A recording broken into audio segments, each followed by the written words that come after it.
London Lavender by Evie Lucas. Read and published by Audiobook Library. If you enjoy audiobooks, don't forget to subscribe and turn on notifications so you never miss one. Like the video if you're enjoying it, and share your thoughts or audiobook requests in the comments. Chapter 1. In which a new home is found and the status of anthropoid apes is carefully determined. Having once decided, very much against my will, such as it is, to leave my old single rooms at Mrs. Ducky's, the question where to live was before us. Far enough away to make a good walk in fine weather was a point on which Naomi insisted first of all, and indeed, it was because Mrs. Ducky's house was too near Queen Anne's Gate that her hostility to it was so firm. "It's no nearer than it was before we were married," I pointed out. "In fact, just the same distance." "Yes," said Naomi, "and look how you suffered for want of exercise." "Did I? No, we must live farther away from it all." "That's absolutely necessary." By it, she meant her father's house in particular, Pall Mall, and an area bounded by the Haymarket Theatre in the south, Chrysler and Kazel's in the north, and Bond Street in the west. But we were to be not so far as to be more than 1 and 10pence, the frugal young woman's limit, with 2pence for the blackguard chauffeur in a taxi. We were to have contiguity to an open space, nice rooms, and a comfortable landlady who could cook. For we agreed that we wanted no oven responsibilities of our own, although a chafing dish was to fortify the menu on occasion. As that sententious amateur, Herbert Trist, says, "The art of life is to succeed a good tenant." Our landlady is a twin, 2 sisters, the Mrs. Laura and Emma Packer, unmarried, very refined, fragile and Victorian, who are assisted in the duties of the house by a worthy rotund woman named Mrs. Wiles. One of my earliest proceedings, after becoming the tenant having been to take the steps necessary for election to a fellowship of the Zoological Society of London, you may judge of my satisfaction to learn that Mrs. Wiles' husband was no other than the head keeper of the ape house. Here was a friend at court who had it in his power to make even the zoo more agreeable. But once again, to prevent misunderstanding, let me remark that when we say ape, Mrs. Wiles and I, we mean ape and ape only. "No," said Mrs. Wiles, "not monkeys, not Wiles. I don't say as how I am overjoiced when I meet a lady, as it might be Mrs. Johnson last evening, and after she has asked me what my husband does, and I've told her he's an official in the employ of the Zoological Society, she says, 'Oh, a keeper, I suppose.' It's the monkeys they want to see, but Wiles has nothing to do with monkeys, nothing whatever. Wiles has charge of the apes. I won't go so far as to say I don't sometimes wish it was lions or elephants, but this I will say, that, good husband as Wiles is, I don't think I could live with him if it was monkeys pure and simple, although how anyone can call them pure and simple, I can't think. Apes are different, aren't they, sir? Wiles says that apes are the next things to us. Wiles says they have brains and beautiful natures, but what gives me most peace of mind is knowing that they haven't got tails. Tails would be too much, as I often tell him. I've got a bit of writing about it which Wiles found in a dictionary, and if you'll permit me, sir, I'll bring it round and show it to you tomorrow morning. I always keep it in the Bible handy." Mrs. Wiles unfolded it the next morning, and I read aloud these words. "In common use, the word ape extends to all the tribe of monkeys and baboons, but in the zoological sense—" "Ah," said Mrs. Wiles, smoothing her apron, "it is restricted to those higher organized species of the Linnaean genus Simla, which are destitute of a tail, as the orangs, chimpanzees, and gibbons." "There," she said triumphantly when I had finished. Our opportunities for conversation with Mrs. Wiles come after breakfast, for it is one of her duties to clear away. Wiles and she appear to live close by, and she moves between the 2 houses, first getting Wiles his breakfast, packing him off to his apes, and redding up her own home, then locking her door and redding up the Mrs. Packer's, then returning to prepare Wiles's and her own dinner, and in the late afternoon returning to the Mrs. Packer's to help them with theirs and ours.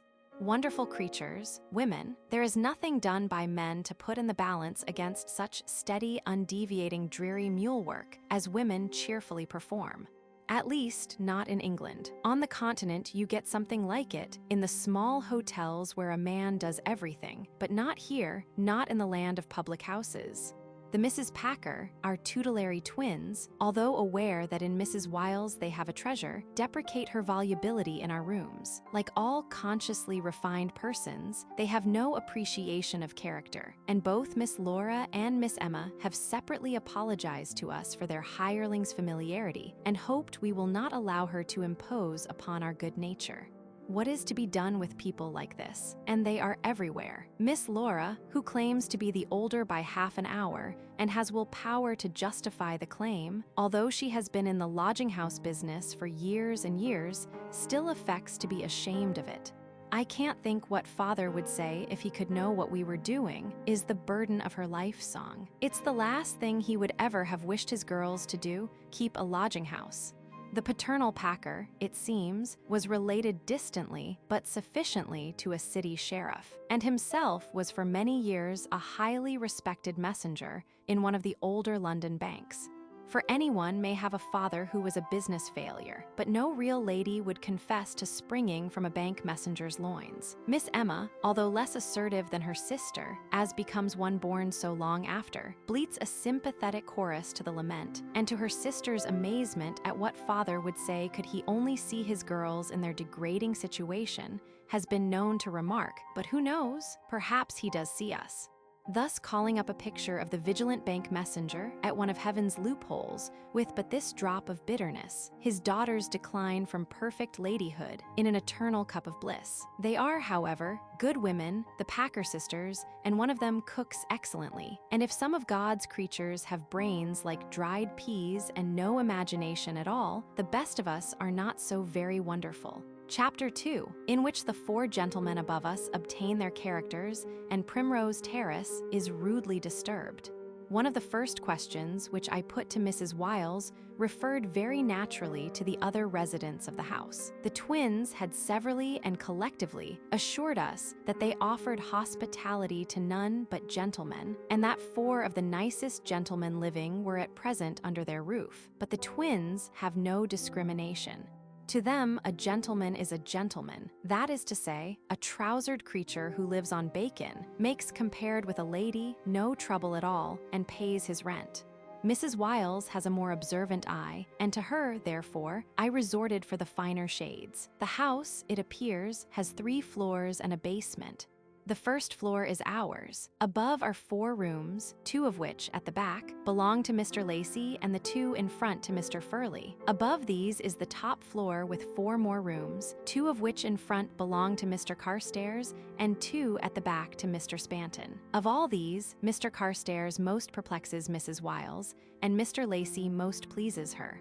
Mr. Carstairs, whom she refers to as a Nermit, I occasionally see on the doorstep, a tall, stooping man, once handsome, with a face as profoundly sad as any of Mr. Wiles's charges. He does nothing, says Mrs. Wiles. Retired, I suppose, and no one ever comes to see him. But he's always polite and considerate. What the gentleman has retired from, I gather, has been this many a day and night the question which has occupied the curiosity of the basement, since what is a basement without interest in floors? That there is a mystery is certain, for has he not those 2 damning provocations to suspicion, a profound reticence and an inner cupboard of which he keeps the key? From what Naomi tells me of what Mrs. Wiles tells her, the desire of the basement and its particular friend, Miss Cole, who drops in pretty regularly for a cup of tea, to find the key of this cupboard left by accident in the lock amounts to a passion. If they only knew it, they are foolish, for compared with a closed cupboard, all the open cupboards in the world are negligible. Speculation is as much superior to certainty as anticipation to fruition. Miss Cole, who is one of London's spinster rentiers, with so little life of her own that other people's lives take the first place in her thoughts, and enough of an income to make her envied by her carefully chosen friends, chosen, as is too often our way, because they are humbler and capable of envy, darkly hints at crime itself, her simple line of reasoning being that no honest person has secrets. But Mrs. Wiles has no patience with such suggestions. A secret he may have, she says, but there's no harm in it, I'll be bound. But that Miss Cole always thinks the worst. Of course she does, poor woman, I said. How would she get on if she didn't? And was promptly rebuked by Naomi for my cynicism. But Mrs. Wiles, who is an old campaigner, only laughed. "I believe you're right, sir," she said. "We're a funny lot, aren't we? And there, perhaps, is as true an epitaph as human nature could get." Mr. Spanton, who has the next room to Mr. Carstairs, is a young gentleman who calls himself a socialist. "But do you think," Mrs. Wiles asks earnestly, "that socialists ought to have silk pajamas? And his toilet requisites, like a lady's, but quite civil and pleasant-spoken, although rather too particular about his things, and sharp with you if you dust the pictures and leave them crooked, as who that is human can help doing?" The Misses Packer evidently have a very soft place in their hearts for Mr. Spanton, such a fastidious gentleman and of the best family. You can tell that by the places where he gets his clothes. All his hosiery from Bond Street itself, and Miss Cole, who is often in the West End of an afternoon, tells us that she has seen the shop, and the royal arms are over it. How such a gentleman can talk about the country as he does, and take such an interest in the poor, is a marvel. But Miss Cole, who has a friend in the household at Buckingham Palace and hears all kinds of things, says that socialism is quite a hobby with some of the aristocrats now. And look at Lady Warwick.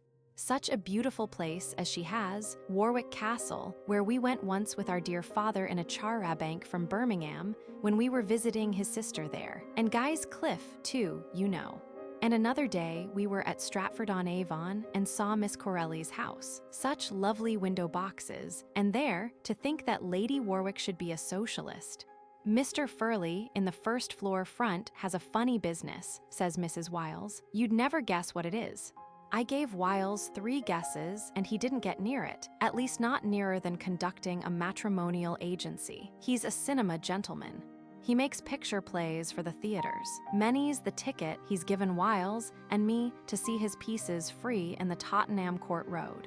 I love the cinema plays, especially the sad ones, but Wiles is all for the comics. It's funny we should have a cinema gentleman here now, isn't it? Because before he came, his rooms were occupied by a gentleman who wrote a real play. I mean a play for a real theater. He gave us tickets too. Isn't that a coincidence? 2 gentlemen running who were able and willing to give tickets. I often tell people of it and laugh. It wasn't a bad play either, Mrs. Wiles continued, although there was rather too much talk in it and it ended unhappily. At any rate, it didn't end with wedding bells, as I hold plays should. When, however, I pointed out to her that life rarely ended there, but in a manner of speaking only began there, her own life, for example, she was forced to confess I was right. "I never thought of that before," she said, but quickly added with admirable sagacity, "Still, that's life and plays are plays. And they've nothing whatever to do with each other, have they? But the nicest gentleman here," she went on, "is Mr. Lacey. Always full of his jokes and so kind. Mr. Furley is kind too, but he doesn't think. Mr. Lacey's kindness is special to yourself, if you know what I mean. And you should see his rooms. They're just like a museum, and if I dare to lift so much as a piece of crumpled up paper, he's all over me. The things he calls me, you'd be astonished, but so different from Mr. Spanton. Mr. Spanton cuts, but Mr. Lacey says them in such a way that I only laugh. And yet if a stranger that didn't know his ways were to hear, they'd think it awful. The language, in a court of law, they'd nearly hang him for it. But there's few things we say or do, I often think, as wouldn't get the rope round our necks in a court of law if the right kind of barrister gentleman asked the questions. It makes me shiver reading the cross-examinations. How long she would have continued, I cannot say, had she not been interrupted by the sound of voices in the street, which proceeded from a comedy storm in which the part of Boreas was played by her hero, the first floor back. For Mr. Lacey, although normally genial and out for fun, has in reserve for injustice a hurricane temper which he keeps in some cave of the winds within his brain. It was this that we now witnessed in action from our open window. An organist, who was English and who had but one leg, had been playing for a few minutes to a delighted audience of children. The tune was "Every Nice Girl Loves a Sailor," which is, I believe, old, but as sound in melody as the sentiment which it conveys is sound in fact. Then suddenly, a policeman had arrived and waved the musician to a less select neighborhood. Lacey, who appears to have been watching from the doorstep, was in the theater of war in a moment. From our private box, we could hear everything. "Why do you send this man away?" Lacey had evidently asked. The policeman said that he had been requested by residents not to allow street music thereabouts. "When?" Mr. Lacey inquired. "Oh, at different times." "Not this morning, no." "Very well then, give the man his chance." "It couldn't be done," said the policeman. "It shall be done," said Lacey. "If anyone is to be arrested, let it be me," and he told the organ grinder to continue. At this moment, a resident came out of the opposite house and, ignoring Lacey entirely, requested the constable to move the music on. This was meat and drink to Lacey. He turned his back on the organ and the officer and settled down to action with the householder. Why, might he ask, was the music to be moved on? Because the householder objected to it. Was anyone in the house ill? No, and what was the householder's objections? Such things were a nuisance and should not be permitted. Had the householder noticed that the man had but one leg? He had, but that was the man's affair. It had nothing to do with the case.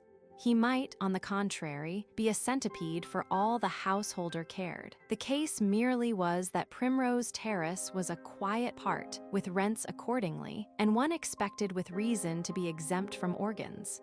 "Very well," said Lacey. "Then understand that I too reside in Primrose Terrace and I like organs.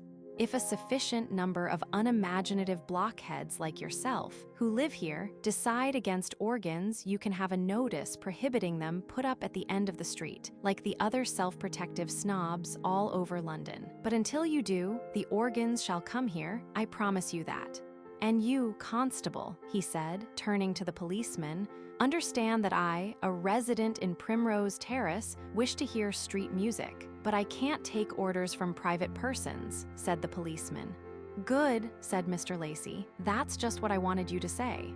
I shall now make it my business to see your inspector and inform him that you take orders from private persons for harrying the poor, but refuse them for encouraging the poor. Then we shall see where we are." And so saying, he handed the organ grinder a shilling and walked off to the police station. That is Lacey. Right or wrong, that is Lacey. But as a matter of fact, fundamentally, he is always right, although his idea of tightness and society's idea do not agree. I need hardly say that the result of Lacey's visit to the police station was the speedy erection of a notice board forbidding street music, for he is rarely successful in his crusades. But the crusade is the thing, not the result of it. Chapter 3, in which a visit is paid to a red-haired lady, and certain members of London's foreign population are enumerated. Armed with a message of introduction from Mrs. Wiles, I called on Mr. Wiles at his place of business. He is to be found under the New Ape House. You knock on the closed door opposite the King's Nepal exhibits, and as you stand there waiting for it to be opened, the contemptible monkey house and the shameless prismatic mandrill are on your left. By and by steps are heard on a stone passage, and Mr. Wiles or his mate opens the door. "Are you Mr. Wiles?" I asked. He said he was, and I told him that I was Mr. Falconer, and our alliance was completed. Some friendships are made beforehand, and this was one of them. He showed me his kitchen, where the food of these delicate, exotic creatures is prepared, and then he led me to the little warm room where Barbara holds her court. She herself opened the door for us, a young clinging orangutan, red as Rufus, with quick sad eyes and restless hands and arms that could strangle a bull. These arms she flung round Mr. Wiles's neck, and he carried her to the window. "Wouldn't do for the missus to see too much of this," he said. "Women don't understand it. She's a brick, my missus, but bless your heart, she'd carry on a treat if she found me and Barbara like this. The rum thing," he went on, "is that Barbara's a woman too. In fact, you can't be long in these gardens without finding out how much alike we all are, us and them. As for babies, why, they ought to be here, and lots of grown-up people too. Makes you think a bit, you know." He lowered his voice. "It makes you think too much, almost. What I ask myself is this: what is a soul? Because here's Barbara here, hasn't got one, and I have. And as far as I can see, the only difference between us, after clothes, is that she can't talk and I can. But knowing, there's nothing she doesn't know and nothing she doesn't feel.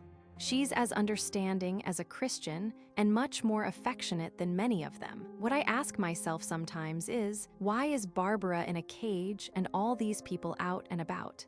Or, why aren't I in a cage and Barbara paying a bob to see me? It wants a bit of thinking. It isn't enough just to say, because I'm a man and Barbara's an orangutan. Because, who was it called me a man and Barbara an orangutan? Why man did? That is to say, it's all going his way. But what do you suppose orangutans call us? Suppose, he lowered his voice to a whisper, suppose orangutans call themselves men and us apes. Wouldn't that be terrible? But nobody knows. Not even Dr. Chalmers Mitchell knows. Barbara, meanwhile, sat absolutely motionless save that her eyes roved and her great jaws worked a little. It was enough for her that she was in Mr. Wiles's arms and he in hers. Look at her now, Mr. Wiles continued. She's taking it all in. She knows what I'm saying. And another thing. The best in the land come to see her. The king and queen are often here. Great scholars come, artists, authors, and they all make a fuss of her such as they wouldn't make of any human being outside their own families, and not them often. That's odd, isn't it? Makes you think there's something more in apes than you bargained for. The trouble is, he went on, they're so delicate, orangutans, and so are chimpanzees. In fact, all the larger apes. First, it's bronchitis, and then it's pneumonia. I've had so many pass through my hands, all dead now. Barbara's doing fairly well, but I dread the winter. I dare say you've heard of the famous performing chimpanzee, Consul. Seen him, perhaps. It might surprise you to know that there have been 26 consuls since he first appeared. The public think it's the original one, but it's not. 26. Whatever else I may have to do later in the day, I manage to get to the zoo for a little while every fine morning. Only thus can one obtain real intimacy with any of its inhabitants, whether they have souls or not. Only thus could I have become so close a friend of the wombat, that engaging, stupid Australian with his broad, blunt, good-natured face. After the wombat, I visit the capuchin, or sapajou, whose peculiarity it is to be more like an old man seen through the wrong end of a telescope than any other monkey or ape will ever be, although it is the chimpanzee that has the credit of coming nighest to our perfect state. So it may, taken as a whole, but for human features, however wizened and poor, the capuchin, or sapajou, bears away the bell. According to the Zoo Guidebook, the capuchin, or sapajou, differs from man principally in retaining his tail and possessing 4 more grinding teeth than even those of us who are lucky to keep the compliment that heaven allowed us. How any thinking creature proud in the possession of an immortal soul can bring his finger to pull the trigger at such an innocent, beautiful, and liquid-eyed vegetarian as this I shall never have imagination enough to understand. But they do it continually and evidently have no compunctions, for they are photographed afterwards with 1 foot on the victim's corpse. How many buns he has eaten, let the statistician compute. I have no doubt that if placed in a line touching each other, they would extend from London to Adelaide in the usual manner. After the elephant, who is all deliberate matter, I visit the otter, who is all nervous fluid and the merriest creature in the gardens, and so, by way of the magical lizards, come to Mr. Wiles and Barbara. That is my short round. When there is more time, I extend it to take in the gay little foreign birds with the pretty names, who live between the lizards and the bears, and who, with the lizards, seem to be almost more wonderful achievements on the part of the Creator than the elephant or giraffe. And I like also to look once again at the king penguin and the snow leopards, but the lions and tigers I rarely visit, for I cannot bear the forlorn look in their eyes. It hurts me to think that it is partly my subscription that is keeping them here. And coming out again into the world of men, it seems strange and unbelievable that anyone should choose to live anywhere but close to Regent's Park. Chapter 4, in which I am forbidden to be idle, and therefore find congenial employment. Naomi was very firm about my finding an occupation. Men must do something, she said. As for herself, she intended to retain her various propretés and to continue to visit her mother in Queen Anne's Gate every day and probably lunch there, which made it the more important that I should have something to engage me. "A man who has no employment is like a ship without a rudder," she said. I replied that perhaps it was employment enough to be married to an epigrammatist. This being received without enthusiasm, I pointed out that I was executor to no fewer than 3 persons, all of whom are alive and extremely healthy, said Naomi. "True," I answered, "but think how insecure is one's hold upon life. At any moment, one of them may be crushed by a falling aeroplane and plunge me into affairs." "It's ill waiting for dead men's shoes," Naomi quoted, and at the totally new light which the proverb threw upon the attitude of the ordinary executor, I broke down. "How do you know," I asked, "that I am not writing a really valuable work on the zoo? A philosophical treatise on apes. You're not, are you?" She asked. Naomi, for all her shrewdness, has a childlike belief in certain things that she hears. A child could pull her leg. "No," I said, "I am not. But I had thoughts of playing a little at writing. Wouldn't that satisfy you?" She did not thoroughly kindle to it. "I hope you will write, dear," she said, "but that is only play anyway." "And what would you write?" "Well," I said, "supposing I was to write a book about you." Naomi was indignant. "About me? How could I make a book?" "Very well then," I replied, "about us." "But we are so uninteresting," she said. "We're so ordinary. Besides, I don't think, dear, you have you, quite the novelist's gifts?" "Perhaps not," I said, "but you mustn't be a reviewer before I've begun." "Anyway, mightn't I play a little at being a novelist, just for fun?" I asked advice from quite a good man the other day, and he said, "When in doubt, to describe your neighbors is perhaps the second best piece of counsel that one can give. And that's not so very difficult. Mightn't I try that?" "I'd love you to," she said, "only I want you to do something." Then I made use of a cowardly argument. When one has worked and then can afford to retire, one ought not to keep others out of a job. Naomi, bless her, has no patience with this kind of talk. "If work is good for the soul," she said, "as I believe, one must work and let the work of others be their own affair. A pretty pass we should come to if the good men abstained from work, because by so doing they were giving the loafers a better chance of taking it if they felt so inclined. But I don't want you to make any money," she added. "Something honorary and useful, such as," I asked. "We'll find it," she said. Chance, as so often happens, took the matter into its hands and settled it. For an evening or so later, we met at a party a gentleman who had given his life to the search for and reproduction of old English songs and dances, several of which were rendered by a troupe of London girls that he brought with him. And these melodies were so simple and fresh and charming that, although no musician, I was completely captured.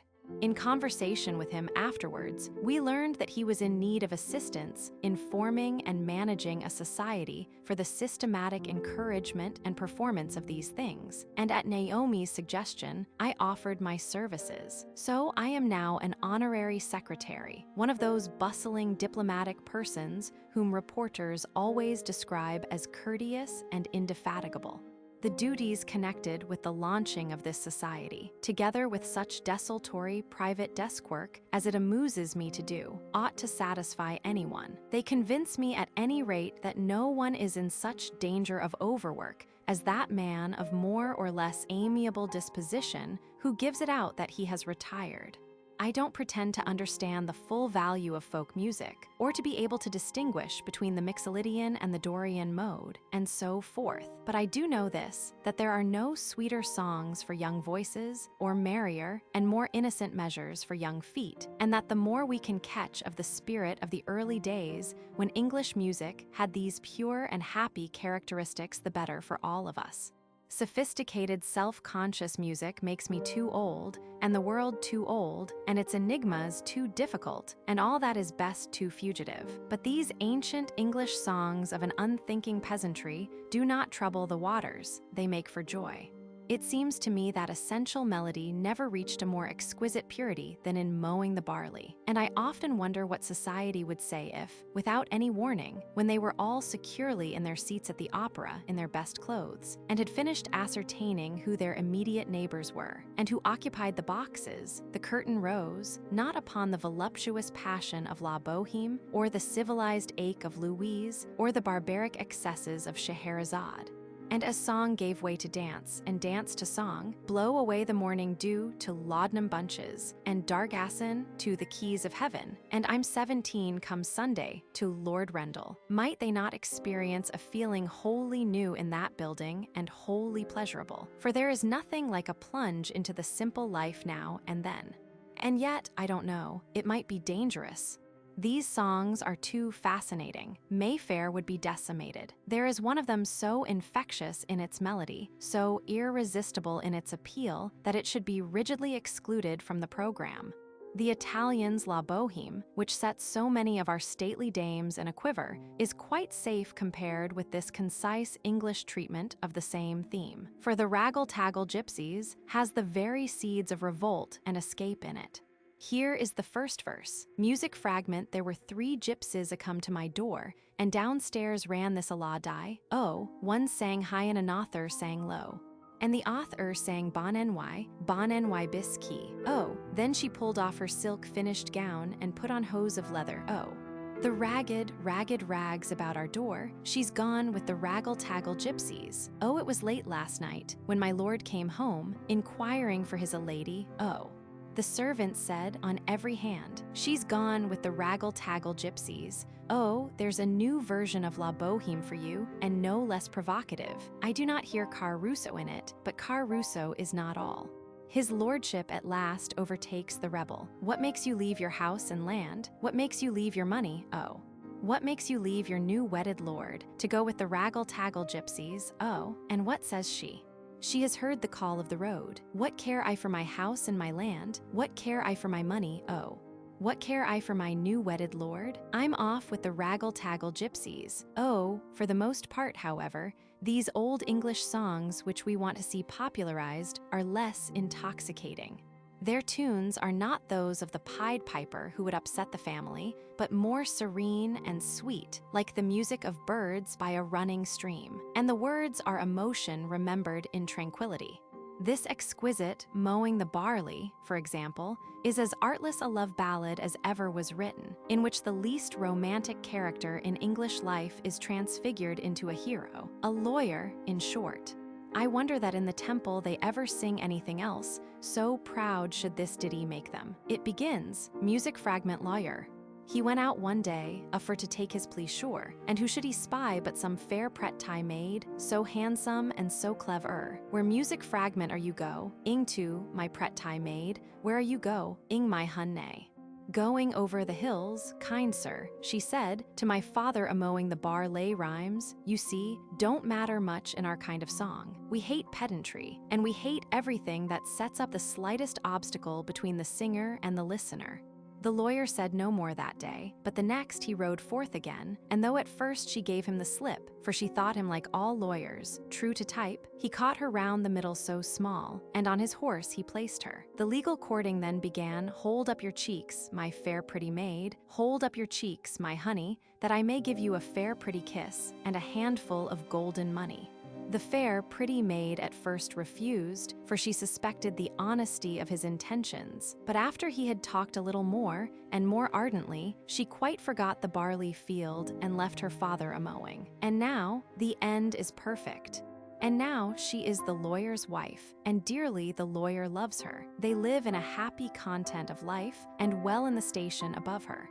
Such is Mowing the Barley, which I always think our best song, but there is not one of the many hundreds which our indefatigable director has collected and scored that has not a certain charm. And you can understand that I am proud to be able to help him in his organized effort to find still more, with new dances too, wherever they are still remembered, and to get enthusiasts to sing and dance them. Chapter 5, in which we find lovers of 2 kinds and meet with a poignant invention.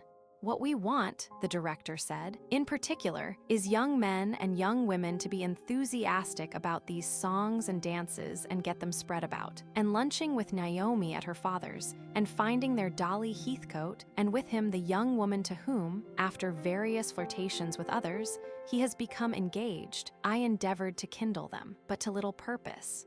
Dolly, like all young men with good education and no particular bent, is just now, having given up his mild liaison with the law, thinking of selling motor cars, and to such a character folk song and dance, has no more attraction than a nut food luncheon to a company promoter. His line of music is that purveyed at the Gaiety and the halls, and all he would say in commendation of our simple pleasures was that if we could do anything half as good as in the Shadows, we might count on him to whistle it. His fiancée, a Miss Anne Ingleside, was hardly more promising as regards the songs, but was quite willing to come to one of the dance classes and see if it was good enough fun to go on with, and that is something gained. Why these young people should be engaged is not patent to the ordinary observer, for each seems to be an adept at independence, and they give no signs of tenderness or even affection. But among the leisured classes, the devout lover has gone out. They were talking at lunch about the afternoon's plans. Dolly was for a matinee, Anne for a hockey final at Richmond. They were selfish enough to refuse each to give way to the other, but not sufficiently detached to wish to be alone. Such conflicts naturally end in victory for the stronger, since there is no spontaneous giving way, and of course that was Anne. So Heathcote had to forgo his matinee.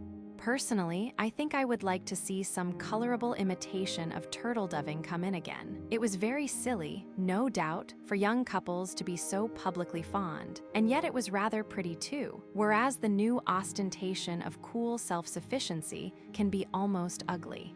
Yet there are still the profounder tendernesses. Let me tell you a story. The man had become very ill, could hardly move from where he lay, and she, who loved him and was to have married him, and spent all her waking hours in thinking what she could do for him, persuaded him to have a telephone installed and brought to his bedside so that he and she could talk, and he could talk with others, too.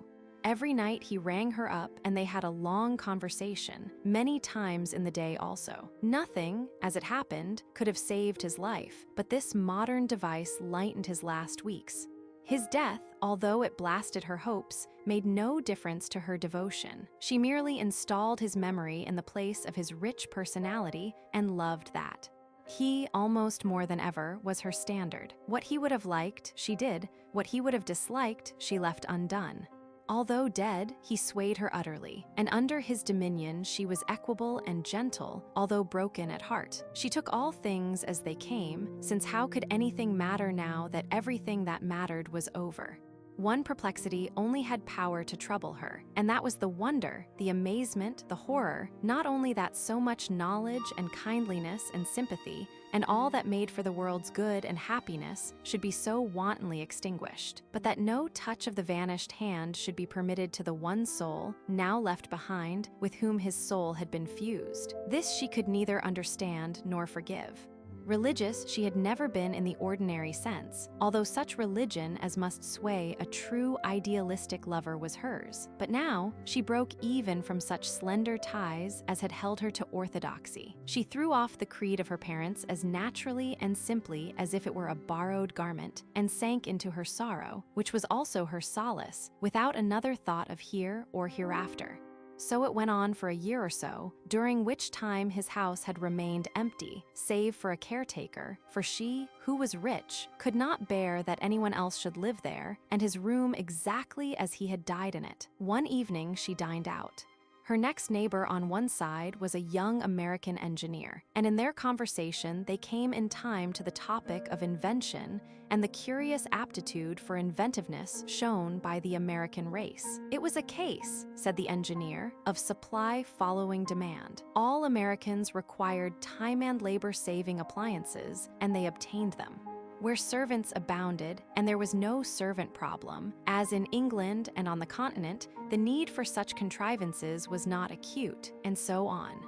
The conversation thus begun reached at last specific inventions, and the engineer told of a remarkable one which had come under his notice just before he left New York. "You will probably not believe me," he said. "The thing sounds incredible, but then who would have believed once that there could be a telegraph, and still less a telephone?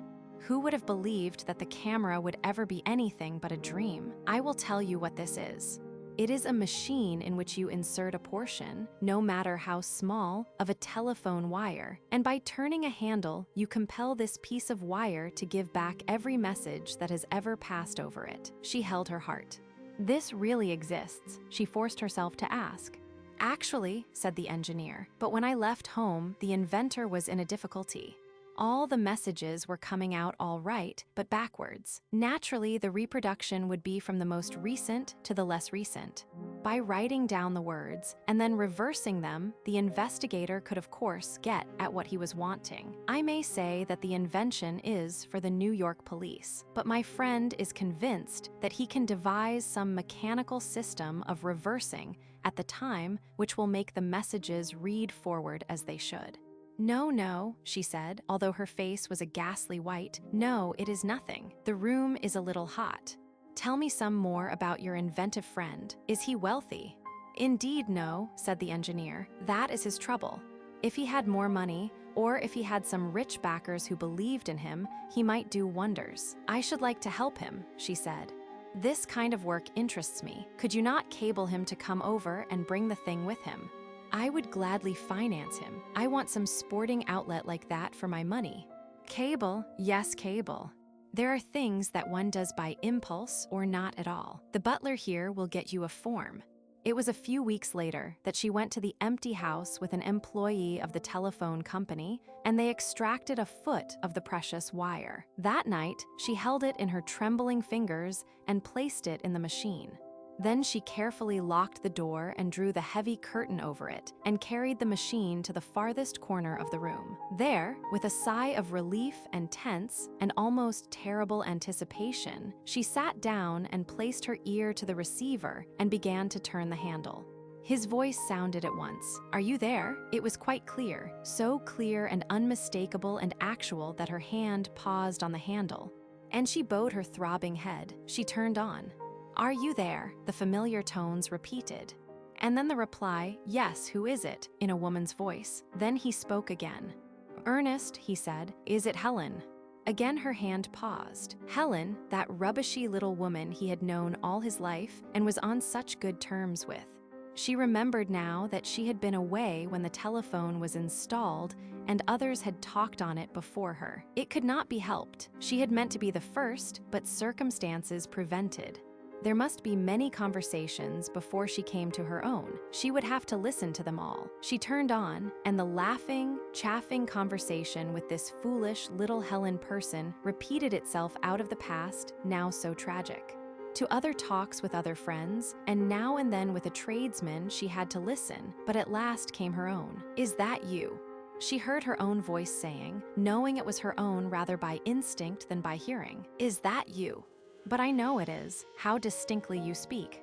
Yes, it's me, and his soft, vibrant laugh. How are you, dear? Better, I hope. Have you missed me? Missed you. And then the endearments, the confidences, the hopes and fears, the plans for the morrow, the plans for all life. As she listened, the tears ran down her face, but still she turned on and on. Sometimes he was so hopeful and bright, and again so despairing. She remembered the occasion of every word. Once she had dined out and had gone to the theater. It was an engagement she could not well refuse. It was an amusing play, and she was in good spirits. She rang him up between the acts and found him depressed. Hurrying home, she had settled down to talk to him at her ease. How it all came back to her now. Are you there, my dearest? Yes, but oh, so tired, so old. It is a bad day. Everyone has been complaining of tiredness today. You say that because you are kind, just to comfort me. It's no use. I can see so clearly sometimes. I shall never get well. Tonight I know it. My darling, no. And then silence, complete, terrifying. She had rung up without effect. He had fainted, she thought, and had dropped the receiver. She was in a fever of agony. She leaped into a cab and drove to his house. The nurse reassured her. He had begun to sob and did not want her to know it, and now he was asleep. But there was no sleep for her that night. What if he were right, if he really knew? In her heart she feared that he did. With the rest of her she fought that fear. As she listened, the tears ran down her face, but still she turned on and on. She sat there for hours before the last words came, the last he was ever to speak over the wire. It was to make an appointment. He had rallied wonderfully at the end and was confident of recovery. She was to bring her modiste to his room at 11 o'clock the next morning with her patterns, that he might help in choosing her new dress. He had insisted on it, the dress she was to wear on his first outing. At 11, he had said, "Mind you don't forget." But then you never forget anything. "Good night once more, my sweet." Good night. She had never seen him again alive. He died before the morning. She put the machine away and looked out of the window. The sun had risen. The sky was on fire with the promise of a beautiful day. Worn out, she fell asleep. To wake, to what? To such awakening as there is for those who never forget anything. Every night found her bending over the machine. She had learned now when not to listen. She had timed the reproduction absolutely, and, watch in hand, she waited until the other messages were done, and her own voice began. There was no condensing possible. One must either each time have every conversation or stop it. But how could she stop it before the end? Locking the door and drawing the heavy curtain, she would sit down in the far corner and begin to turn. She knew just how fast to turn for others, so slowly for herself. When the watch gave her the signal, she would begin to listen. "Is that you? Is that you?" "But I know it is. How distinctly you speak." "Yes, it's me," and the soft, vibrant laugh. "How are you, dear? Better, I hope." "Have you missed me?" "Missed you." Chapter 6, in which we meet the first floor back and find that the milk of human kindness still runs. So far, I agree with Mrs. Wiles in thinking Mr. Lacey the pick of the house, but my opinion is of less weight than it might be since I have not yet met the others, except in the most casual way, at the front door, when we say how fine it is or how exceedingly probable is rain, and so part. But no London house of apartments could possibly shelter two men as attractive as Mr. Lacey. We came into knowledge of each other by the merest chance. I was returning very late at night and found, seated on the top step fondling a cat, the first floor back. I knew him by sight, of course, owing to the organ grinder Shayna, but we had not spoken. "I'm glad you've come," he said. "I've been here for nearly an hour, and the bell's broken and I've left my latchkey somewhere." I was banking on the chance of one of the others coming in late. I let him in, and he bade farewell to his companion. "Poor thing," he said, "she's so miserable. She's just going to have kittens." It's a hard world for women. Since then, we have walked into London together now and then, and I have taken him to the zoo on Sundays. He is at his best there. He seems to love and understand all animals, and he knows a good deal about them. In fact, it was he who introduced me to the giant toad who eats worms behind the scenes at the reptile house. No one who has not seen this miracle of dining would believe either in the length or quickness of the toad's tongue. Lacey is a little spare man, very active and restless, with a clean-cut aquiline nose, sensitive mouth, alert gray eyes, and a brow which extends to the back of his head. His hands are delicate and strong and always perfectly kept, although his clothes can be rather shabby. His nose and his name, Nathan, combined, have led people to suppose him a Jew, but he has no Jewish blood. "Why my father gave me such a name beats me," he says, "and why I never had enough pluck to change it beats me even more. But he was a good old soul, and he chose it deliberately, and I have gone back on him sufficiently as it is. But what chance has a Christian called Nathan? He is doubly handicapped, for everyone thinks him a Jew and acts accordingly, and not being a Jew, he cannot profit or retaliate. If I had been a Jew, I should be a millionaire today. The chances I've had, but it is my destiny to be unable to carry through any speculation. I acquire at top prices and sell at bottom. That's me. Or else I get bored with bargaining and give the infernal thing away. I have the wish, but not the instinct. That's the trouble. I make the most pathetic efforts to be cunning, but it's all no good. Without such talk, his face tells me that the world has dealt him some hard blows, but he has never given in. He has the finest of all breastplates, enthusiasm, and to this, he adds that other trusty buckler against the arrows of fate, a short memory.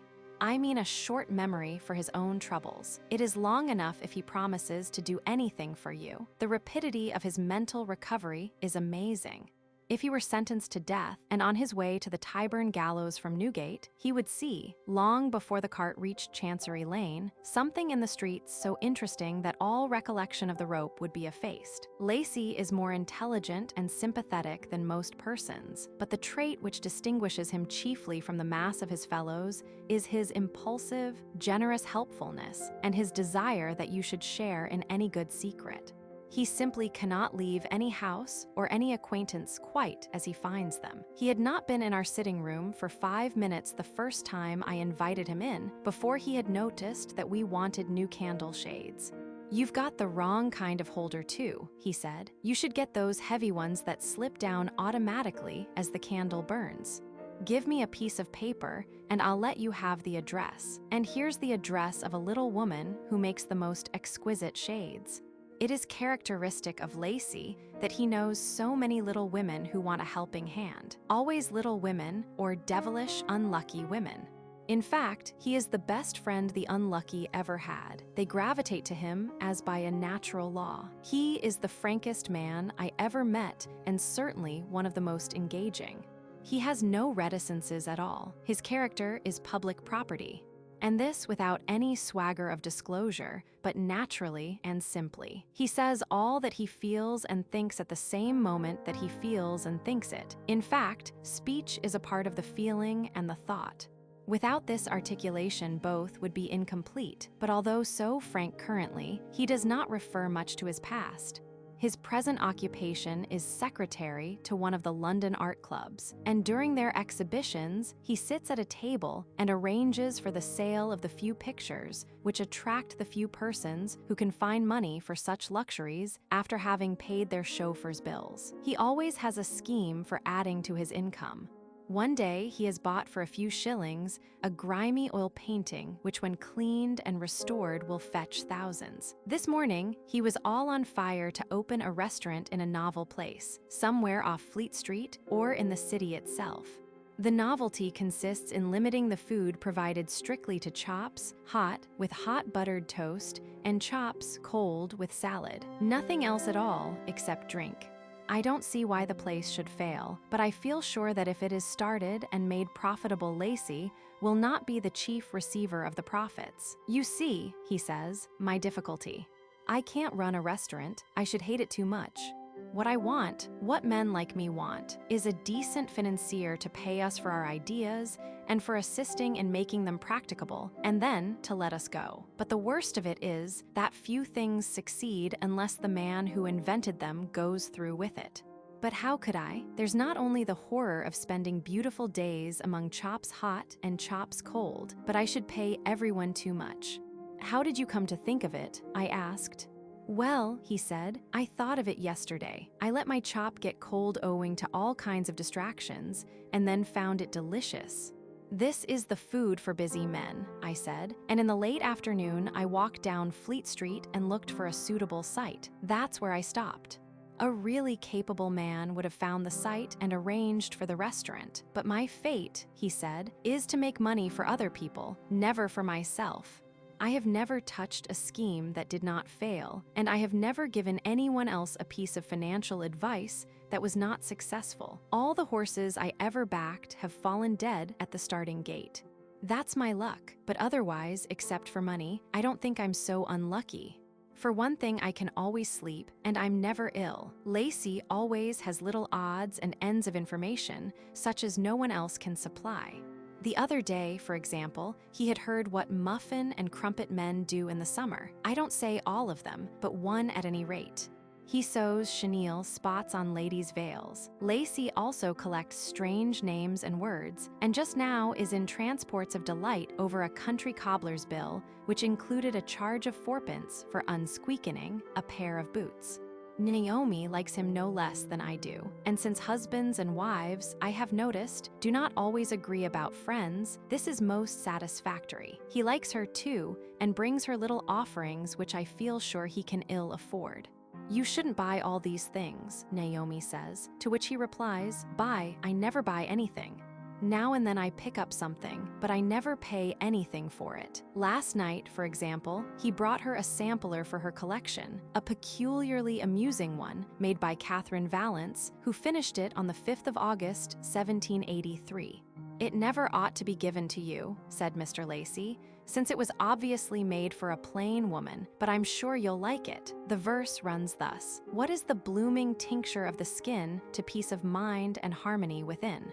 What the bright sparkling of the finest eye to the soft soothing of a calm reply? Can comeliness of form, of shape, of air, with comeliness of words or deeds compare? No, those at first unwary heart may gain, but these only, can the heart retain." One wonders how the little Catherine came to set about embroidering those sentiments. But perhaps it was not a little Catherine at all, but a maturer one who had been jilted for a prettier face, and this was at once her consolation and revenge. Naomi's samplers offer a complete scheme of placid rectitude.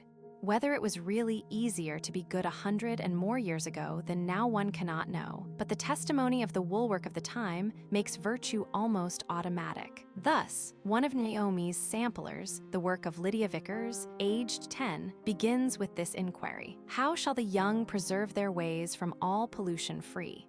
That was the question. The answer comes promptly: by making still their course of life with thy commands agree. Nothing could be simpler, except perhaps the instructions of the dying Sir Walter Scott to his son-in-law and biographer: "My dear, be a good man, be virtuous, be religious. Nothing else will give you any comfort when you come to lie here." Those surely were less complex times. Today, well, my utopia, if ever I framed one, would be a land where the laws demanded that people should be vicious. Then one would be able to count, at any rate, on a little virtue. If no man might live with a woman in any but an irregular union, there would be at once quite a run on honest matrimony, and the law courts would be full of desperately wicked monogamists. While if everyone was expected to steal and swindle, there would soon be an extensive criminal class who respected property. Chapter 7, in which Mr. Dabney warms his house with a discussion. And I am glad to get home. Mr. Dabney of the Balance having asked me to his housewarming, I found myself in his new rooms at about 9:30, prepared for an unwonted night of it. He pretends that after my departure for the altar, a period of decadence set in over Mertens, and he had at last to leave. All inhabitants of rooms know these fluctuations. Everything will go smoothly for years, and then suddenly comes a relaxation of energy on the part of the staff. It will come Shea Packer without a doubt, but not just yet.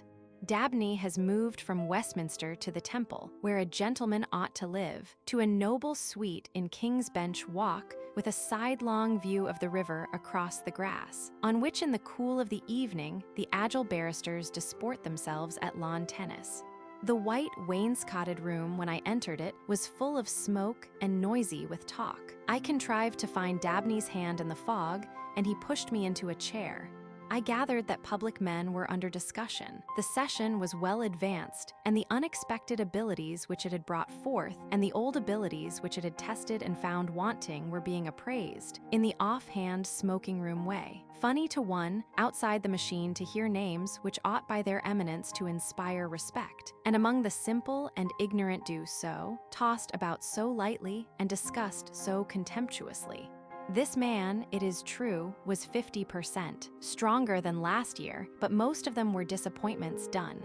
These terrible fellows sized up everyone and everything as they puffed and sipped, and there was nothing they did not know. They knew all the secrets of the court as well as of Parliament. They knew why this man's name was not in the last list of honors, and why that man's was. They knew everyone who drank too much and everyone who loved unwisely but too well. Politics, I confess, do not interest me except as warp and woof of the newspaper drama of life. I would not like to be a politician, nor indeed could I. Only a surgical operation would be able to effect that. Some phlebotomizing process to be followed by an injection of molten brass into the deplenished veins. But I like to watch the wire pullers at work. There was one at Dabney's, the secretary to some organization, a bulky Rabelaisian cigar smoker, or I might almost say cigar eater, named Rudson Waite. Looking at him through the haze as he absorbed his tobacco and drank his whiskey, I found myself wondering if on that idle Sunday, the first weekend, the creator, when he surveyed his 6 days' work, had exact foreknowledge of these two lenitives and the extent to which his children in the distant days to come would depend upon them. Rudson Waite, more even than most men at an editor's housewarming, leant upon both, and they seemed to agree with him, for his head was undoubtedly clear and hard. In a bout with the gloves or 100-yard sprint, no doubt, he would cut a poor enough figure on such a regimen. But then, the highly specialized civilization under which he flourishes has eliminated both necessities. Perfectly easy nowadays for a London gentleman to live 50 years after leaving college and never accelerate his steps at all. Not that Rudson Waite was a stranger to the strenuous life, but always from without. He had looked down amusedly from many a platform and watched ejections and free fights, but he had not taken part. His, to observe and make the best of the situation for his party. He told us of many such experiences and of the strategy which he had devised for the safety of his speakers. He referred to them as his men. Of course, the only thing for me to think of was how to get my man out of it, and so forth. My man was a bit of a stick, not long married, and his precious skin was rather on his mind. The crowd was ugly too, began breaking the chair legs off for clubs. He hadn't any way with him at all, but there were reasons why he should have gone down there to speak, and he was sound enough on the principal question. Brought down his fist at the right moments, you know, and had quite a clever way with the word Mr. for or against. But the game was up now, and things got worse when we heard that there was a gang outside waiting for us. There was only one thing to do, and I did it. I got hold of 4 others of my lot and told them their roles. Then I turned up my collar and smashed my hat in so as not to be recognized, grabbed my man, and we carried him forcibly out by the back door. As I feared, there were 1,000 of them there waiting to duck the whole platform. The instant we emerged from the door supporting our burden, who was all collapsed into his clothes, I called out, "A doctor! A doctor! Is there a doctor here?" They shut down at once and made a path for us. Bless you, the British public can't be trusted to carry anything through. They're always waiting to be diverted. It touched their old hearts, don't you see? Somebody hurt, steady on, boys. Let them through first, and so on. So we got through and were driving to the next town and the train for London in no time. London's the mother. He seemed to me rather a hateful type, this cynical manipulator of candidates and passions, but Dabney tells me that he is really one of the best of men, with naturally very simple tastes, domesticated, musical, and devoted to ornithology. It is one of the bores of growing old, that one loses the power of dividing the sheep and the goats. When one is young, bad men are bad men and good men good men. As one gets older, their boundaries begin to get confused and encroach each on the other. And I suppose that by the time I am 70, I shall not know any difference between them. I asked Rudson Waite about bribery and corruption. Were they extinct? As the dodo, I don't think, he replied. The more you have to do with politics, the more you realize that human nature is human nature. Nothing ever changes. People tell you that Dickens was a caricaturist, an exaggerator. He may have been when he wrote about some things, but not when he described the Eatanswill election. That's as true as a blue book, every word of it, and always will be.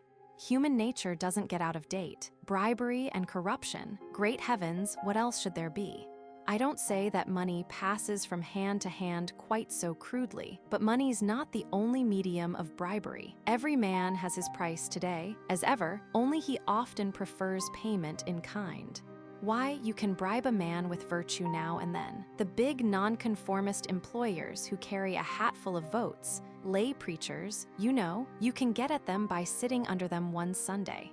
They don't want money or promises, they want homage, of course they do. Another man merely wants to be seen accepting a cigar from your own case, another to take your arm in public. It's after the election's over that this last type becomes such a nuisance.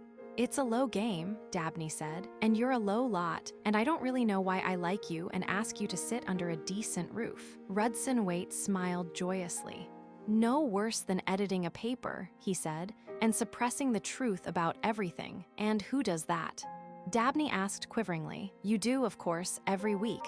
You attack one side for its turpitude and cynicism, and applaud the other side for its high ideals and self-sacrifice, when you know there's not a penny to choose between them. They're just the same men, with different views as to how a business should be managed. You know that, you must know, because directly one of the big men on the other side, one of your blackest bugbears, retires or dies or loses his wife, you have an article on his personal charm and private integrity, the whole thing really proving him an arrant humbug, ready to support against his conscience any policy forced upon him by his party or venal circumstance. You can't deny it.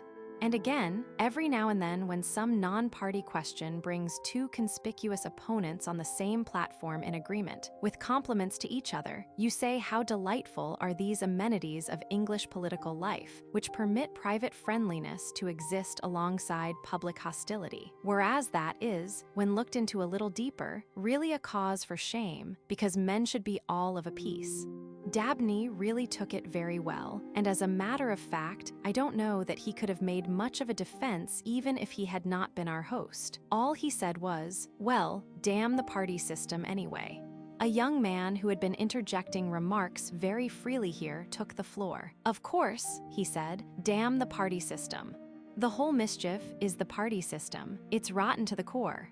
What we want in Parliament is the best men, not the machine-made men, but that's all that the voter can be allowed to vote for. How many independent, thinking men are there in Parliament today? Not half a dozen, and the few that there are steadily being frozen out. The machine can't endure them, and the machine is on top. I got a ticket for the House the other day and saw the conspiracy in action. There was an old man in our village who used to say that very few persons are better than anyone else, and I thought of these words as I sat there and watched all those blighters at work. It was a terrible eye-opener. I knew that they were obsolete and stupid and pledged to the swindle, but I had no notion how stupid they were. No candor anywhere. On the one side bland red tapeism, and on the other the insincere acrimony of the jack out of office. Their manners, too, are an outrage. They chatter while speeches are going on. They shout offensive criticisms. There is never a moment when someone is not walking about. It's got to be changed. All very well, said Rudson Waite, but you'll never be without it. Men fall into parties as naturally as they fall into temptation. There must be pros and cons. If you want to know how deeply rooted the party system is, you have only to read the papers that advocate its removal. Their objection to party is to the party that is in. I have observed that when a paper boasts of having no favor for one party or the other, it makes up for it by having an increased hostility towards one party or the other. No, if you really wanted to lead a crusade, you would call for a party pledged not to add another law to the statute book as long as it held office. That would be something like. Also, it would automatically rid the party at any rate of the legal element.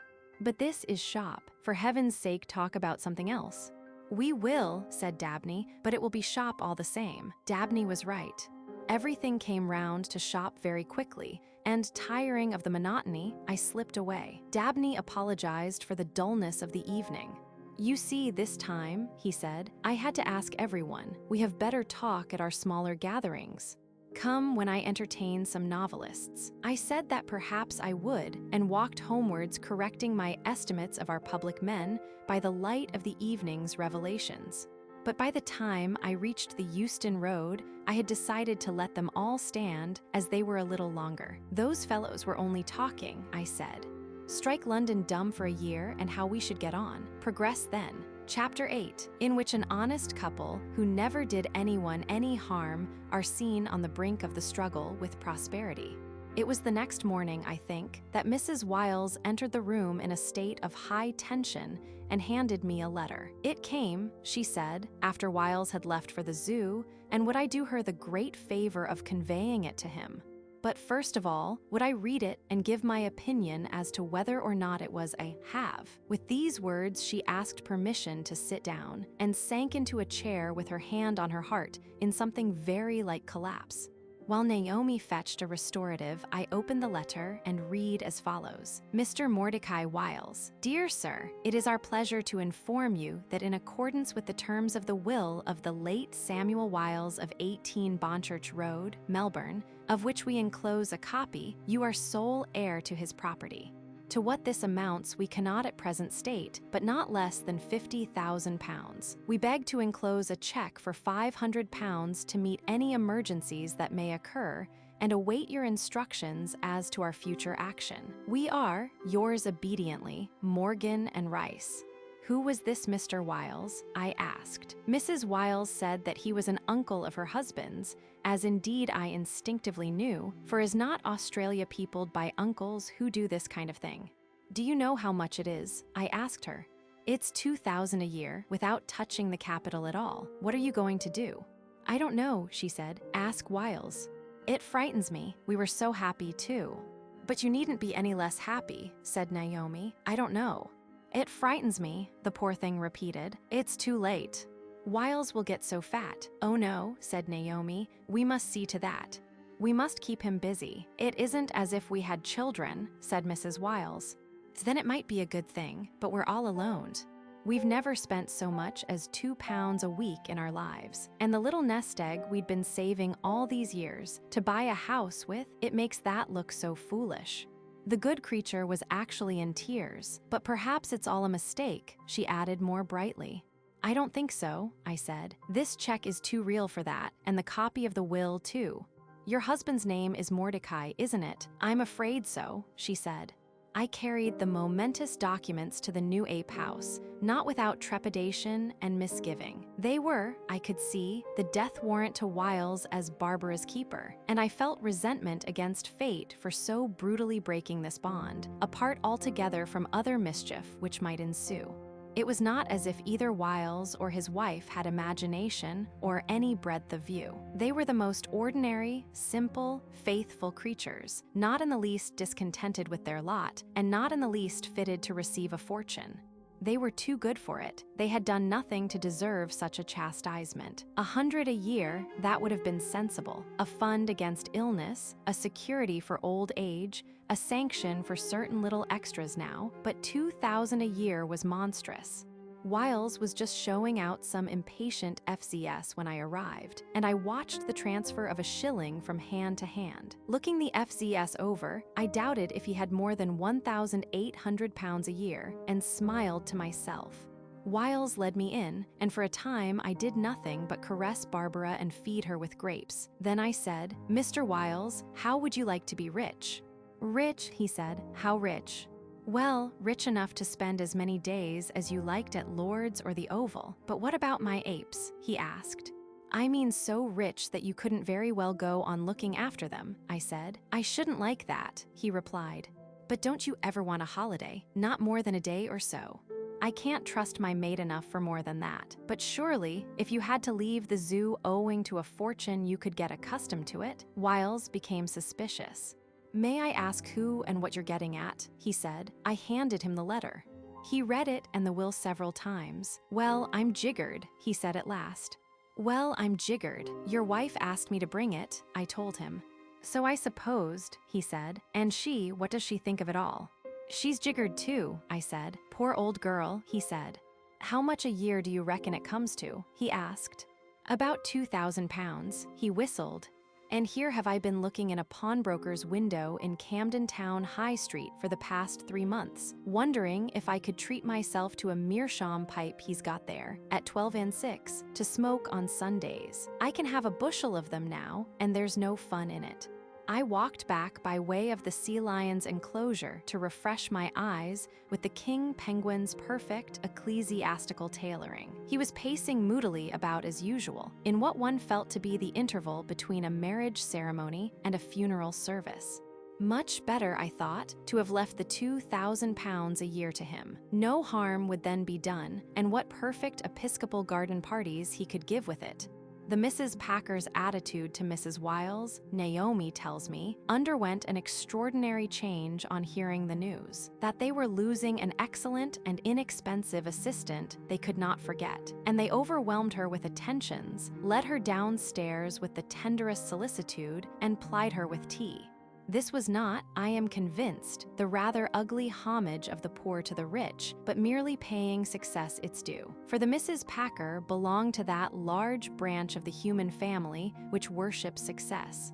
Mrs. Wiles had succeeded. She was worth £2,000 a year, and they recognized her merit accordingly. They did not want any of her money or envy her position at the top of the tree. They merely lit a votive lamp before her. The next day, Mrs. Wiles was able to tell us more. Wiles had been thinking it over and had decided to do nothing until the estate was wound up and all the money his.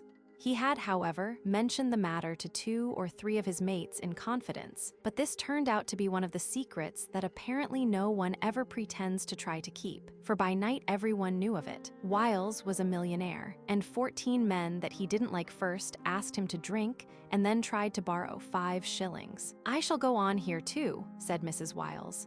"That is, as long as they'll let me, but they do treat me so ladylike it makes me nervous, and that Miss Cole wants to find a house for me and introduce me to some of her friends. The idea, still, it would be a nice thing to give up the place and then find the whole affair was a hoax. Oh, and please, Wiles says, would you be so kind as to take care of this check for him? Put it in your bank." As it happened, it was no hoax, and circumstances quickly proving too much for them, the Wiles had to become gentlefolk.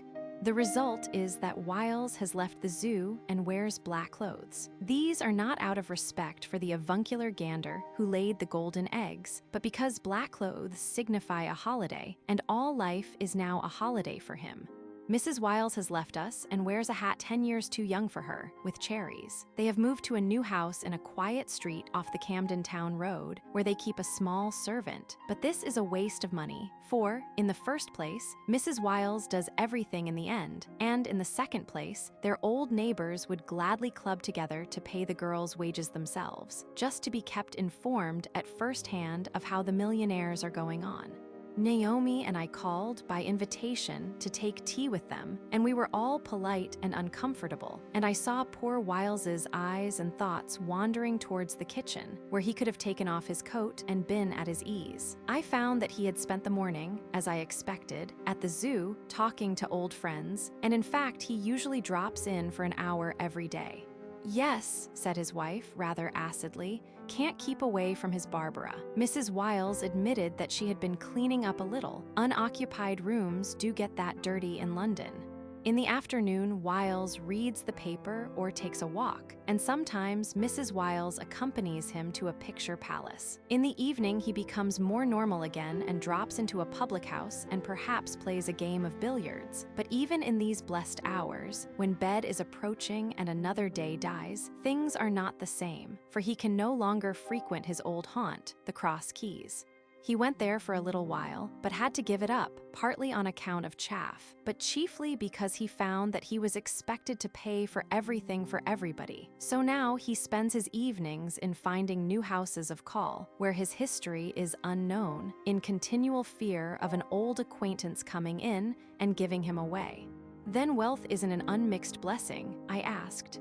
"I wouldn't say that, sir. Not yet, but it's a terrible change. What worries me more than anything else, even more than finding how many friends I've got that I'd never dreamed were friends at all, is the way that when you have money you're afraid of spending it.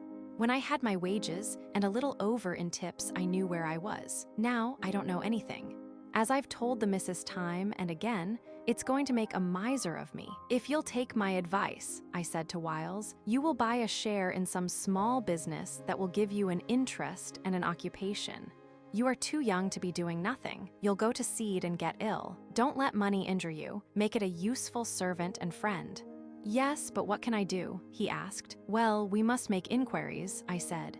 "There must be such things going. And if you'll take my advice," said Naomi to Mrs. Wiles, "you'll adopt a child, not so small as to be an anxiety, but just big enough to be a companion and a nice responsibility." Personally, I wish this Australian uncle had been a decent bankrupt, for his money has done no one any good. The zoo has lost a capable keeper, the Mrs. Packer and ourselves have lost a good servant, and the Wiles have lost peace of mind and any real reason for existence. Chapter 9, in which the top floorback turns out to be an acquaintance, and schemes are unfolded for the salvation of an effete race. We had at school a literature master who, in the course of many hundreds of discourses, made 2 remarks which have never left me. Or would it not be fairer to say that of the hundreds of lectures which I heard from a certain literature master, I have succeeded in retaining 2 injunctions? One was the comment, which he had from Dr. Johnson, that repetition is a fault rarely committed by bad writers, and the other, that what we call coincidences should never be noticed. This being so, I cannot describe as a coincidence the fact that the young socialist at Dabney's turns out to be our own socialist of the top floor of whose profounder sincerities Mrs. Wiles is so skeptical. I saw him the next day both enter the house and leave it, banging the door with a vehemence that would break up any delicately organized communistic home. And since then, we have met in mutual recognition and have conversed. Spanton seems to be very much in earnest, a boyish figure of about 26, clean-shaven, but without the soft brown clothes, costly Jaegerisms, and other external insignia of his kind. On the contrary, he is a bit of a dandy, uses quite superlative soap, and has a manicure set. It has been said that nothing is more annoying than to be agreed with when one is indulging a mood of self-depreciation. Well, Spanton will never be annoyed that way. They're a foolish lot, he said, referring to the company at Dabney's. They go there every week just to cackle, and none of them ever lives at all. Except possibly that blackguard, Rudson Waite, and he ought to be in jail, but the whole world's like that. All my friends and acquaintances are either writing or talking or vegetating. Dabney kindles to excitability every day over something said in the House, or something said by other journalists about something said in the House, and that's how he will go on spending this boon of life to the end, never traveling, never suffering, never being hungry or thirsty or wicked. What a way to live. And your novelists and dramatists too. Like so many of the world's reformers, this young man has the most exasperating way of saying you and your novelists and dramatists trafficking in the sham emotions of their puppets, how they are wasting this boon of life. And all their myriad audiences in the theaters or readers reclining on sofas, how they are wasting it, lulling themselves with the stories of fictitious mannequins instead of doing something, almost no matter what. And this enemy of society who lives under our very roof, the cinema man, what an account there will be to settle with him one day. He's one of the worst lullers. It infuriates me. Something has got to be done, and I'm going to do it. England's got to look herself in the face. She's been dodging the mirror for years, but she's got to do it. I'm out to see that she does. Asked what he did towards that end, Spanton said that at the moment he was delivering a series of lectures at such boys' schools as permitted treason to be talked. They were addresses on socialism, not pure socialism, but a brand of his own. Because, of course, he said, we must get hold of the younger generation. The middle-aged and the elderly are no good. Young men, youths, and boys are the best material. I show them as vividly as I can how dependent all of them are on labor not only for their comfort, but for the necessities of life. I have slides illustrating all the chief industries and some of the minor ones, even to cricket bat making. I take them down coal mines and show them what kind of a life a miner has to lead before our eggs and bacon can be cooked. I draw comparisons between their own pocket money and the earnings of many kinds of laborers. In short, I do all I can to make them think vividly of what the underworld of toil is like, and to realize how the spectacle of the upper world of wealth, as reflected in the halfpenny papers, must strike the toiler. If once they can be brought to understand this, to put themselves in the place of those others, things will be easier. Because it is a realization which they will never forget. I don't draw any moral. I don't suggest that there shall be an equal division of property or anything like that. For one thing, the schoolmasters wouldn't let me, and for another, I don't believe in equality.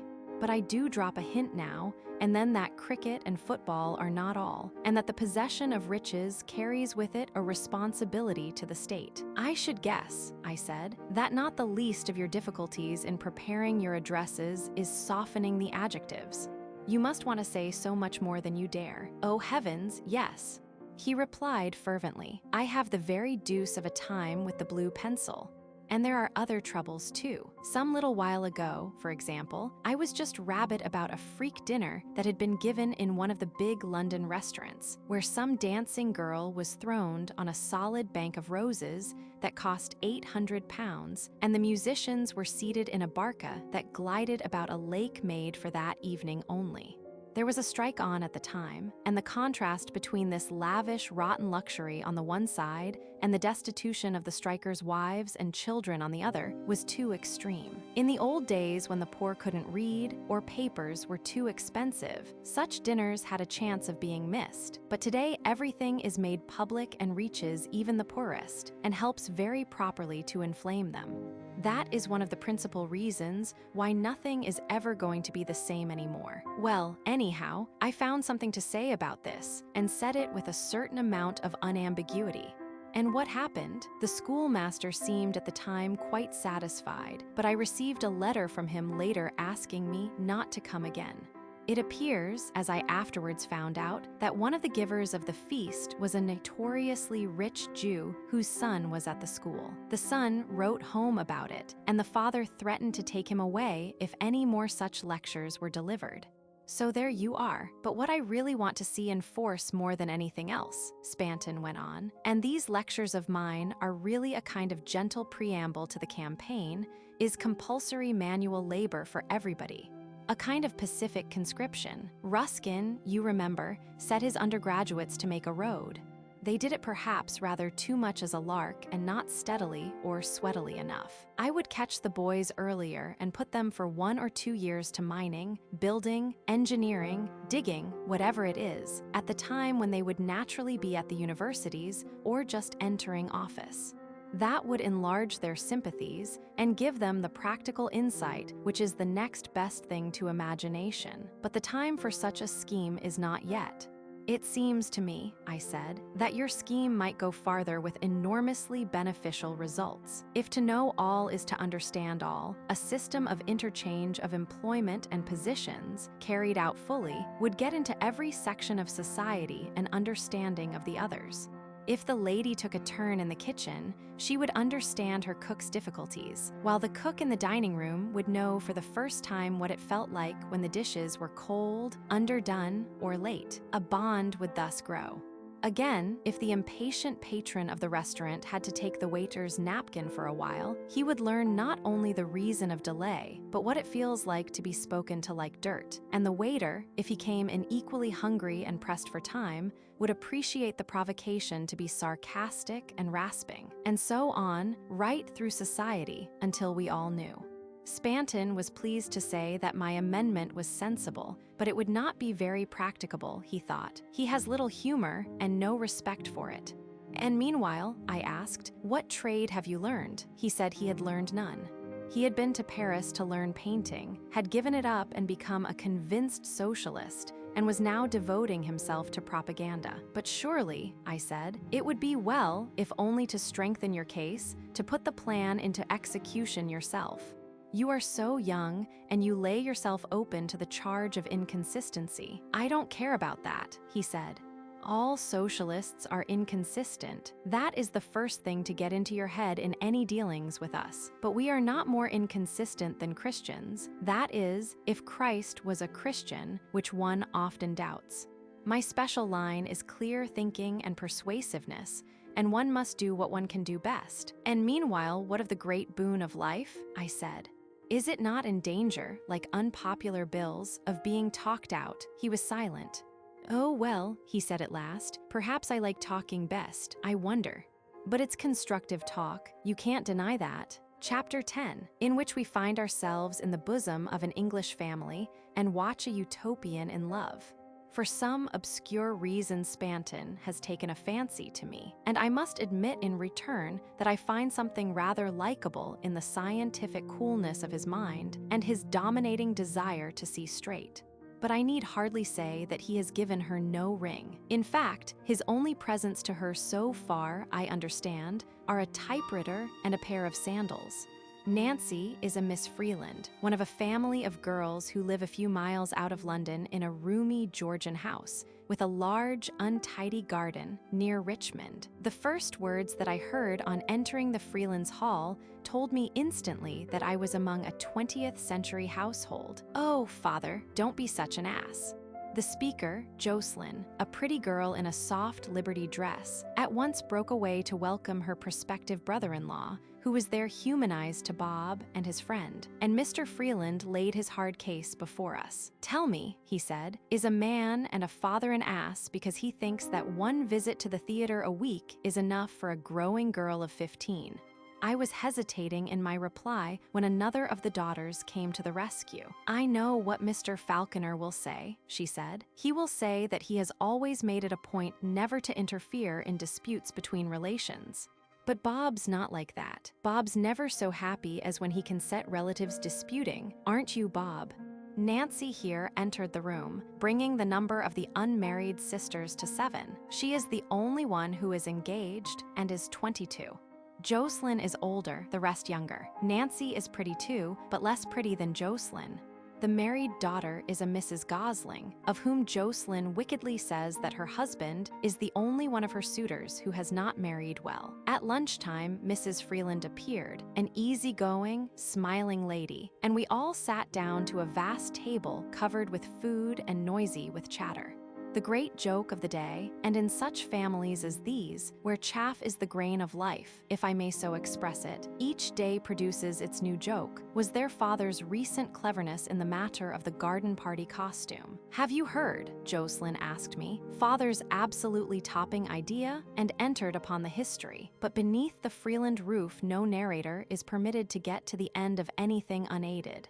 Every story is composite. This one ran something like this. "You see," Jocelyn began, "we all had an invitation to Lady Sydney's garden party, and father wanted to go but didn't know what to wear. Because," Mona explained, "it wasn't an ordinary garden party. It was in connection with father's great educational scheme." "Yes," said Mr. Freeland, "if there had been a nice little word like tennis in the corner, I should have had no qualms, but have gone in flannels, swinging a racket.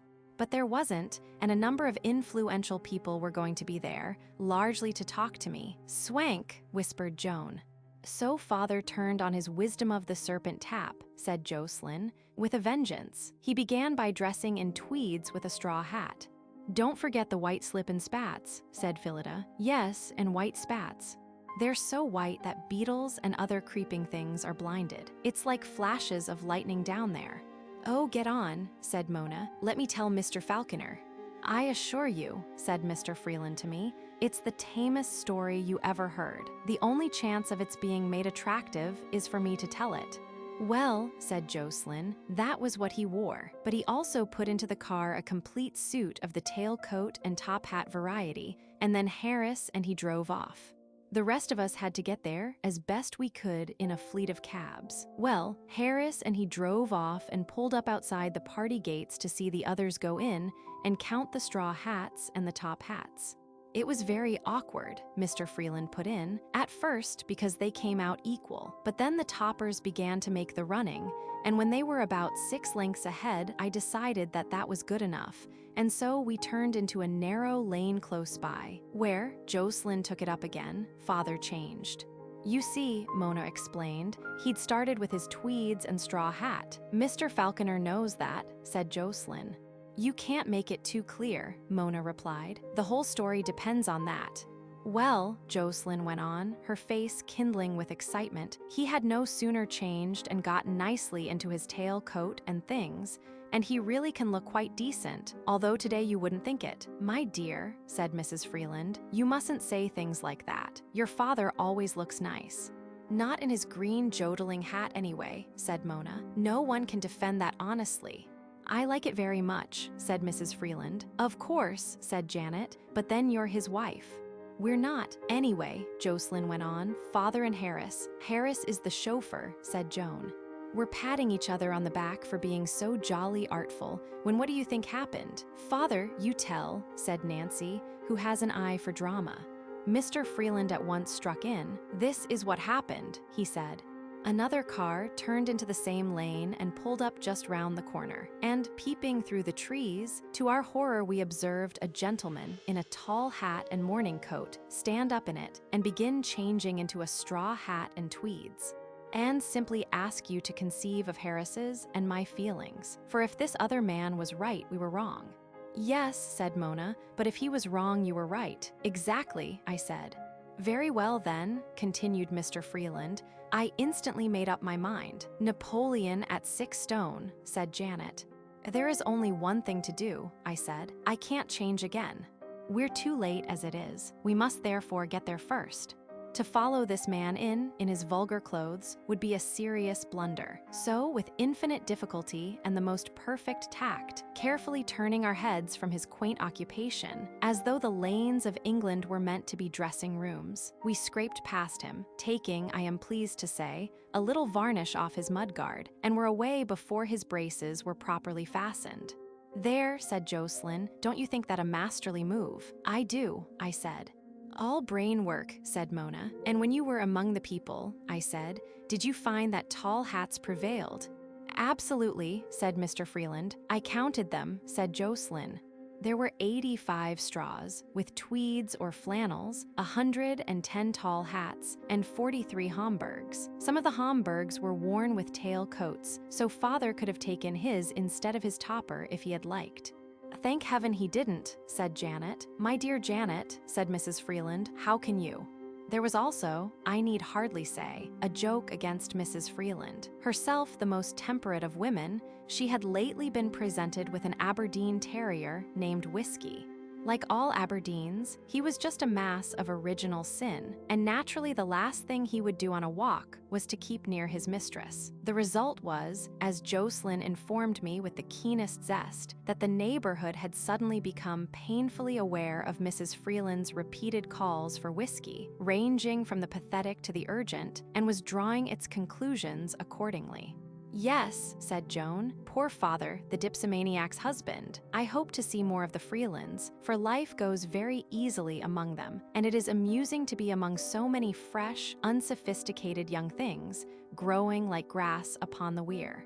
It is one of those families where the skeleton seems never to leave the cupboard, and it is tonic to visit these now and then. Very different from the houses, where it is the family that lives in the cupboard, and one meets only the skeleton.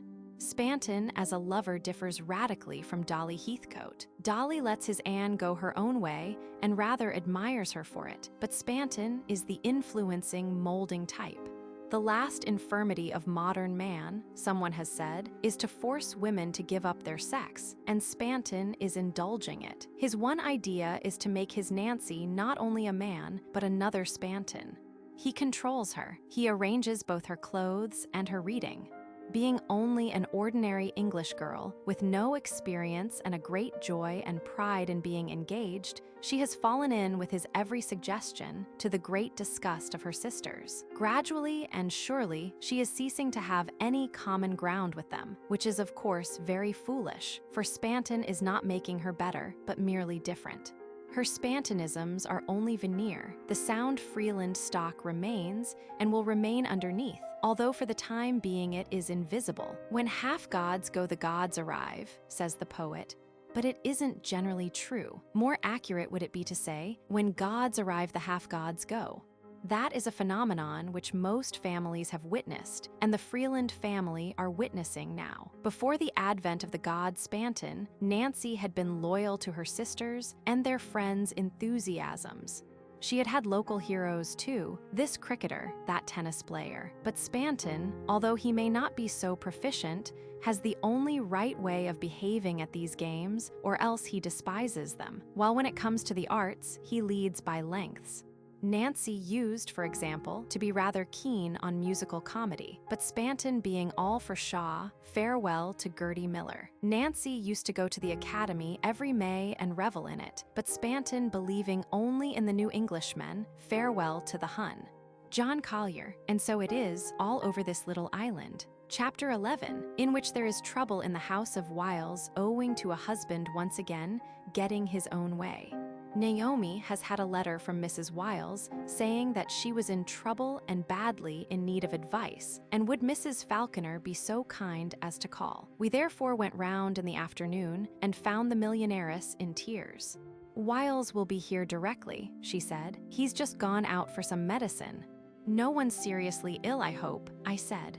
Well, I don't know, she replied, but you remember, ma'am, what you said about adopting a child.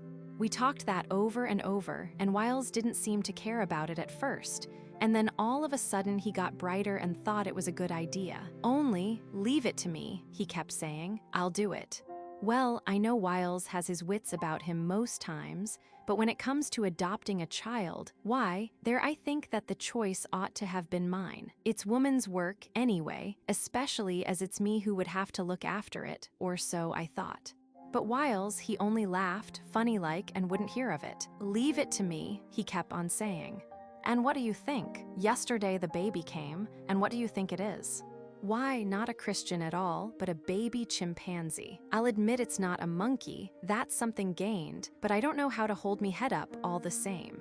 Look at the degradation of it. What can the neighbors say? Because of course they'll think it's just a monkey, and in our position. Here we are, come into money and moving into a nice house, with a servant, and getting rid of the zoo and all its fleas once and forever, as I thought, and now to have it all beginning again, and another of those creatures brought into the very house where we eat and sleep. That is if ever I, for one, will sleep again. Never did I think to see my own back kitchen a menagerie. At this moment, Wiles came in, looking a little self-conscious, but important too. Ah, he said, I can see what the missus has been saying, but don't you take any notice of her. She'll be all right. Come and see my Lou, and he led us to the back kitchen, where a timid and distrustful chimpanzee huddled in a corner. That's her, that's my Lou, he said. That's our adopted child, ma'am. She's got a touch of bronchitis, I'm afraid, and I've been getting some medicine, but she ought to be all right here, with me to look after her. Why, I feel another man already, something to do again. Lou was a picture of melancholy and suspicion as her new father poured out a spoonful of the linctus, but it was syrupy, and she took it with pleasure. There, he said, as she finished the dose, my little girl isn't going to die of pneumonia. She's going to get strong and learn some good tricks, isn't she? Tricks, said Mrs. Wiles. You know what that means. Shaking hands, eating with a spoon, pretending to read the paper. Nothing worth doing. Nothing like a nice little orphan girl who would be a companion and a pleasure to us and go to a cinema now and then. I'm so disappointed. Well, I said, there's time. It's only Wiles having his adopted child first. Your turn next. That's fair, isn't it, Wiles? We'll leave it at that for the present, said Wiles, pointing to an illuminated card on the wall. That's our motto, he added. I am always attracted by stories of what might be called beneficent error, and this gesture of Wiles's gave me a perfect example. To my eyes and to 99 observers out of 100, the device, which ran thus, not now, represented nothing in the world but the text. No cross, no crown. Judge, then, of my astonishment when Mrs. Wiles supplemented her husband's remark by saying, yes, we've had a lot of comfort out of those words in our day. Not now. Later it'll be all right. There's a better time coming, but it isn't quite ripe yet, so pull yourselves together and wait cheerfully. Wiles had it given him by an aunt of his, who was a very pious body, and it always puzzled us why she shouldn't have sent something more religious. But, as it happens, nothing religious could have helped us more, could it, Wiles? Not now.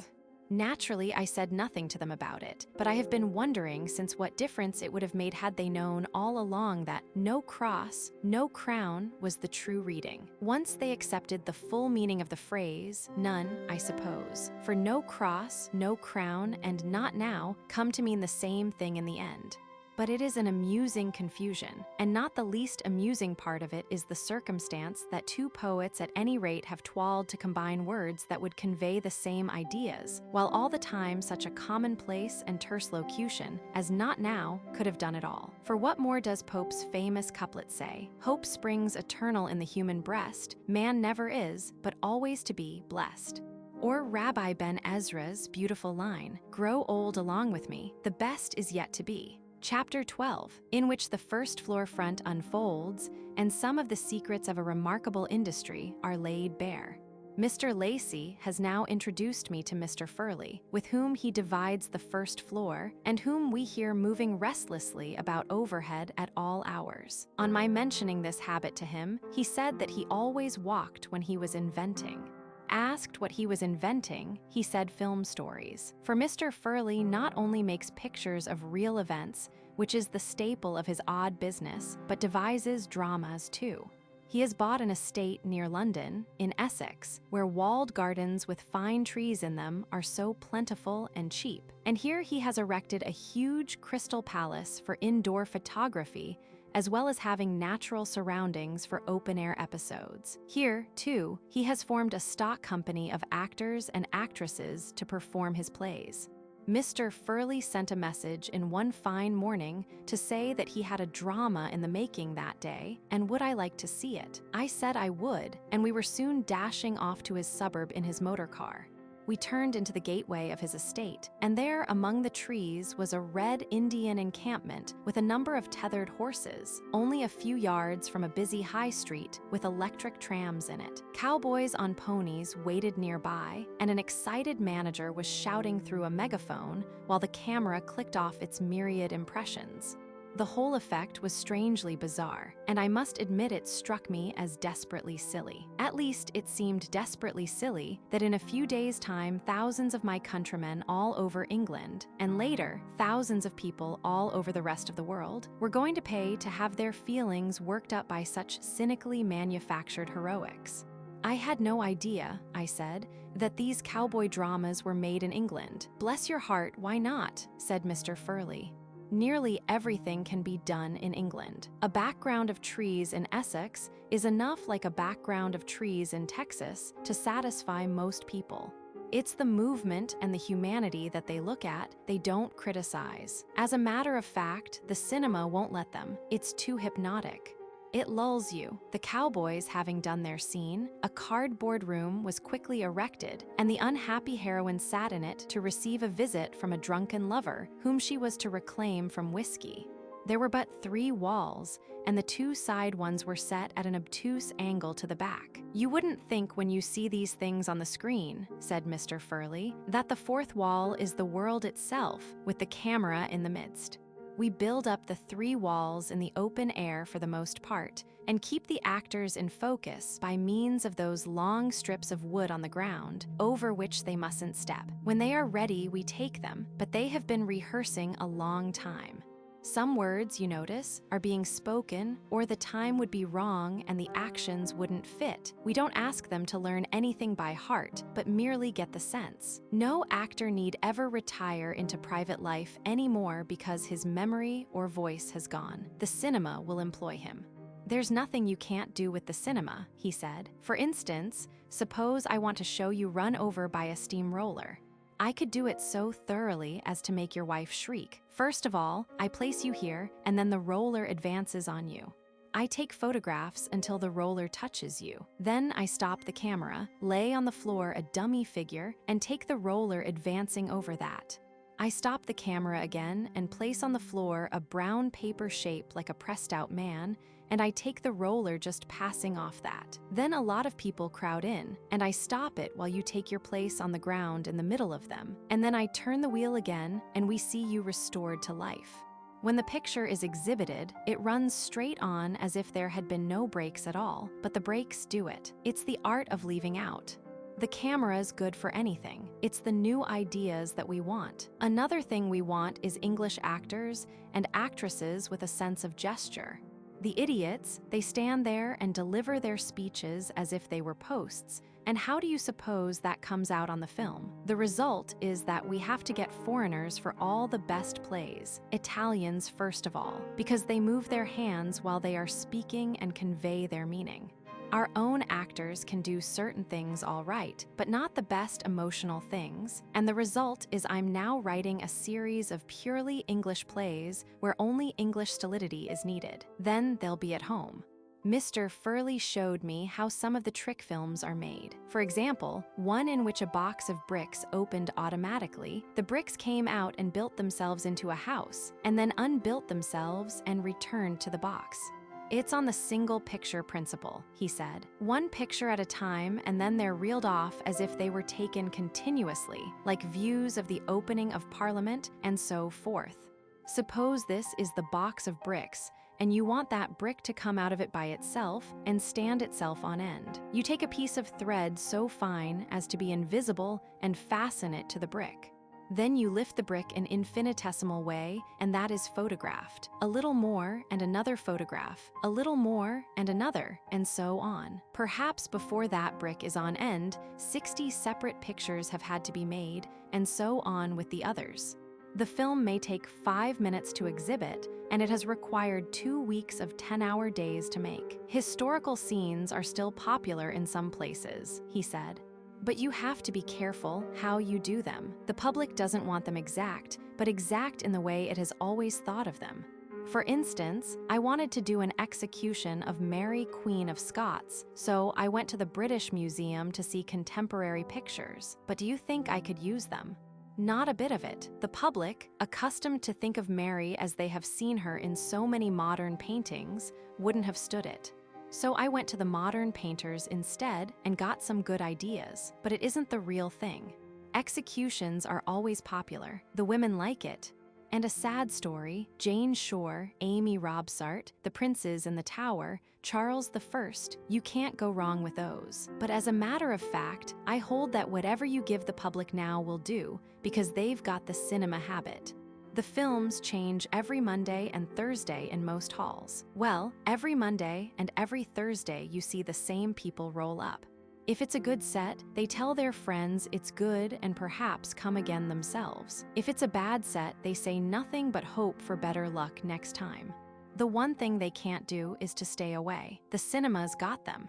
As I looked over this strange place and heard Mr. Furley's explanations, ideas as to the further possibilities of the cinema crowded into my mind. Its educational advantages, for example, are remarkable, and a day will certainly come when most schools will have a machine for exhibiting films. The most delicate physiological processes can be recorded, the evolution of the butterfly from the egg, the hatching of chickens, and so forth, all making a biology lesson as fascinating as a romance. Every science can in fact be humanized by this invention, and school children actually see the world in the act of growing. My own particular hobby just now, too, folk dancing. How easily the cinema could help that, by reproducing the steps and movements so exactly as to make teachers almost unnecessary. Geography again, how vastly more entertaining a lesson would be if the scholar was taken for a short trip through the country that was under examination. London in the early days of the cinema had several halls where only scenery was shown, and they were very popular. Today the taste has declined, and everyone wants melodrama. But those old topographical films are not lost, and they would be priceless for quickening the imagination of the young at school. I made some of these suggestions to Mr. Furley, but he was not enthusiastic. He is a serious man with taste, but he does not let that interfere with his business. In our trade, he said, you must give the public what they want. People like you come to me and say, why don't you raise the tone of the films and make them more instructive? But I want to retire, and in order to do that I must make money. I used to have a notion once that I would be ahead of the time, but I've given that up. The fact is, the cinema managers who buy my films won't let me. They decide what the public want, or the public want what they decide. I'm not sure which it is, but whichever it is, there's no chance for much that isn't vulgar. After the real events, and now and then a landscape film, everything has to be either passionate or comic. Well, I said, the time must surely come, and soon, when the cinema will begin to need brains. All this sham stuff will fatigue, and the real thing will have a chance. If you take my advice, you will try to be in the van. As it is, I feel sure that London could stand one hall at any rate where something better was given. There are such possibilities. Satire, for example, never had such an ally. Think how deadly at political meetings could a film be which depicted the rival candidate in ridiculous situations. Think of what socialism might gain from a series of views of the stately homes of England and their idle plutocratic owners at play.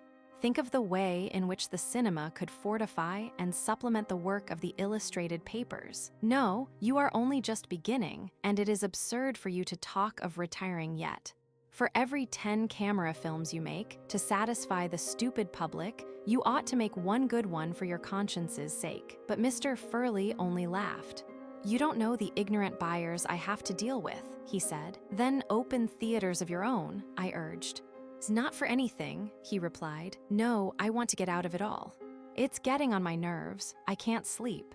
My eyes have turned into lenses and my brain into a camera, and I see everything like that. Nothing but farming will do me any good, and I want to get to my farm as soon as I can and stop there. When I'm talking to people, as it might be you now, I find myself all ready to swear at them for not being more animated. I search the papers for the death of kings because there's nothing so popular as royal funerals. I'm a lost soul. No one who has not gone into the matter has any notion of what an industry has sprung up around the cinema. There is first of all the photographer, who must be supplied with materials, not the least of which is, annually, many miles of celluloid film. This film has to be made, and factories came into being to do nothing but make it. Passing over the other photographic accessories, we come to the buildings, where the dramas are enacted, the actors who perform, the costumes, horses, motor cars, and scenery which they require, and the managers who rehearse them, often day after day for hours before the few minutes occupied by the final photography. And the whole thing isn't more than 14 years old. I made some remark to this effect. Oh, said Mr. Furley, the cinema industry's nothing here compared with America. There they take it seriously. Expensive actors and actresses are retained, large tracts of country are rented, and the activity is prodigious. In Italy and France, too, they pay immense salaries to their funny men and huge fees to dramatists to devise scenarios. Here we pay next to nothing, and if possible nothing at all. One can get all the plots we want out of our heads or old novelettes. I have a man always at work reading old novelettes for plots. England, My England, Chapter 13, in which Mrs. Ducky discusses the duties of life, and Mr. B. Merton introduces me to certain village pessimists. For old sake's sake I look in now and then on Mr. B. Merton and bring away a book. And recently I exchanged a few words with Mrs. Ducky, who is now very lonely by day. Beatrice, having gone on to the music hall stage under the name of Lazy Glee, a serio-comic singer, and Ern having thrown up a situation in a garage in order to join a troupe in the same profession who are known as the Four Uglies. Mrs. Ducky naturally began by asking after my young lady. The pretty dear, she said. I hope she's well and that you're comfortable where you are. Sorry we were to lose you. And are there any little ones? Not yet, but there will be, I hope and trust. Such a sweet lady and such a nice gentleman, it would be a sin not to have any. So many people today aren't having any, and I call it a crying shame. But you're not like that. There must be one little Master Falconer at any rate, if not two, and a little Miss Falconer as well. One of each is best. Single children get spoiled and too clever too. No give and take and always hearing their parents talk. Not good for a child. No, a noisy nursery is best, with a good quarrel now and then. That's the way to make men and women. The next time you call, I hope you'll be able to bring the good news, the honest creature concluded. She went on, without interruption, to talk of her own family. Why all my children should be so bitten by the music halls I can't think, she remarked mournfully. I never cared for the places myself, and my husband is all for serious music when he gets the chance, while their grandfather on their father's side was a local preacher, and my father, God bless him, as quiet a man as you'd find anywhere, and so little ear that he didn't know the old hundredth from Home, Sweet Home.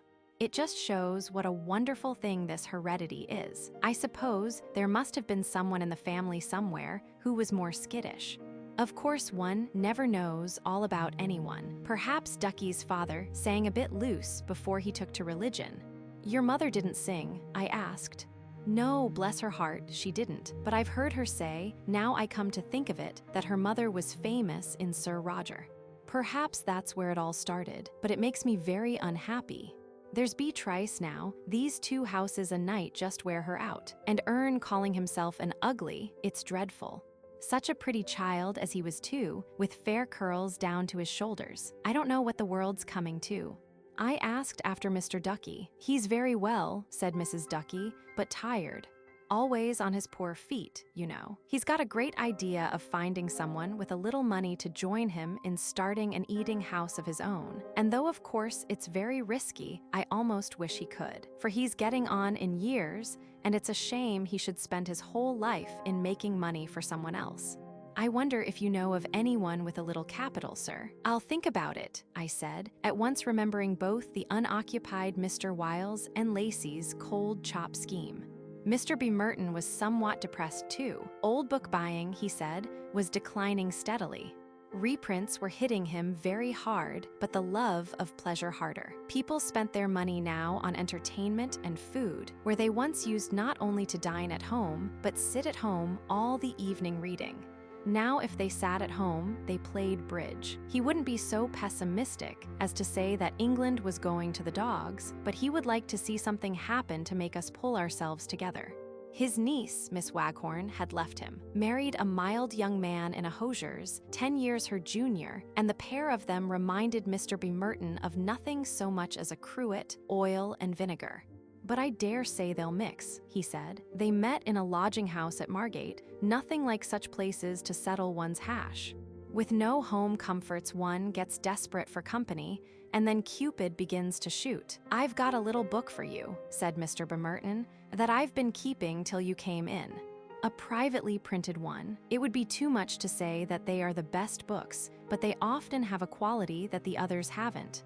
Sometimes, of course, they're merely the result of vanity, but here and there, as in the present case, they contain a very special kind of record, such as a modest observer with a humorous sense of character might like to preserve for her friends, but not wish the world at large to see, lest perhaps some of the simple folk described in the pages might get to know of it and be hurt. It's the modestest little thing," he said, "just a few pages of talk among villagers in the Midlands, but it's a jewel of literature. Among its very great admirers when it appeared was Mr. Gladstone. Now, I've only one copy, and I can't get another, but I'll lend it to you. You must treat it as if it were a black pearl." I have done so and allowed no one but Naomi to see it. It is a strange little book and might well cease to be private, although one likes to think of a few good things being withheld from the world at large. Miss A, the author or recorder of these conversations, was an invalid lady living in the country, to whom her humble neighbors were a perpetual joy. She helped them, she sympathized with them, and she laughed at their little foibles afterwards. In these pages, she has preserved certain of their odd speeches, the period being chiefly early in the 1860s. But the type is eternal. Although we meet several characters in the book, most of them have a family resemblance in that they have had a hard time and expect nothing better and do not always make the best of it. No doubt Miss A had neighbors who were more optimistic or less sardonic, but to her, these did not appeal as those others did. All artists have preferences in types, and the humorous grumbler was hers. But it is not discontent that gives this little book its unity. It is marriage. Almost every page touches upon that imperfect state, so that by the end, an impressionable reader would as soon think of entering the bonds as of sitting voluntarily in the electrocuting chair. That is, if marriage did not chance to be the one hazard in the world from which no one person can withhold another. Here are Miss A and Mary Powell, a laborer's wife, together in Mary Powell's cottage, as reported by Miss A. "Miss A, how have you and John agreed together since I left Boulay?" "Mary, well, ma'am, those words of yours when we parted have acted very well." Mary, says you, when John's in a bad temper you be in a good un, for it's both on you being in a bad temper together as does the mischief. So many a time when he's contraried me I've said to myself, now I'll be on Miss Ace plan, and we've had nothing but bits of hout since, never no fighting, and a very good thing we've left it off. For ye see, a man's hand falls very heavy on a woman, and many a time I've been black and blue. Only he was a deal more careful where he hit me at after he had that 7 and 6pence to pay for them, leeches to my side. You remember it, don't you, ma'am? I'd been saying summat again his mother. He calls her all to pieces himself. Only he wunna let me, so he knocked me off the chair, and it caused himflammation. And fine and foolish John looked when the doctor shook his head at him. But he never said he was sorry. He's too stupid for that.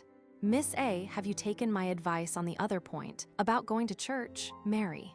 Well, ma'am, I did go twice after my brother died, but I can scarce ever find time, betwixt waiting on the cow, and the pig, and John, and he tacks as much as t'other two put together. He won't so much as reach out his hand to reach hisself a cup or a saucer.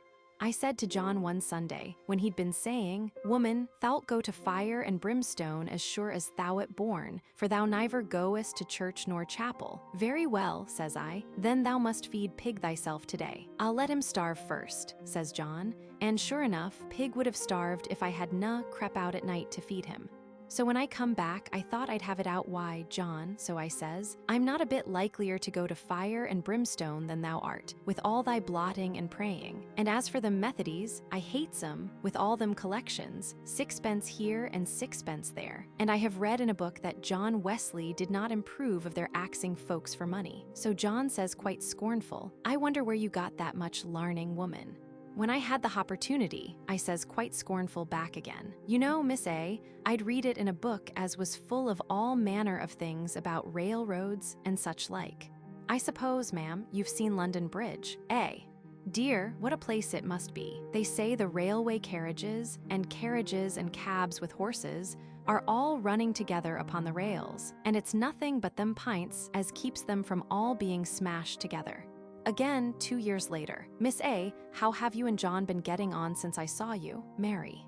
Pretty well. Indeed, I darstna fly into them passions. The doctor says it'll be present death if I do. Mine is the white passions as drives the blood hinwards and causes bad palpulation at the heart. Mr. Walker, the doctor, come in one day just as I'd knocked John backards at the door for coming in with dirty shoes, just when I'd been 2 hours on my hands and knees cleaning the floor. But you know, Miss A hot temper is naturally grounded in me. My mother had a hawful temper. I've seen her empty a shovel full of hot ashes on my father's head. Now, I won't say but what I've thrown a ash or two at John, but they've been good uns, and one day my mother snatched up a gown as I had been buying for myself, and put it on the fire, and her said, There now, and next time I'll put you on the fire too, if you buy finery without my jurisdiction, eh? How I cried when I seed them beautiful pink and yallow stripes kindling, but her was a good mother at the root for all her was so strict. And when I sees girls nowadays fithered and flounced up, and pomped out so as when they come swelling along one's obliged to get out the road, I often thinks to myself, it's a pity there's not some mothers in Bulai like mine. John often says to me, Thou'rt the very model of thy mother, Mary, temper and all. Yes, John, says I, and didn't her warn thee that I'd a foul temper, and didn't thee say, like a big fool, I will have her, temper and all. Thou conceitedst thou couldst master me, but thou hast learnt different.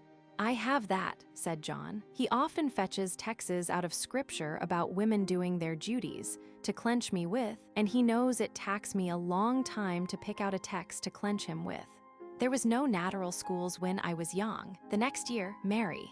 I hope you're better of the Lombager. Miss A. John had it once, and he was cured with some stuff he got gracious from Dr. Woods. It was uncommon strong, for he could feel it playing backards and forwards about his heart afore it went down. John's mother is dead at last, but she lay a long while. You know, sick folks canna go hoff unless they're kept nice and clean. I'll be bound her'd have died a deal sooner if I'd had the tending of air, because I should always have been fettling and washing of her. For all her'd been so wicked, her died like a good un, and said her was going to glory. But I'm partly of your opinion, Miss A, that according as folks live, so they'll die. So much for Mary Powell. Now for Anne Williams. Miss A, I think you seem as cheerful as ever. Anne, yes. As Mary James says, I'm always at the top o' the tree, and so I ought to be, for the Lord has been very good to me. You would not have conceded as he would listen to the prayers of a poor, ignorant woman like me, but I've proven as he did. For many a time, as my husband has rampaged out of the house door like a lion, I've felled on my knees, and he's come back like a lamb. I never used to tell him what it was as had peacified him, because I knew that ud cause him to break out worse till ever. And now when he's a bit for wrangling, I only just say, Daniel, we wasn't paired to tear up one another's minds, but to live comfortable. Whatever we say, long or short, she has it in a minute, and specially if there's a bad word said she's sure not to miss it. And then, if I hoffer to beat her, her'll cry out. If mother beats Hemma, Hemma'll tell daddy, and then daddy'll beat mother. Really, I say such an admirable little creator is more than natural. I shall be taking her with me to chapel by and by. We attends the primities. Miss A, are those the ranters? Anne. Oh, no, ma'am. The ranters jump and the primities only shouts. I don't hold with jumping myself, though to be sure wasn't it St. Paul? Oh no, it was King David, as danced before the ark. The shouting is a reality. Depend upon it, Miss A, for you know when the facts of the Lord works into one's inside, one cannot help but shout. The next cottage is a stonemason's. The stonemason is ill, and his wife receives the visitor. My husband is very bad indeed, ladies. Indeed, I thought it was a done job with him last week, and him unconvarted yet. So we set out, and as we passed the Nag's Head, I could hear him saying, "Be off with ye." That was to the devil, you know, ladies. It was 12 o'clock when we got to Cressbrook to my mother's, and as soon as morning came, my husband said, "I'll go to Cousin Jane, as has axed me so often to go to chapel, and if her axes me again, I'll go." So he went, but her never axed him, so I took it that the Lord had not apinted this time for Ned, so we come home again, and he soon took to drink worse than ever, but he's better to me than he used to be, for when I knelt down to say my prayers, he'd often pull me up again by the roots of my hair. He's coming downstairs now, ladies. Ned, thou must tell these ladies what ails thee, though they'll scarce understand such broad talk as thine, but thou must speak thy best, and they'll excuse it, Ned. The doctor says the muscles of my liver is set fast, and he ordered me a hot sliver bath to loosen 'em, so I borrowed one, and while I was in it 2 or 3 of the neighbors looked in, and they kept saying, "Stop in a bit longer, lad, it'll fatch the grease out of thy boons." So I stopped and stopped till I was well nigh G'd, and I have been going worse ever since. Miss A, have you been subject to these attacks before? Ned, yes, ma'am, since I was a lad. I was prenticed to my uncle, a stonemason, and one day when I was at the top of a ladder, 30 feet high, me and the big stone I was carrying come down together. And when I laid on the ground half stunned, the first words my uncle said was, "The stone's not broken." He never asked me if I was hurt, and as soon as I could move, he said, "Up with it again, lad." However, I never said much, for I kept thinking to myself, the words as one has not yet spoken, one has got yet for to say. And lastly, here is an old Welsh widower, Miss A. I hear that you lost your wife 10 years ago. You must have led a sad, lonely life since her death. David, quite the other way, ma'am. I'd never know peace at all till she went. I prayed to the Lord night and day for 30 years that he would please to part us, but I left it to him which way it should be. I was quite ready to go myself, but he took her at last, and right thankful I was indeed. Miss A, I suppose you were always quarreling. David, I had a hot temper enough before I was married, but when I see what an awful woman she was, I says to myself, now, 2 fires cannot burn together, and I grew as quiet as could be, and never contraried her no ways. But she was a most awful woman. Indeed, she did throw a coffee pot just off the fire at my head one day. Miss A, I hope she repented before she died. David, indeed, I don't know. I did often say to her when she lay a-dying, "My dear, I hope the Lord will forgive your sins, but I do not know as he will, for you have been a most awful woman indeed, my dear." They ring very true, these grumbles, do they not? And they all add to the wish, which so many reflective persons must have entertained at one time or other, that the perfect man had not narrowed his earthly experiences and diminished the variety of his example by remaining single. Chapter 14, in which a jovial party join England's annual Saturnalia and a new knight philosophizes on his greatness.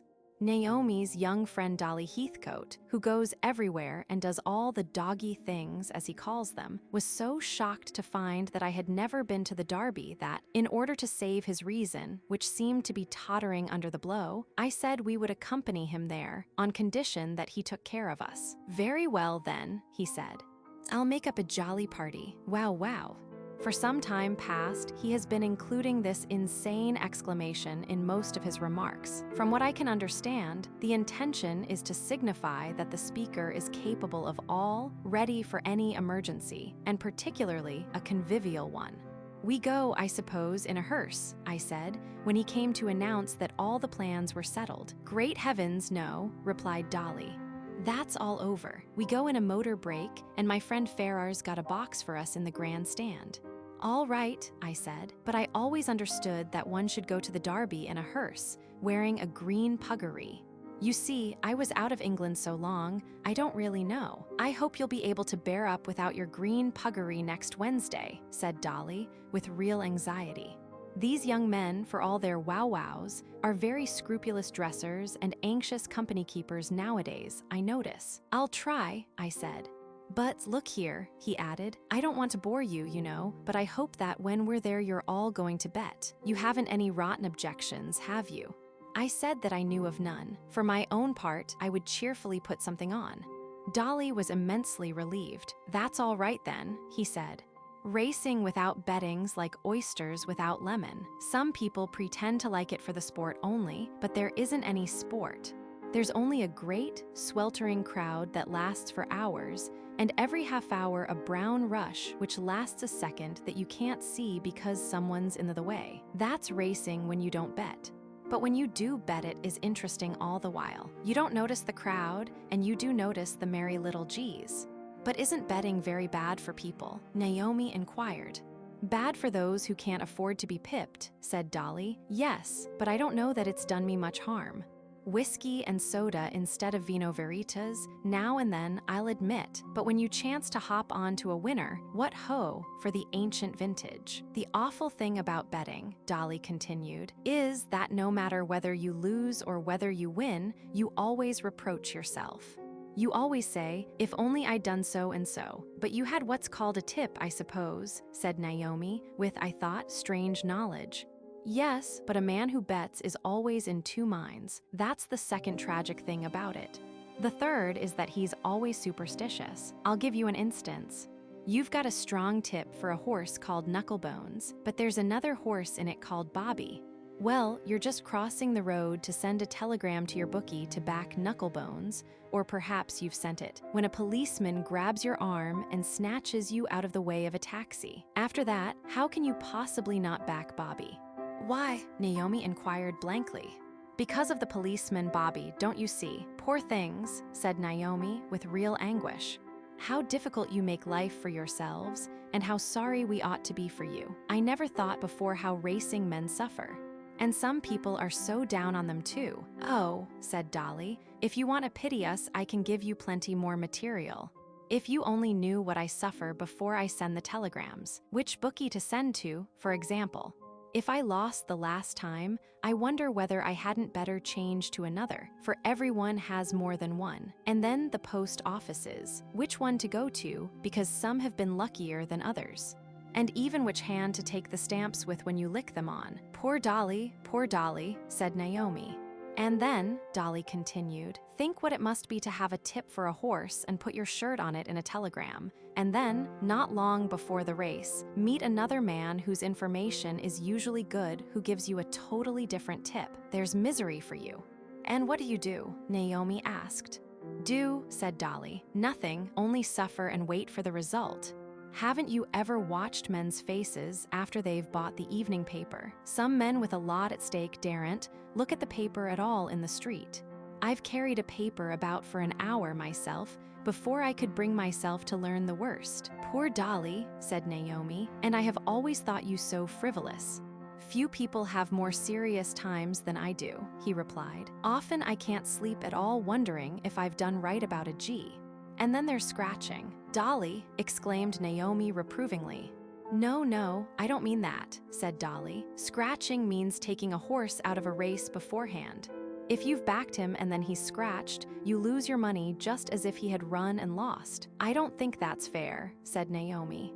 Well, it's the rule anyhow, said Dolly. Don't tell me any more, said Naomi. I shall get you on my mind and lose my sleep too, but answer just this one question. It's about the saying, if only I'd done so and so. How is it that all you poor dears say that if you win as well as if you lose? Well, if you lose, said Dolly, you say, if only I'd backed that other G instead. But if you win, you say, if only I'd put on a tenner instead of a fiver. Don't you see, you can't get away from it. The words, if only I'd, are engraven on every betting man's heart. Then really, I almost wonder you don't give up betting, Naomi replied. Give up betting? Good heavens. You must do something, said Dolly in alarm. How could one get through the day without a little flutter? I don't mean at the races only, but in town. It just keeps you going. You pick out your fancies in the morning, and then you go on buying the evening papers all through the day. That's life. I am afraid I have sadly misspent mine, I said. I haven't had a bet for 30 years. We must get you into good habits again on Wednesday, said Dolly. The ride to the Derby was amusing, but to have chartered a motor was the height of foolishness. The motor's recommendation is its speed, but owing to the congestion of the road, we rarely proceeded above a walking pace after the first few miles. As a matter of fact, a donkey barrow with 3 passengers kept ahead of us for an hour. Dolly had charge of the party. With him was Anne Ingleside, Algy Farrar and his wife Gwen, whom it appeared Naomi had known and liked at school. Naomi, I, and to my great pleasure, Anne's father, Sir Gaston Ingleside, who had been induced to go, much, he said, against his will, and he feared in his country's time, he being a Whitehall magnate, but he thought it only right, as a good parent, to participate in some of Anne's actions. But what I am chiefly doing, he said, is marveling at the change that has come over life in my time. I can no more fancy my father taking me to the Derby than to an opium den. Yet here am I placidly seated in the same dissolute vehicle as my unmarried daughter, on our way to the great reprehensible annual carnival of vice. Yes, said Anne, and you one of the newest KCBS too, fresh from the King's presence. By the way, said Dolly, the King will be there today. He always goes to the Derby. Perhaps you'll meet, sir. You know each other now, don't you? I shall never forget him as long as I live, said Sir Gaston. But even if he, as is likely, has forgotten my face, the spectacle of my legs, in hired knee breeches, walking perilously backwards with a sword between them, must be indelibly printed on his memory. Do tell me, said Naomi, was it very dreadful? Very, said Sir Gaston. We did our best to hearten each other, but the dentist is nothing to it. Decent fellows we were, most of us. Brewers, music hall managers, actors, party plutocrats, caterers, and so forth, all armed to the teeth, all conscious of clothes we had never worn before and should probably never wear again, which is in itself an embarrassment, and all on the brink of changing our identity forever. How do you mean? Naomi asked. Why, all my life until then, or a few days before, but unofficially, of course, since the accolade had not been bestowed, I have been to the world Mr. Ingleside. My Christian name, which always seemed to me a strangely affected one, and was due to my mother as a young woman having deplorable romantic tendencies, I have done my best to suppress. And now, the Ingleside alone goes forever, and everyone is entitled to call me Sir Gaston. I almost wonder you accepted the title, Naomi said. My dear Mrs. Falconer, said Sir Gaston, I wonder too now, but at the time there seemed to be several rather good reasons. Perhaps the best of all was that I was a widower. Sir Gaston gave me a sidelong glance here which I greatly esteemed. Here was good company, old in bottle. The joke was lost, I fear, on Naomi, who puckered her beautiful forehead over it in vain.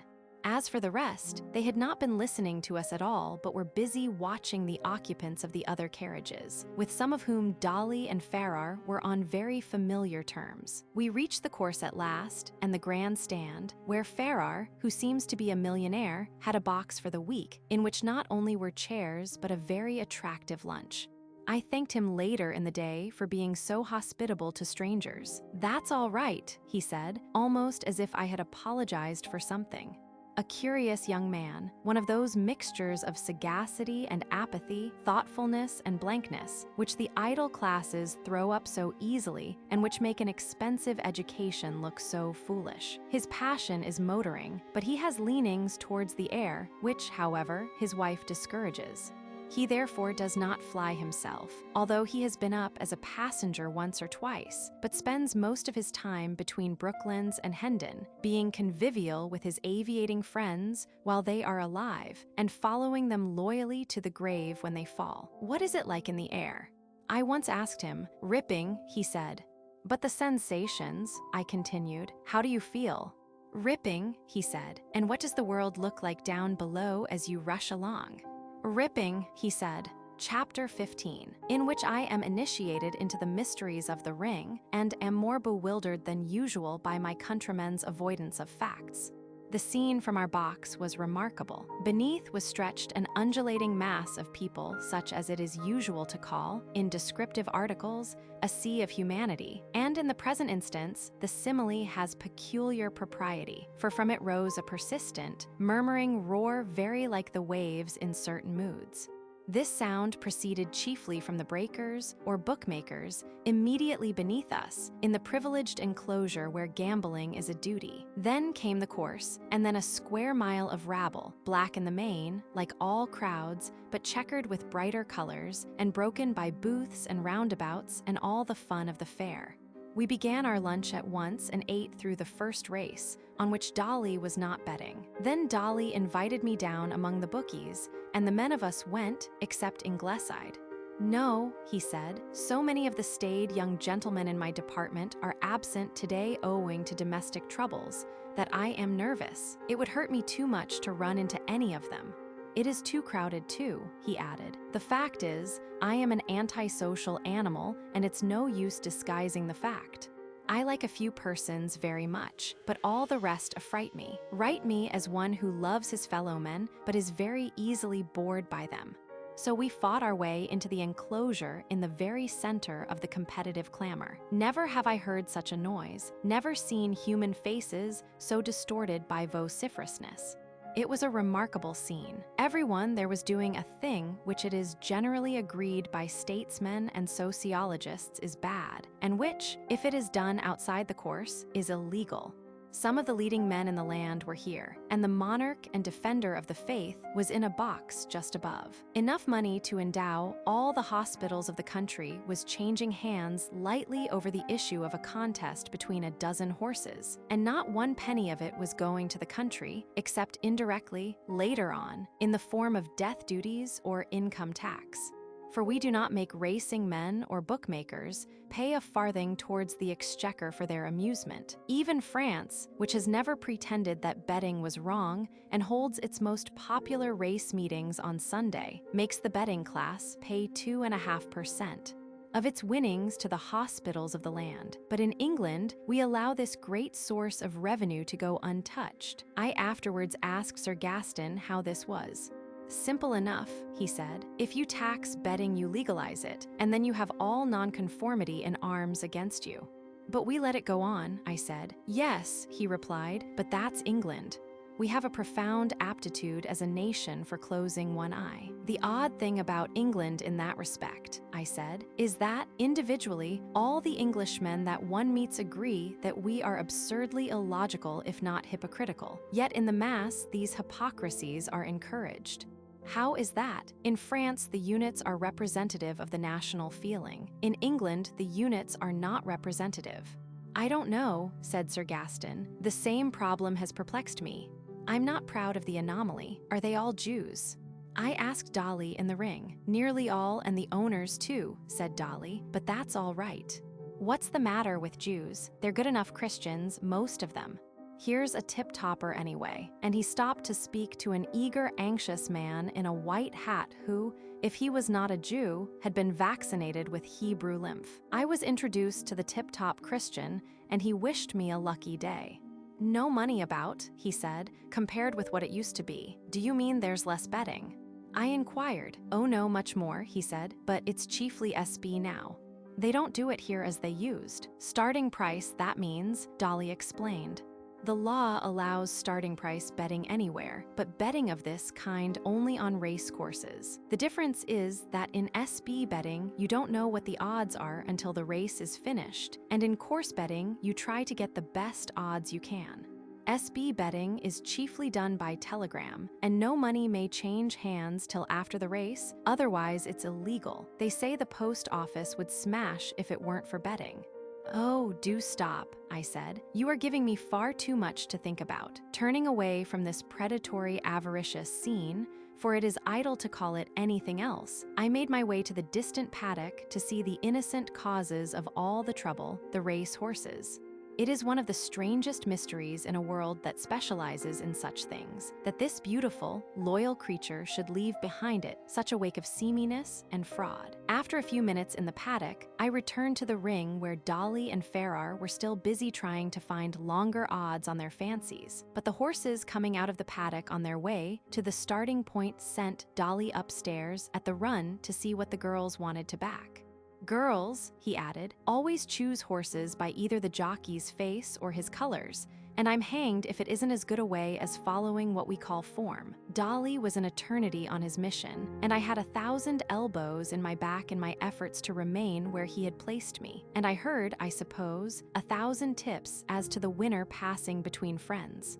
But one phrase alone impressed me, uttered by a jovial old man to a youthful companion who might have been his nephew. Always back the favorite to win, my boy, he said, and the most likely of the outsiders both ways. Being always open to good counsel, I determined to follow this advice. So when Dolly returned and asked me what I wished to back, I said I wanted 4 pounds on the favorite to win and 3 pounds each way on Peppermint. Dolly opened his eyes. You seem to know your own mind all right, he said. I always determined to follow this rule, I said. If ever I should take to betting, to back the favorite to win and a likely outsider both ways. Dolly whistled. Are you taking me to the Derby, or am I taking you? He asked. Very well, come and put it on. Naomi is on to Peppermint too. She says the jock's such a little angel. She ought to hear him in the paddock. Mrs. Farrar wants Old Rose and Purple. He's on a hopeless ruin named Usquebaugh. See what you can get, Dolly added. I approached the reputed Christian, who was besieged by clients, and at last secured his ear. I want to put 4 pounds on Paladin, I said. 7 pounds to 4, Mr. Heathcote's friend, he directed his clerk instantly, without even looking at me, but holding out his hand for the money. And 3 pounds each way Peppermint, I said. 24 pounds to 3 and 6 pounds to 3 Peppermint, Mr. Heathcote's friend, he continued, and was taking Dolly's various commissions before I could move. That's the way, said Dolly, as we struggled back up the stairs. Those are the heads, if we only had cabinet ministers like that. We were in time to see the start through our glasses a mile away over the crowds and the booths. A roar indicated that the horses were off, and at once the hubbub below quieted, only to break out afresh into new offers as the horses began to assert themselves. One race, knowing men often say, is as good as another. Only one horse can win anyway, and as desperate efforts to be that horse are made at Lingfield as at Newmarket, Ascot, or Epsom. This may be true on paper, but as a matter of emotional fact, there is no race like the Derby, because there is no race with so much human interest behind it.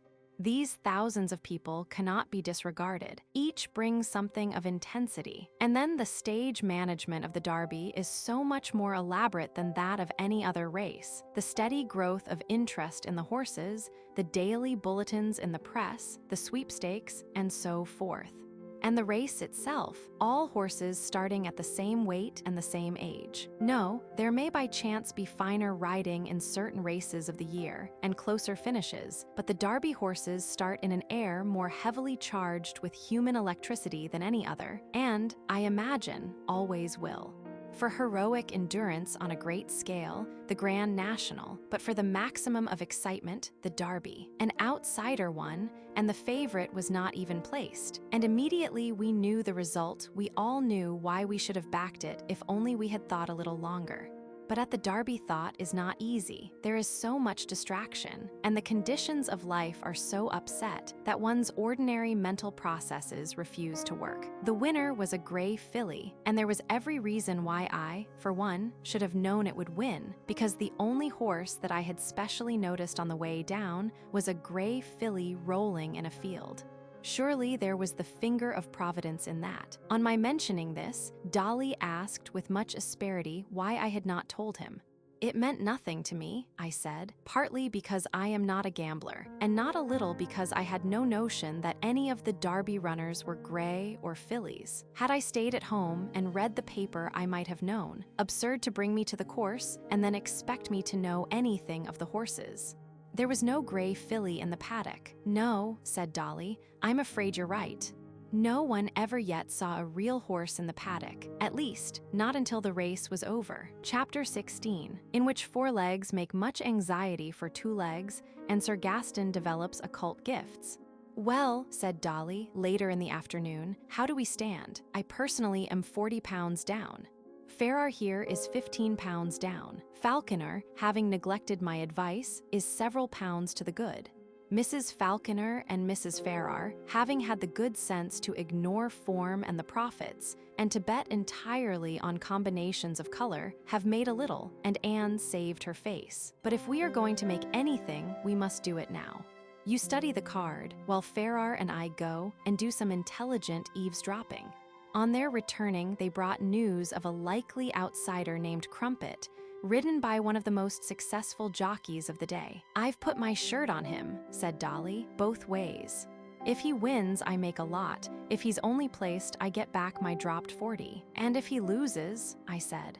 We will draw a veil, Dolly replied, but my favorite poison is prussic and apollinaris. Here you are, said Anne Ingleside quietly. Please put this half-sovereign for me on Witch Hazel to win. Why Witch Hazel? Dolly asked. I fancy him, she said. Any other orders? Dolly asked. Yes, I said. Here is a 5-pound note and a sovereign.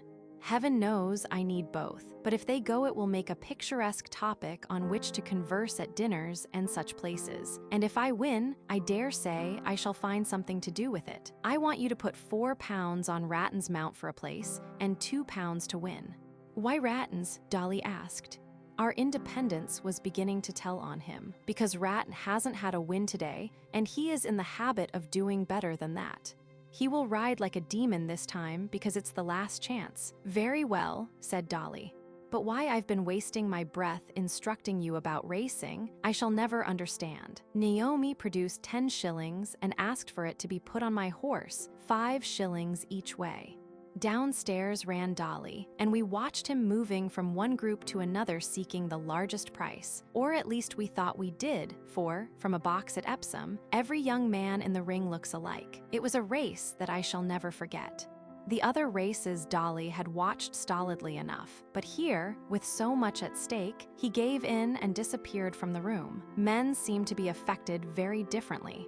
Some hate to see the horses at all, after the start, and at the close come out of retirement to know the result. Others watch every step through their glasses, and either learn their fate early or do not know it till the post. Some are silent, others shout instructions to the horses and their riders, quite oblivious to the fact that they are a mile away doing their best. So we had to wait for the numbers, which went up like this. 9379 was Palimpsest, ridden by Ratton, 3 was Witch Hazel, and 7 was Crumpet. Dolly came in at this moment and glanced at the board. Good heavens, he said, I've just scraped in, but Falconer's on to the winner. And 3, who's 3? Witch Hazel, said Anne. Perhaps you'll tell me, said Dolly, why you fixed on such an outsider as that. Because, said his betrothed, Mrs. Booty, our housekeeper, always says that if you're ever in doubt what to do you should try Witch Hazel. I mean when you've hurt yourself. Why didn't you tell me that? Dolly asked with some spirit, because tips of that kind are such personal things. They don't work for others. Anyway, you're all square. Yes, but I could only get 3 to 1 for a place on Crumpet, while I got you 4 1/2 to 1. But if I don't hurry, we shan't get even what we have won.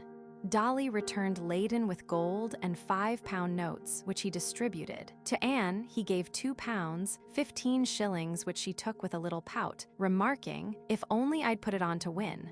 While Naomi, when he gave her her ill-gotten gains, remarked, "If only I'd made it a sovereign." "Ah," said Sir Gaston, "what you ought to say is, if only I hadn't bet at all. There's an insidious poison in that money. Mark my words. Someday, if you go on like this, you'll be on the staff of the Star or become a secret cocoa drinker. If you go to my overcoat, Anne," he continued, "and feel in the right-hand pocket, you'll find the card I marked before this race." Anne fetched it and gave it to her father. "I don't insist on your believing me," he said, "but it is true nonetheless.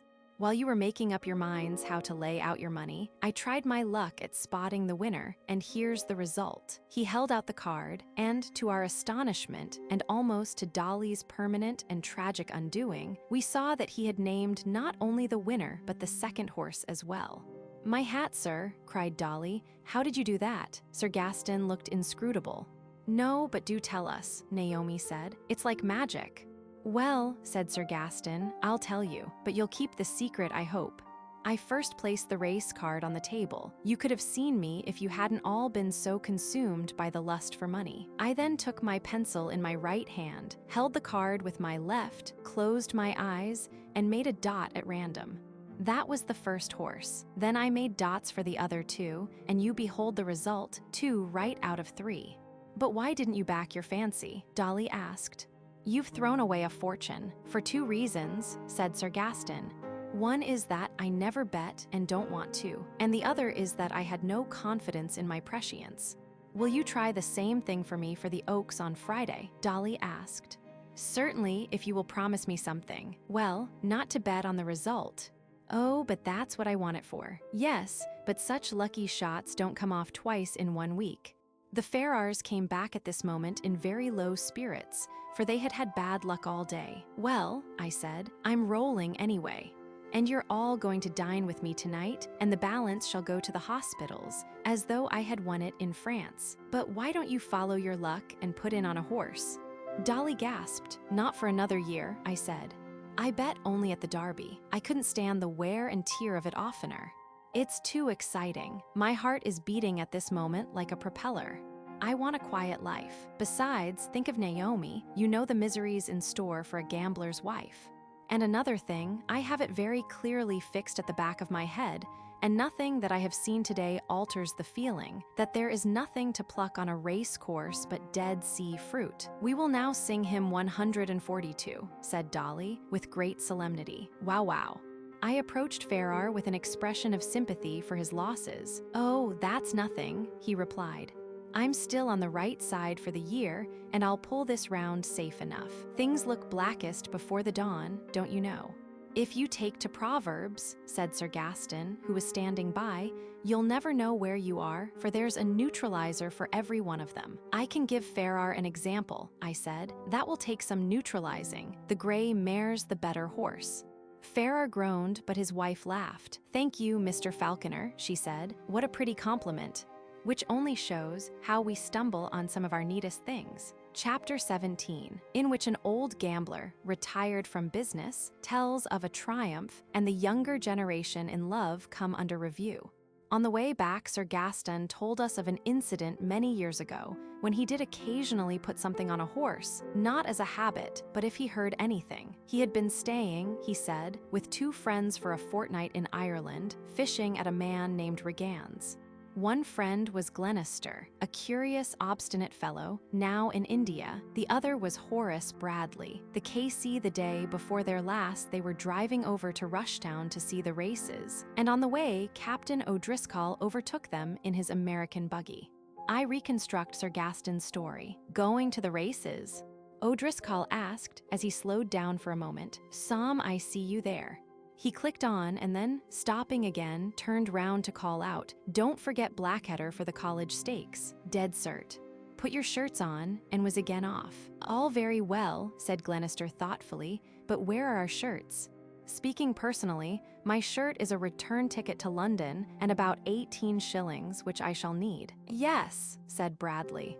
and I'm no better off, confound it. You forget, said I, that I have a 5-pound note in my pocket intended as our joint tip to old Rice. Rice was Regan's butler. Lucky we decided to put it aside. Yes, said Glenister, but that's the butler's. Not till tomorrow, said I. No, said Bradley, not till tomorrow. But hang it all, said Glenister, who was a precisian and adored his conscience. Where are we if we put it on this horse and the beggar loses? I know these dead certs. It won't be Rice's tomorrow, then, will it? To my mind it's his now, and we ought to respect his ownership. It was to make sure of his having it that we gave it to the goat to keep. I was the goat. How funny to think of it now. I haven't been called the goat for hundreds of years. Oh, father, said Anne, may I call you the goat? Certainly not, said the knight. I admitted that Glenister was logical, he continued. But all the same, I said, here's a straight tip, and it's a sin not to use it. One doesn't often get them, and to start a whole menagerie of sophistries in return is the kind of ingratitude that Providence doesn't soon forgive. Of course, said Bradley, the goat's right. And after all, there's no sense in being so infernally conscientious. A gamble's a gamble, and old Rice would be almost as pleased to hear that we had put his fiver on a horse as to have it shoved into his hand. Glenister laughed. I say no more, he said. You do what you like with the fiver. Personally, I shall have 10 shillings on Blackadder to win, although why on earth we all swallow that soldier man's advice so unquestioningly, I shall never understand.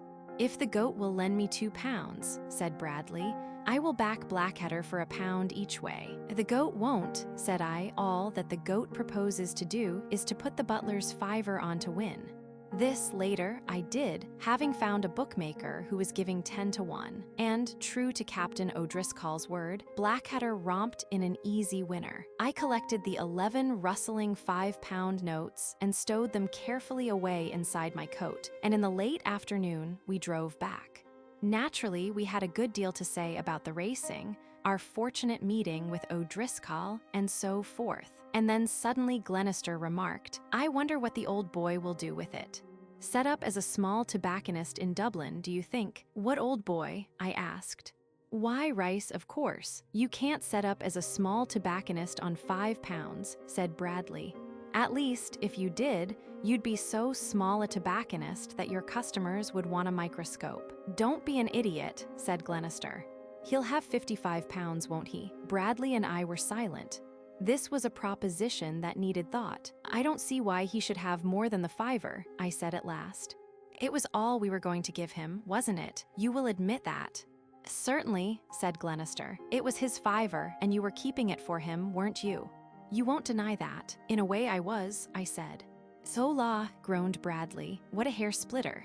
Very well then, said Glenister. You had Rice's £5 and you gambled with it, in itself a jolly unprincipled thing to do, as it wasn't yours. Poor devils are doing time all over the place for much less. And now, when your flutter turns up trumps, you deny him. Who might have been your victim? The benefit.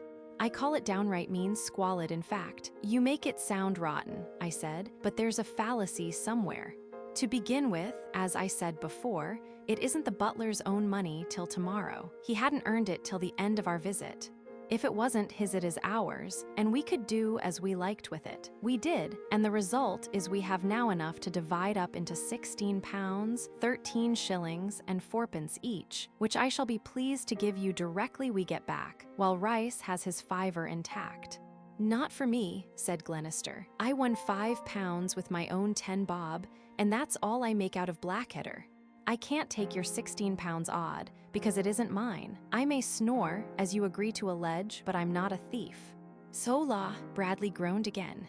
My dear Glenister, you're talking like a Herbert Spencer sort of ass. All it means is that the goat and I will have to take £25 each. No, said Glenister, you can't do that, because a third, at any rate, of the original fiver was mine, or, as I hold, the butler's, and he must have what that share made. You and the goat can take the £16 odd each, but the butler must have my third and the original fiver besides. But I don't envy you your explanation to him. No, I said after a while, either the butler must have all or none. I can see that, dash the whole stupid business. exclaimed Bradley. "Let him have it all. We'll be generous. It belongs to him," said Glenister. "There's no generosity in the matter. There's nothing but justice or injustice." "Very well," Bradley snapped out. "I'm tired of it. Next time I go to a race meeting, I'll take care it's not with a blooming Socrates." "Then that's settled," I said as cheerfully as I could. "Rice has the lot." "The lot," said Glenister. "I'll admit it's enough, but there's no other course." We rode the rest of the way in disgust and silence, and then here Sir Gaston began to laugh, and then the rummest thing happened. Regan's groom met us at the stable yard and took the mare's head. He seemed to be unusually excited, and I wondered if he had learned that he too had backed a winner. "I'm afraid you'll find the house a bit upset," he said to Glenister, "but the fact is, there's been a little trouble while you were away. The butler's bolted. It seems he's been dishonest for a long time, and today he thought the game was up and ran." We looked at each other, and then a threefold sigh rent the air. Bradley suddenly began to roll with laughter. Glenister for a while did not speak. "Then I'll trouble you," he said to me, "for £16, 13 shillings and 4 pence, and the third of a £5 note." I wondered what were Sir Gaston's feelings as to his prospective son-in-law's gambling propensities, and later, on the way back, he enlightened me. "It's an odd business, this," he said, "to you and me, for I take it that you, like myself, were brought up in a middle-class way by quiet and God-fearing parents. Here we are with a lot of young people doing a thing which my father would have heartily disapproved of, and which we should have the greatest difficulty in defending if we were accused of it in public by a professional religious man or enthusiastic philanthropist. You, of course, would have a comparatively easy time. You would come out merely as a retired gentleman from abroad who was interested in social customs. But I am a government servant and the father of a young girl who is going to marry this racing habitué. What sort of a case should I have?" "Well, if it comes to that," I said, "what sort of case does one ever have while the prosecution is talking? Personally, I always agree with my own censors, although dimly I am conscious that there is another side to the case. Mine, if only it could be made articulate. All the same, I too have been considering the question of young Heathcote. When are they going to marry?" "I haven't a notion," said Sir Gaston. "All I know is that it will be later rather than sooner. My daughter is out for what she calls a good time, by which, of course, she means an irresponsible one. She has enough instinct and good feeling to realize that once she is married, irresponsibility will cease. She has not enough emotional dependence to be impatient for marriage. Heathcote seems to me precisely similar in temperament. Hence, I look upon them as two of the most enviable creatures living. I sit and watch them at their superficial jokes and superficial wranglings, and most of all at their frivolous plan-makings for the morrow, and consider them the heirs of the ages in the happiest sense. The best of it is that both are really exceedingly sensible, and it only needs a shock, such as standing at the altar steps in their best clothes, with a really serious person in a surplice saying really serious things, to steady them for life. Anne, who has already shown her capacity for work and routine, having learned typing thoroughly in an office, will instantly become a wife and Heathcote instantly a husband. He will adopt regular habits, come home to lunch, and very likely keep accounts. The very harmless form of wild oats that they are sowing now, I don't fear in the least.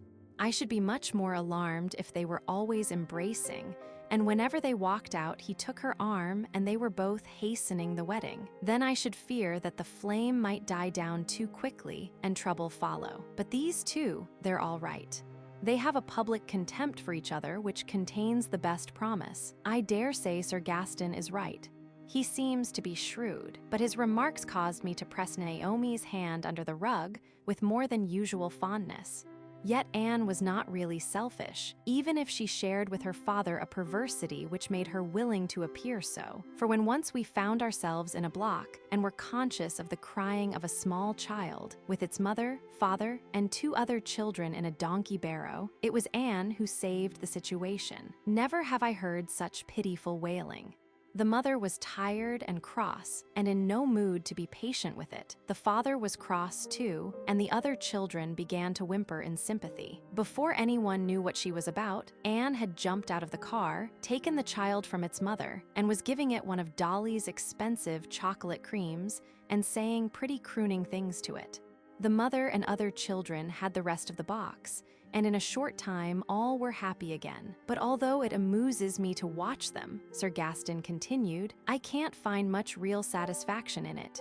My other daughter, Alison, is completely lost to me except for letters, for her husband has taken her to Ceylon. And now Anne is going, and deprived of any society of the younger generation, which, however it may irritate us at times, helps us to keep young and in touch with the day, I can say, topping with the best of them. Although wow is beyond me, I have no alternative but to become old. And old age has no kind of attractiveness. I have no patience with people who profess to enjoy growing old. They merely remind one of those lines of the American poet. Unto each man comes a day when his favorite sins all forsake him, and he complacently thinks he has forsaken his sins. Speaking for myself, who am nearing 60, I would say that the only piece of satisfaction that the process of aging has brought to me is the knowledge that the word unshrinkable has no real basis in fact. But I do not call myself really old yet. Not till a young woman offers me her seat in a railway compartment will that tragedy really be mine. At that moment, I shall know that all is up. Chapter 18, in which Sussex voices are raised in melody, Uncle Jonah gives his memory play, and we meet a Napoleonic Quaker.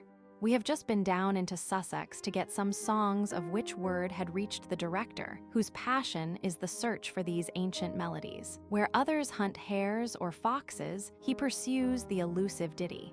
Village after village, he draws blank, without ever losing heart, and then is rewarded by hearing at last of some old gaffer to be met with at the Red Lion or Blue Boar or King's Head, no matter how far away, who once sang a rare good song and can still quaver out the ghost of it.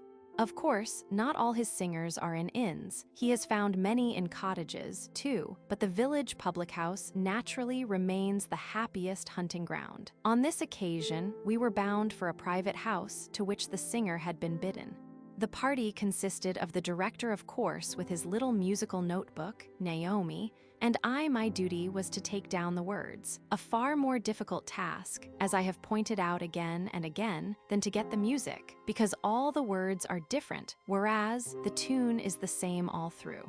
An added difficulty for the word transcriber is the fact that old Sussex laborers have few or no teeth, and heaven alone knows what sometimes they sing. Certainly, they themselves do not. We were driven from the station in the dark to a rambling house under the hills, and having dined were led to another room in which 3 elderly brothers were seated and 1 brother's wife.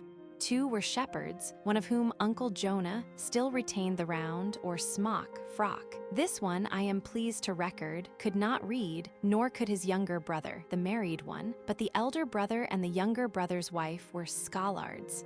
The elder brother was the chief singer, and while the others played a little at backwardness, he was always ready with whatever song he could remember. A tall man about 67, with a ruddy, rather mischievous face fringed with whiskers, and a gentle, sly humor. He and the shepherd were the pick. The younger brother was slower and more stolid.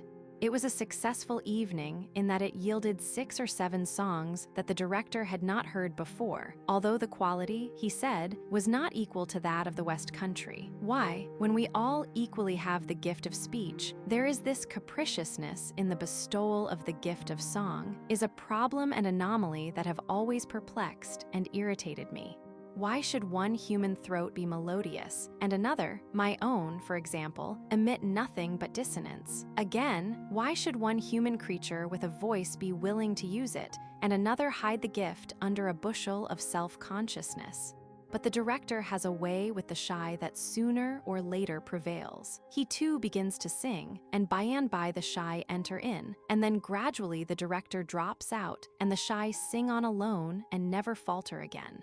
If the director's methods were bewildering to me, what must they have been to these simple folk? For he takes out pencil and his little notebook ruled with staves, and the instant the singer has done, he can go to the piano and play the song word for word, with all its peculiarities of movement, its hurryings and pauses, its unexpected cadences, its curious melancholy.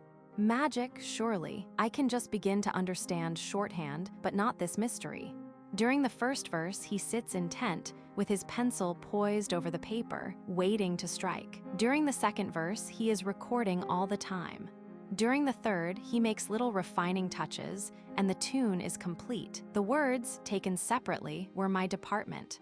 The words of folk songs without music are always far enough removed from melody, but the ditty which I copy here, which we may call Winter's Signs, is, I think, the farthest removed of all. Although as a piece of bleak impressionism it is good, indeed, rather like an etching. And yet, as sung by this old man with his soft musical quavers, it was not only beautiful, but hauntingly so. The words are exactly as he had them, all unconscious that they made contradictions and have neither scansion nor rhyme.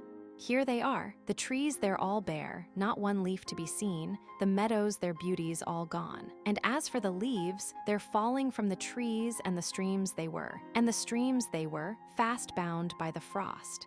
In the yards where the oxen all foddered with straw send forth their breath like a stream, the sweet-looking milkmaid she finds she must go. Flakes of ice finds she on her cream. The poor little small birds to the barn doors fly for food, silent they rest on the spray. The poor innocent sheep from the downs, until the fold with their fleeces all covered with snow.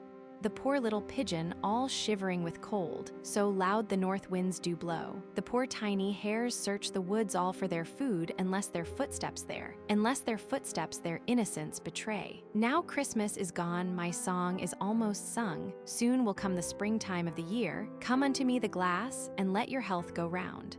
And we wish you a happy new year. That, as I have said, is poor stuff, although it successfully carries its wintry feeling. But now try it with the music. Music fragment, the trees they're all bare, not one leaf to be seen. The me dows their bow ties all gone. And as for the leaves they're falling from the trees, and the streams they were fast bound by the frost. I assure you that the old man's gentle, caressing voice, when singing about the poor little pigeon, the poor innocent sheep, and the poor tiny hares, made the situation absolutely poignant. One other of the songs I am tempted to reproduce, this also with an innocent hare in it, a hunting song. There is something rather pretty about the willingness of the poor to sing hunting songs, to praise a sport which exists wholly for their masters and in which they cannot participate. At the most they see the horsemen and hounds go by and hear the horn and the shouts. Even the hare falls to the pack, but the English peasant is not envious. He accepts his lot quite simply and naturally, and after a long day's work in the fields and the rain, for insufficient shillings to add meat to the family table, is quite cheerfully ready to lift up his voice in praise of the sport which his roistering master has been enjoying. So let it be. I am merely recording the fact. Here is the merriest and most tuneful of the hunting songs. Music fragment, ye sportsmen, rouse the morn-ing fair, the larks are sing-ing in.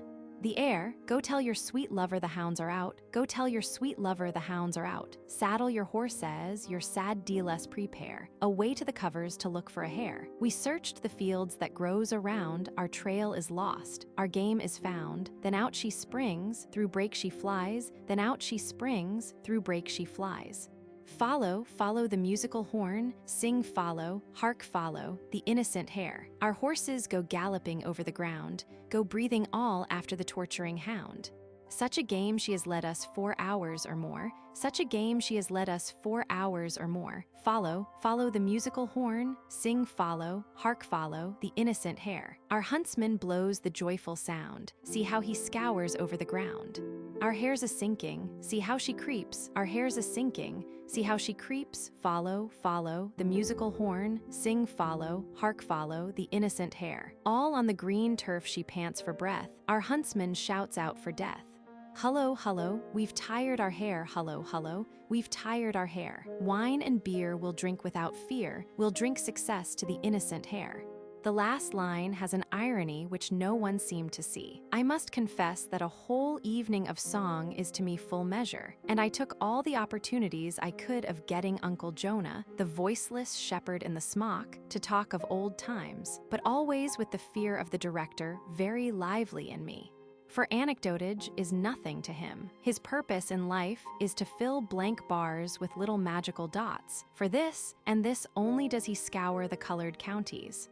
All conversation is therefore an interruption, if not a misdemeanor. But when the singers, having sung all that the director did not know, began to respond with songs that he did, I openly drew Uncle Jonah aside and filled again his glass and made certain Masonic signs to indicate that though no doubt the director was a worthy and even gifted man, here was one who sympathized with those who had no music in them, but preferred character and comedy in the blessed spoken word. Old shepherds are peculiarly the treasuries of reminiscences of eccentric and historic figures of the countryside, such as Charlie Dean, over at Coombe Place, who would ride his horse down the steepest slopes of the hills when hunting, so that you could see slide marks several yards long afterwards. A terrible daring rider he was. A good man, a just man, and kind to the poor, but terrible hard and cautious. A Quaker. Couldn't bear to be kept waiting. Everything must be right. He used to lend money to smaller men now and then. He was a big maltster himself, with a small farm just for his own amusement, and one market day one of these debtors, Mr. Rakes, the ironmonger, was to meet him at the Black Horse Yard at 3 o'clock to pay him £100 and clear off his debt. That was a Wednesday. The trap was ready. The master and his nephew came into the yard. The master looked at his watch, and precisely at 3 whipped up and away. Uncle Jonah, then a small stable boy, was sitting behind, and as the trap sped along the high street towards home, he noticed Mr. Rakes running after it. He ventured to tell his master, who at once stopped. Mr. Rakes came panting up. "Here you are, Mr. Willing," he gasped, proffering a canvas bag. "I'm sorry I missed you, but I had a customer." "What is it in the bag?" Mr. Willing asked. "The money," said Mr. Rakes. The master took out his watch and turned to his nephew. "I had no appointment, had I?" he asked, "to see anyone about money in the high street at 5 minutes past 3. "No, Mr. Rakes, not here." "I'll see thee in thy shop next market day," and off we went, leaving Mr. Rakes with his mouth open in the middle of the street. When we got home, the master said to his nephew, "Take thy pencil and work out the interest at 5% on £100 for 1 week, and let me know what it is." Well, he did it, and it came to 1 and 11 pence, and blowed if the master didn't make Rakes pay the 1 and 11 pence extra the next week and send it to the local hospital. That was what he was like. Another time, Uncle Jonah went on, talking in broad Sussex, which I make no effort to reproduce. A poor tramping woman gave birth to a baby under a hedge on his land. She was found in the morning, and the master was told about it. He asked exactly where she was, and then gave orders for her to be carried into the 8-acre barn, and the doctor sent for. "But the low-bottom barn's a matter of a mile nearer," said the man, "and it's empty too." "Do as I tell thee," said the master, "and let me know directly she is comfortable there, and thy mistress will send her some soup from the house and go and see her." Well, we carried her there. It was too soft for a cart, so there was nothing for it but to place her on some straw on a hurdle and carry her every inch of the way. I helped, and my arms ache to this minute when I think of it. And the worst of it was we had to go past the other barn, which was all warm and snug, only a few yards away. You may be sure that we talked about what the master was up to, but we weren't clever enough to guess right, not we. Directly she was comfortable, I was sent back to tell the master, and he himself drove off to fetch the doctor, and by they came back together, and the doctor did what he could for her and went off home to fill up the birth certificate. It wasn't for some time afterwards, said Uncle Jonah, that we learned why we had to carry her all that way. Can you guess why it was? Uncle Jonah asked, but I had no notion. "Why," he said, "the master's farm was in two parishes, Aringley and Thangmer, but only a little tiny corner where the barn stood was in Thangmer. All the rest was in Aringley, and so he had her carried to the barn so that the child should be registered as born in Thangmer parish and not be on the Aringley rates. For, as he said, we don't want more pauper children than we can help in Aringley." That's the sort of man he was, looked ahead and took everything into account. Uncle Jonah told also of his own experiences in driving large flocks of sheep or lambs to distant markets in the country when he was a lad, and how they had to work out the route beforehand with great care so as to have as few turnpike gates to pass through as possible. I asked him how much they had to pay for lambs to go through. "Fippence a score," he said. "We did not break up till after midnight." To me, the evening harvest of song seemed to be rather notable, but the director knew better. "Sussex is not a distinguished singing country," he explained. "Somerset is the happiest hunting ground. There they sing sweetest and have the best songs. By the time a good song reaches Sussex, it is debased. Sussex has no style. But Somerset is full of style. This, surely, is very odd, and the director offers no theories to explain it. He would like to, but he cannot. He is not a sociologist, he says, or an ethnologist, or a psychologist. He is merely a collector and preserver of the best old English songs that he has the fortune to hear. Well, I would rather be that than an ist of any caliber. I consider him to have done, and to be doing one of the finest things any Englishman has ever done, a piece of the most exquisite patriotism, and I am proud to be of assistance in the cause." Chapter 19, in which inadvertently I become a public character and also inadvertently give an opportunist an idea. Mr. Furley, overtaking me recently on my way into London, asked if I should be in the neighborhood of Parliament Square about 2:45. "Be there if you can," he said. As it happened, I was lunching at Queen Anne's Gate, and so I did pass through the square at the time named, glanced at our legislators, or at men who wished to look like our legislators and be taken for them, and as far as I was concerned, succeeded entering the house, and so went on to Chelsea, whither I was bound by the Embankment. The next day Mr. Furley sent down a note to Naomi asking her to be sure to drop in at the Shakespeare Electric Theatre, shameless name, in Tottenham Court Road, if she was in that neighborhood. So we both dropped in, and there, suddenly, as a series of pictures representing the meeting of Parliament on the day of the great debate was thrown upon the screen, my blood turned cold, for among the other passers-by I saw myself. No one who has ever seen himself walk is likely to get over the shock, especially in the slightly accelerated gait of the cinema. Swift's Forked Radish does not compare as a reminder of littleness and mortality, and I am now convinced that Parliament should be approached either in cabs or on roller skates. One sometimes wonders if the New World was not invented to destroy the mental balance of the old. There is something sinister in the thought that America was discovered in the year that Lorenzo de' Medici died.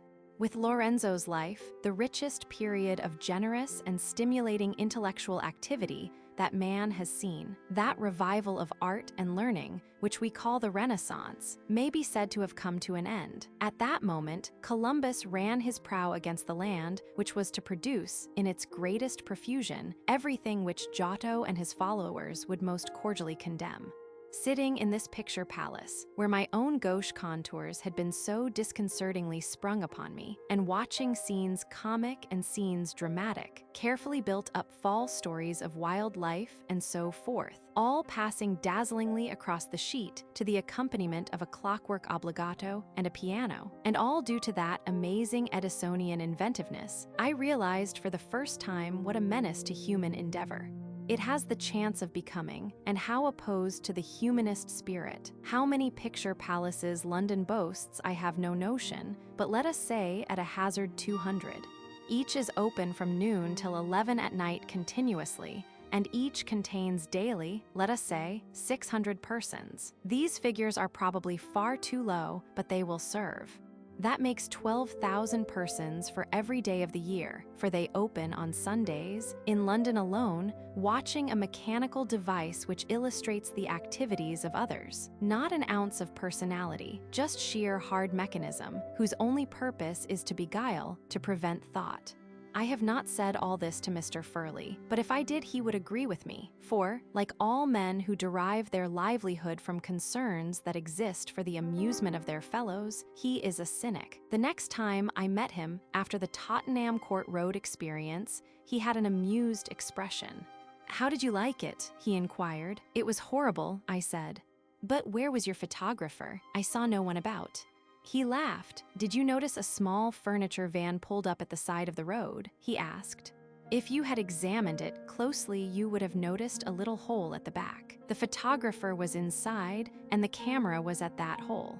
We were walking through Regent's Park at the time of this conversation, and suddenly I sneezed, and I can sneeze louder than most men. It was fortunate I did so, for it showed me Mr. Furley's brain in action. He stopped dead. 'By Jove,' he said, 'there's an idea.' I asked him to explain. 'Why,' he said, 'for a film. A comic one. Mr. Splodgers catches cold, or, if you like, the fatal sneeze. You begin with Mr. Splodgers being caught in a shower and drenched, or falling into a river would perhaps be better. Anyhow, he gets wet through. Then you show him trying to prevent a cold. He tries everything, including the home Turkish bath, but in vain, the cold comes on. You see him in a sneezing fit. The first sneeze brings down the chandelier, the second the bookcase, the third all the ornaments on the mantelpiece, the fourth the ceiling itself, and so on.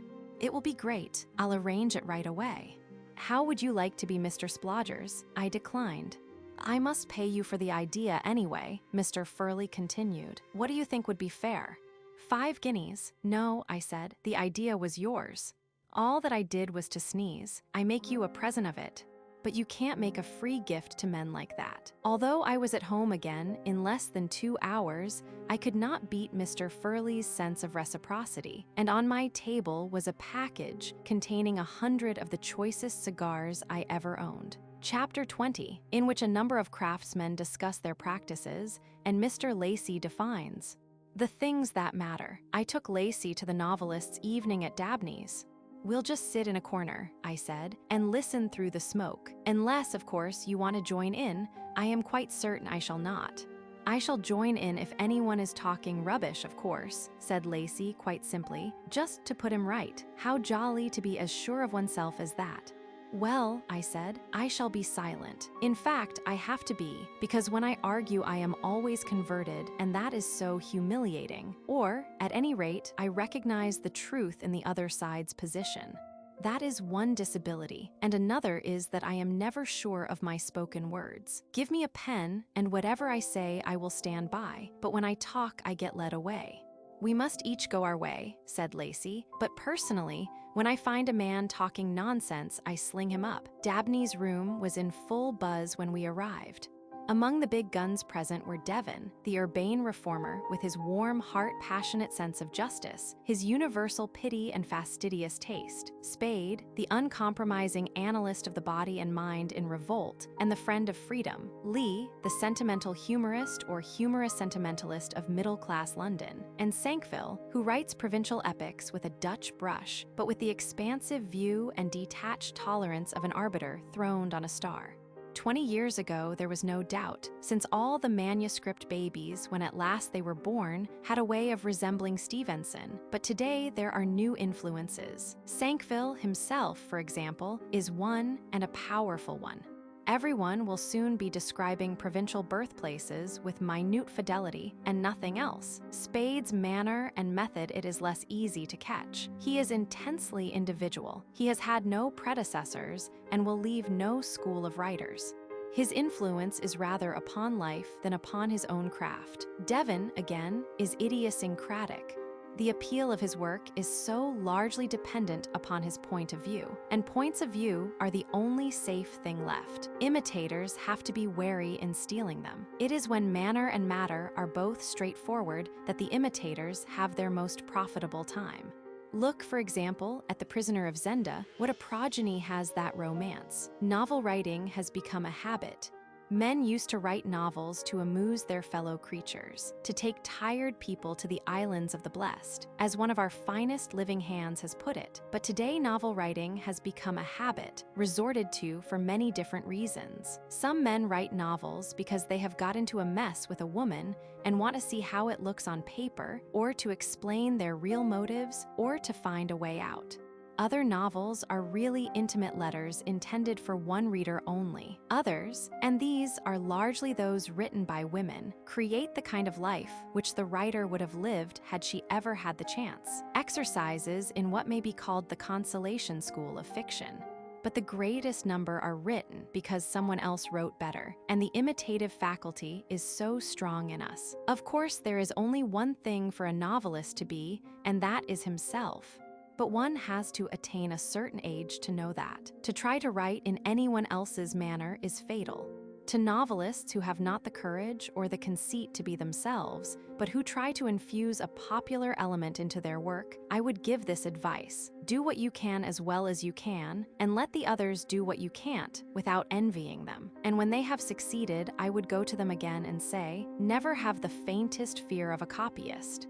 Devon and Sankville not only were novelists but successful dramatists too, but Spade had had no luck with the stage. How you can do it, I can't think, he said.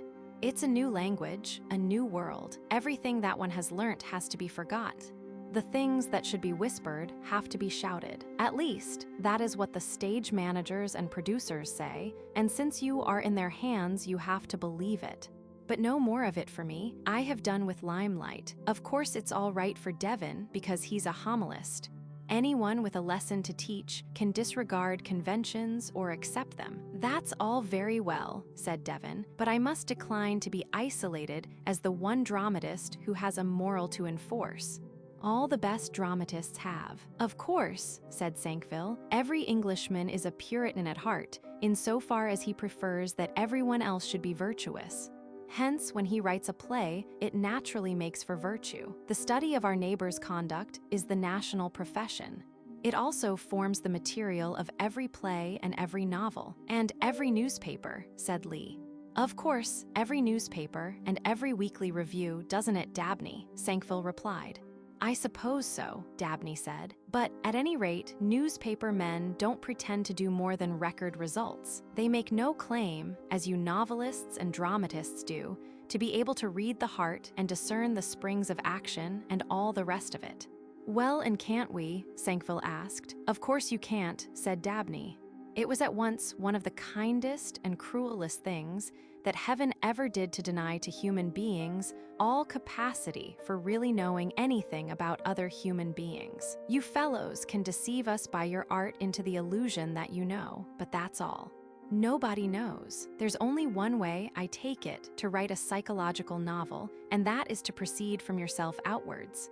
Done with courage and fidelity, that might give us one character that approximated to life, but you fellows crowd 100 characters into each book. Someone once said, as a joke, that the way to write a novel was to make all the characters behave exactly as the author would, because we're all exactly alike, except that you yourself are a shade more imaginative and sensitive than anybody else. That was intended ironically, but I don't see any fault in it as a piece of practical advice. It has been successfully enough followed. But the result is not good enough, except as saleable stuff calculated to provide you with a motor car or a rock garden or whatever else you want. It is because no one can really know others and can only guess at himself in imaginary situations, Dabney continued, that I think all this recurring talk about absolute freedom for the novelist is such rot. Spade here is always claiming for the novelist an unfettered hand. Everything, he says, must be told. We must have full lengths, not mere heads or Kit Kats anymore. For too long had novelists suffered under the restrictions placed upon them by Mrs. Grundy and the circulating libraries. No story of a man's or woman's life is worth telling unless it tells all, and so on. But in my capacity as a provocative host, let me say I don't give a row of pins for it. Nor I, Lacey burst in. If that's what the new novel is to be, I shall return to my Dickens with the greater pleasure. Spade was indignant. We are talking about novels, he said. Documents. Not panoramas. Dickens doesn't count here. Thackeray might have counted if he'd had a chance. You remember his complaint that since Fielding no one had been allowed to draw a whole man. Thackeray did very well without the dispensation, said Dabney. As a matter of fact, I doubt if he could have gone further than he did. I doubt if anyone can go further than he does go. We all do our damnedest. I have always rather suspected that remark of Thackeray's. It was one of those hasty things which great men say and forget, and some little tuppenny-halfpenny listener remembers and sets down forever. Given any imagination in the reader, he knows as much about Mr. Arthur Pendennis as there is any need for him to know, and surely you will admit that a novel is the work of the reader as well as the author. I quite agree, said Sankville. A novelist's duty is to do his work within the limits imposed upon him. The English don't, like certain things, blurt it out in their stories. Very well, then, the English novelist had got to say these things between the lines. Thackeray, who was about equally interested in cause and effect, did it most admirably. Meredith, who was rather more interested in cause than effect, did it better. Dickens, who was interested only in effect, left it alone. Nowadays, there is a kind of competition among novelists as to which shall be boldest. Yes, said Dabney, but the bore of it is, to those of us who know anything of life, that their boldness is such childish business. There is only one thing that they want to say, and we know exactly what it is. When Spade talks about full lengths, that's all he means, nothing else. You would all save lots of time if you will allow a mere journalist and frivolous novel reader to make a suggestion. If you put at the beginning of your books a warning to the effect that the hero, heroine, and villain who are to be met in the pages that follow are human beings with the ordinary emotions. That, after all, is the only thing you want us to understand. Reverting to that matter of saying the more critically emotional or physical thing between the lines, said the quiet voice of Devon, it might be laid down as an axiom, might it not, that the success of a novelist in thus conveying these impressions without printing them is largely the proof of his excellence. It seems to me that the photographic reproduction of life, which Spade asks for, requires totally different gifts from those of the novelist. Something of the statistician, much of the morbid anatomist. There's another thing, said Dabney, that makes this realistic stuff a mistake, and that is that the English don't want the truth about anything. They never tell it and don't want it told to them. An appearance of truth, the ghost of truth, is all you need offer them. But Spade wouldn't have it. No, he said.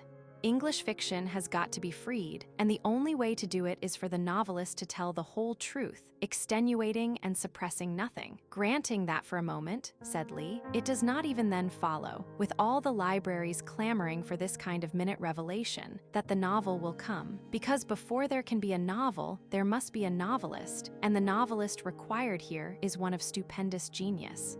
Quite right, said Dabney, and you can bet that when the stupendous genius comes, he will do exactly as he likes, just as, in fact, Shakespeare did, and Thackeray and Dickens and Meredith did. It is the little people who lay down and obey the rules. The big ones, who use the vintage inks, go their own gait. What England wants is not franker novels, but a greater novelist. A measure of frankness is the heritage of us all, although we have a way of neglecting it, but greatness comes capriciously, and you may whistle for it in vain. Meanwhile, said Lee, let's go on writing just as we always do, because, in default of greatness, that pays best. That is to say, he said, I will go on with my London fairy tales, and Spade will go on with his exposures of the folly of the marriage laws, and Devon will go on with his thoughtful gentlemen and ladies in perplexity, and Sankville will go on throwing details in the eyes of the public. Oh, you minutiae men, I don't believe in you a bit, he continued. You have us all the time. We don't know where we are. We look for an impulsive human action and tumble over the coal scuttle. Sankville laughed. You can't visualize people until you've got their surroundings, he said. And then there's not time, replied Lee. Life is short, you know. Art can be too long. And what do you think of all this talk? Lacey asked me. It's interesting, I said, but it's only talk. That's just it, he replied.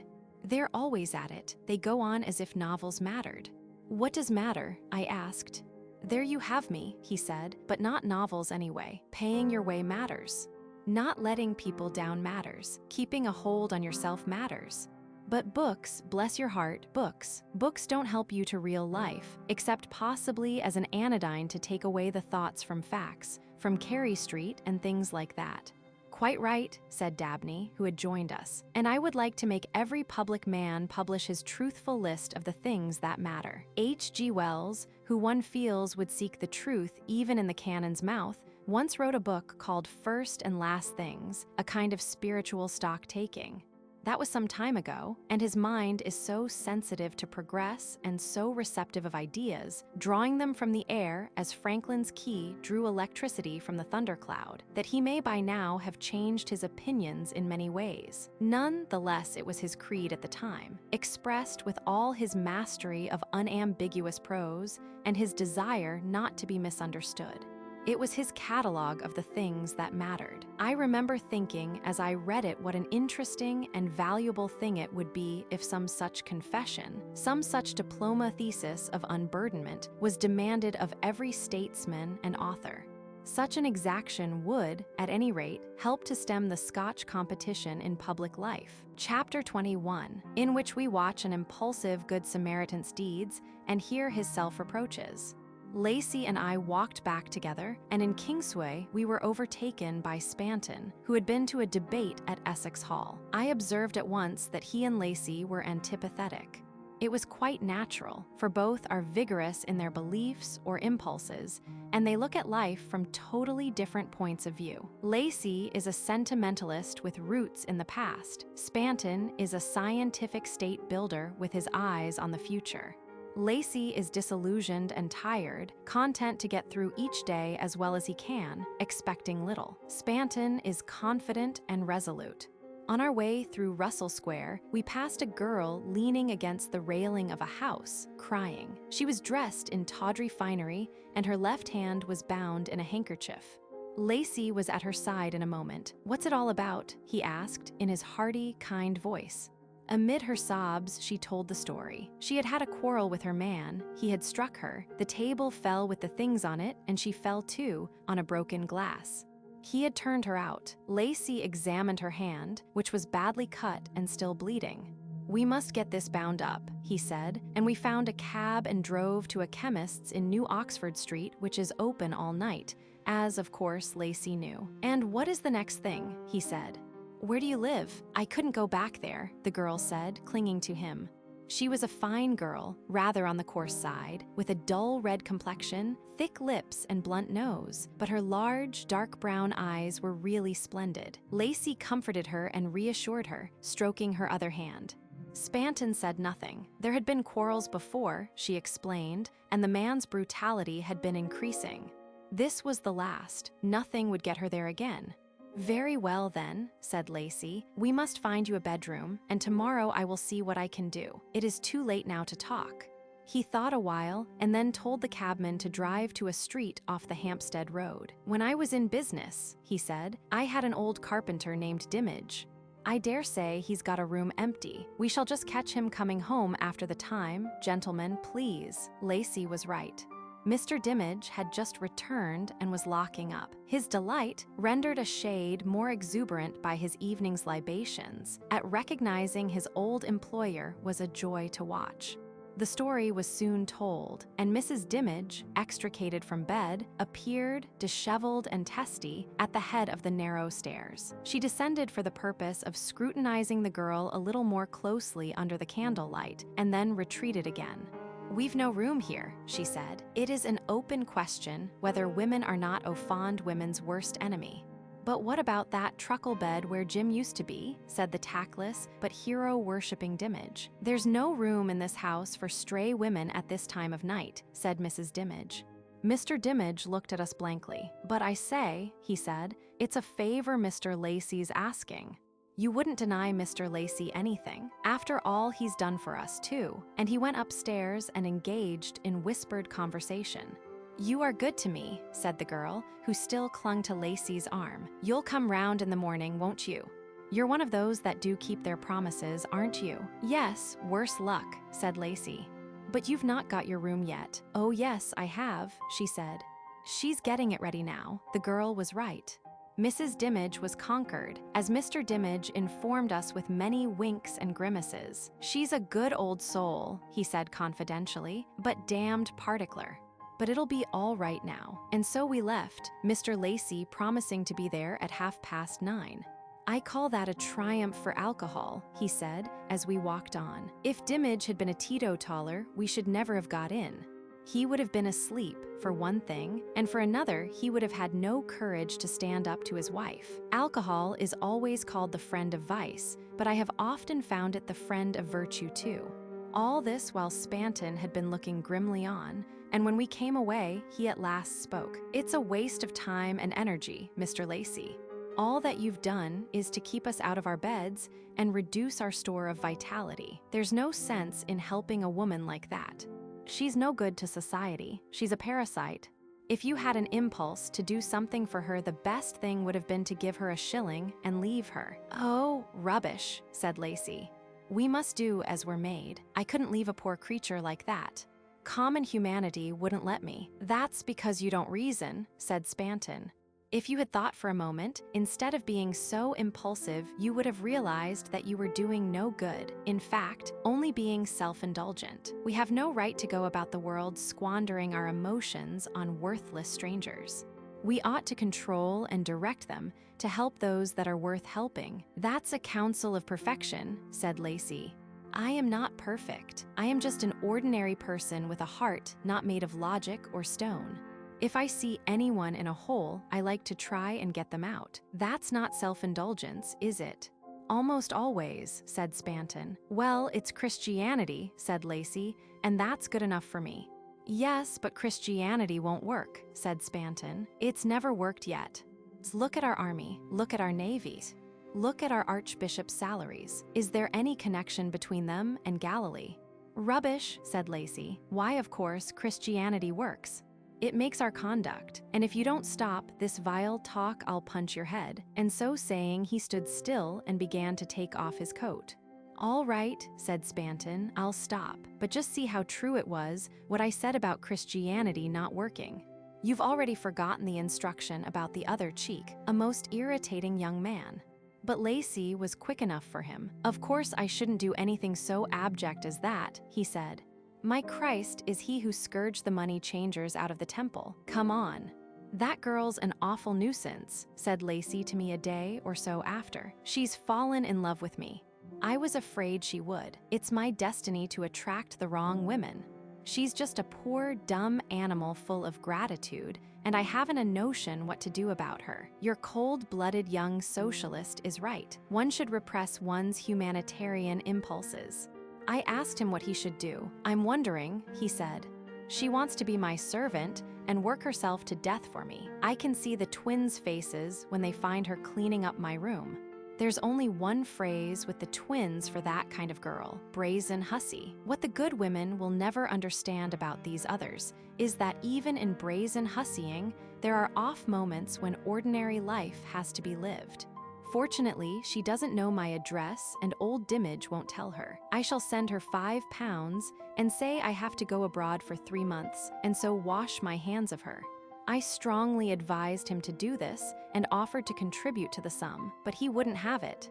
"No," he said, "this is my show. I let myself in for it, and I must get out of it. Poor girl, I'm so sorry for her. Such a nice thing too, but hopeless, of course. When they've once tasted freedom, they won't go back. How can they? What has service to offer? Do you remember how in one of Byron's letters he bursts out in disgust? 'Nothing but virtue pays in this damned world.' He was right. Nearly everyone is experimenting with vice, yet nothing but virtue really pays. The difference between virtue and the other thing may be as slight as tissue paper, but there it is, and all our social system is based on virtue. Such a nice girl, too. She ought to marry a policeman and beget lifeguardsmen. There's a poem in that Chinese book you lent me," Lacey continued, "which I have learnt by heart and am trying to obey. It teaches one not to meddle. This wretched girl who is on my mind all comes of meddling, just as Spanton said. The poem, it's hundreds of years old, runs like this. It is quite short, only 4 lines. I wander north, I wander south, I rest me where I please. See how the river banks are nipped beneath the autumn breeze. Yet what care I if autumn's blasts the river banks lay bare? The loss of hue to river banks is the river banks' affair. That's the way to live. Go your own way and don't care a hang for anyone. I wish I could do it. That poem's given me an idea too. To make a little collection of poems, all of which are 4 lines long and no more. You'd get some fine things, and it wouldn't tire anyone. Someday, when I've more time, I shall do this, but of course he won't. Chapter 22, in which the winds and ourselves make a journey to Italy and find the Middle Ages. Since the events described in the last chapter, I have been a traveler. I forget if I have mentioned that Naomi has a brother Frank, a journalist, with a pretty wife and 3 children. We do not see very much of them, as they live out of London, but these children having been ordered the best kind of sea bathing, and Mr. Wynne, Frank, and Naomi's father, having generously put his hand deep into his pocket, and Naomi having talked me round, we all went to Rimini to bathe, because good authorities said that Rimini bathing was of the superlative best. When I had at last consented, I began, as often happens, to be enthusiastic. I used to go about London saying Rimini, Rimini, just for the sheer joy of the syllables. For I can think of no other 3 in that Italian language of beautiful syllables that contain the suggestion of so much that is splendid and old and romantic. I pictured it on the grand scale, a little as though Hugo had sketched it, noble but decayed. I saw a crumbling fortress, an empty palace, vast, sun-baked streets, a cool, twilit cathedral, and dark doorways and passages in which the clash of steel was still almost audible. That is how I began, but gradually, as I met travelers and conversed with them, these poetical anticipations lost their fine bloom. Said one, "It's the very dickens of a place for mosquitoes." Said his son, a healthy schoolboy who was present, "I believe it's near San Marino. If I give you a couple of bob, will you buy me some stamps?" What a lot the young know. "If you are going to Rimini," said Dabney, "you must get Symonds and read up the Malatesta a lot.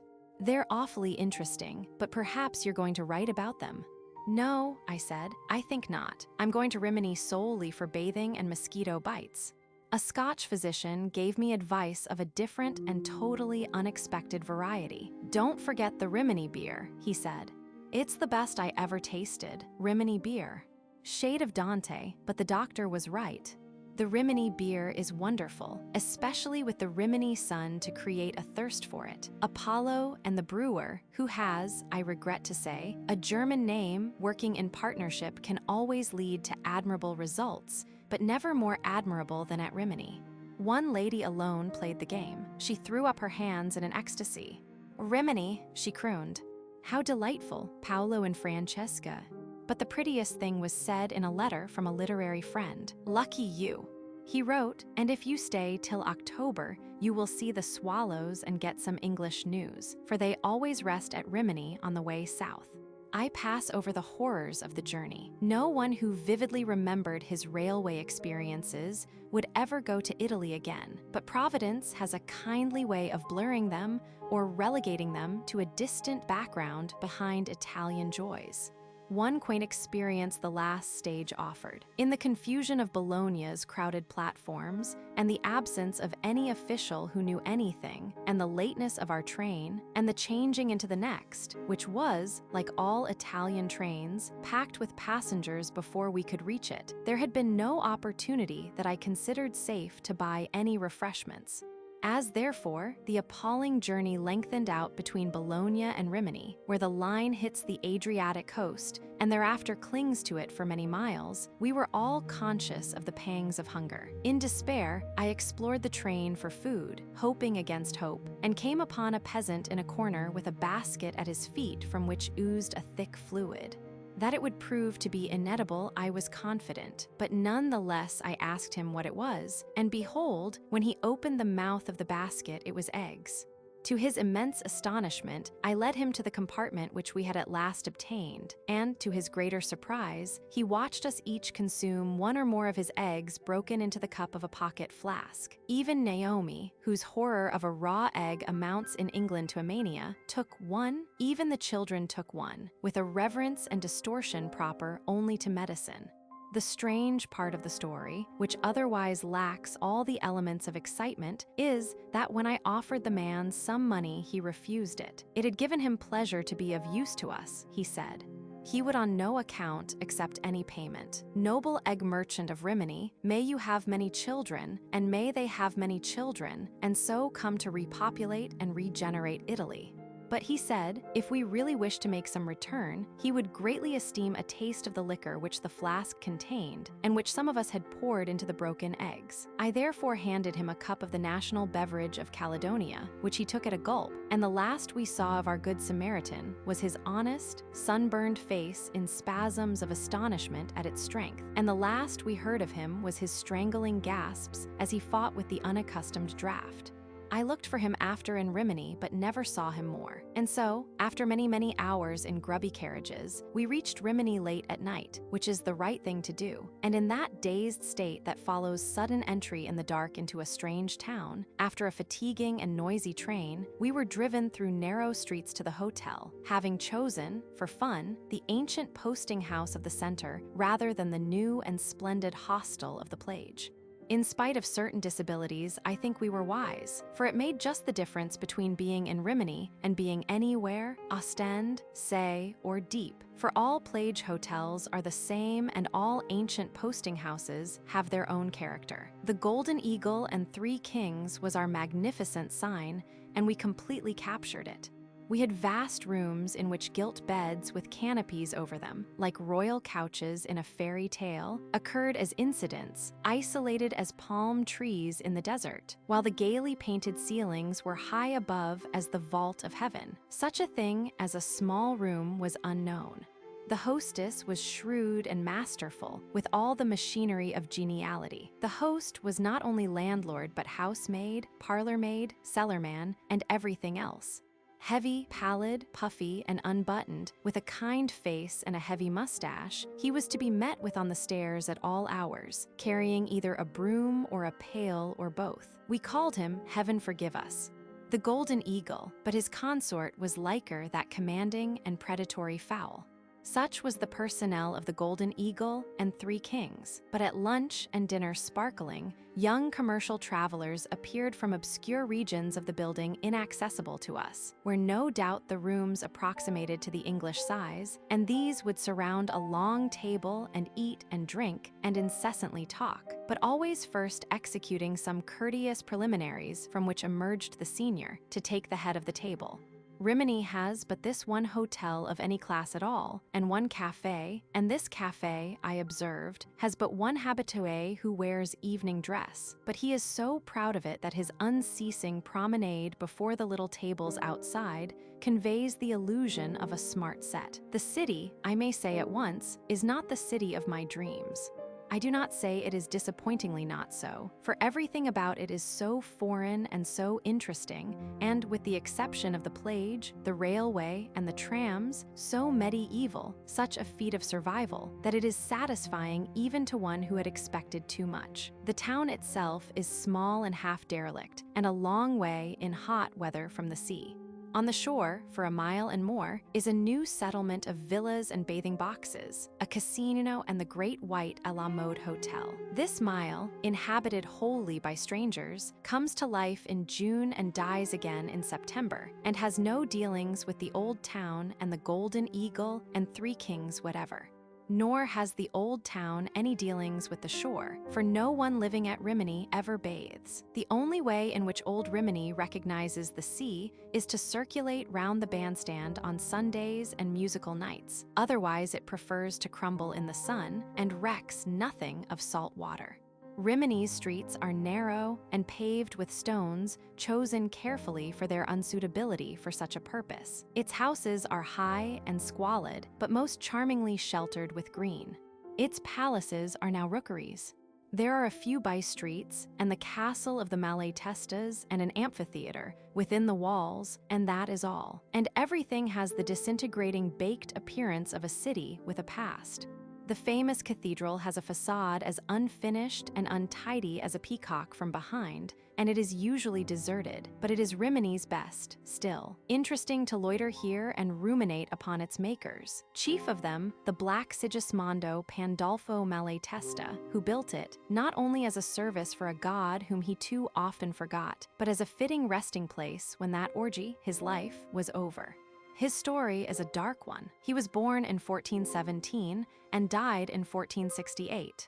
His imperious hawk-shaped head tells us that he could brook no opposition, and throughout his tempestuous career, he did everything he wished, as Italian tyrants of the Middle Ages were peculiarly able to. 3 wives at least he espoused and then murdered, but at last fell completely under the charm of the fair and gifted Aisata Diglietti, who had enough influence with him to force him to marry her and enough good fortune to survive him.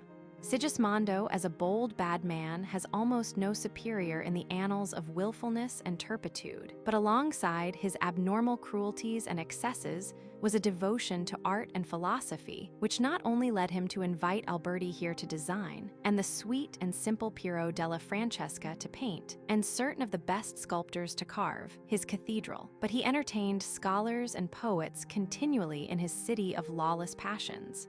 Sigismondo's tomb, with the elephant pertaining to his crest, and Aisato's tomb near it, with Aisato herself as an angel on the altar, were both constructed in their lifetime and must have been visited continually by their intended occupants to see what progress was being made. His own tomb bears a cynical couplet which, with his descriptive name, sufficiently describes the man for posterity.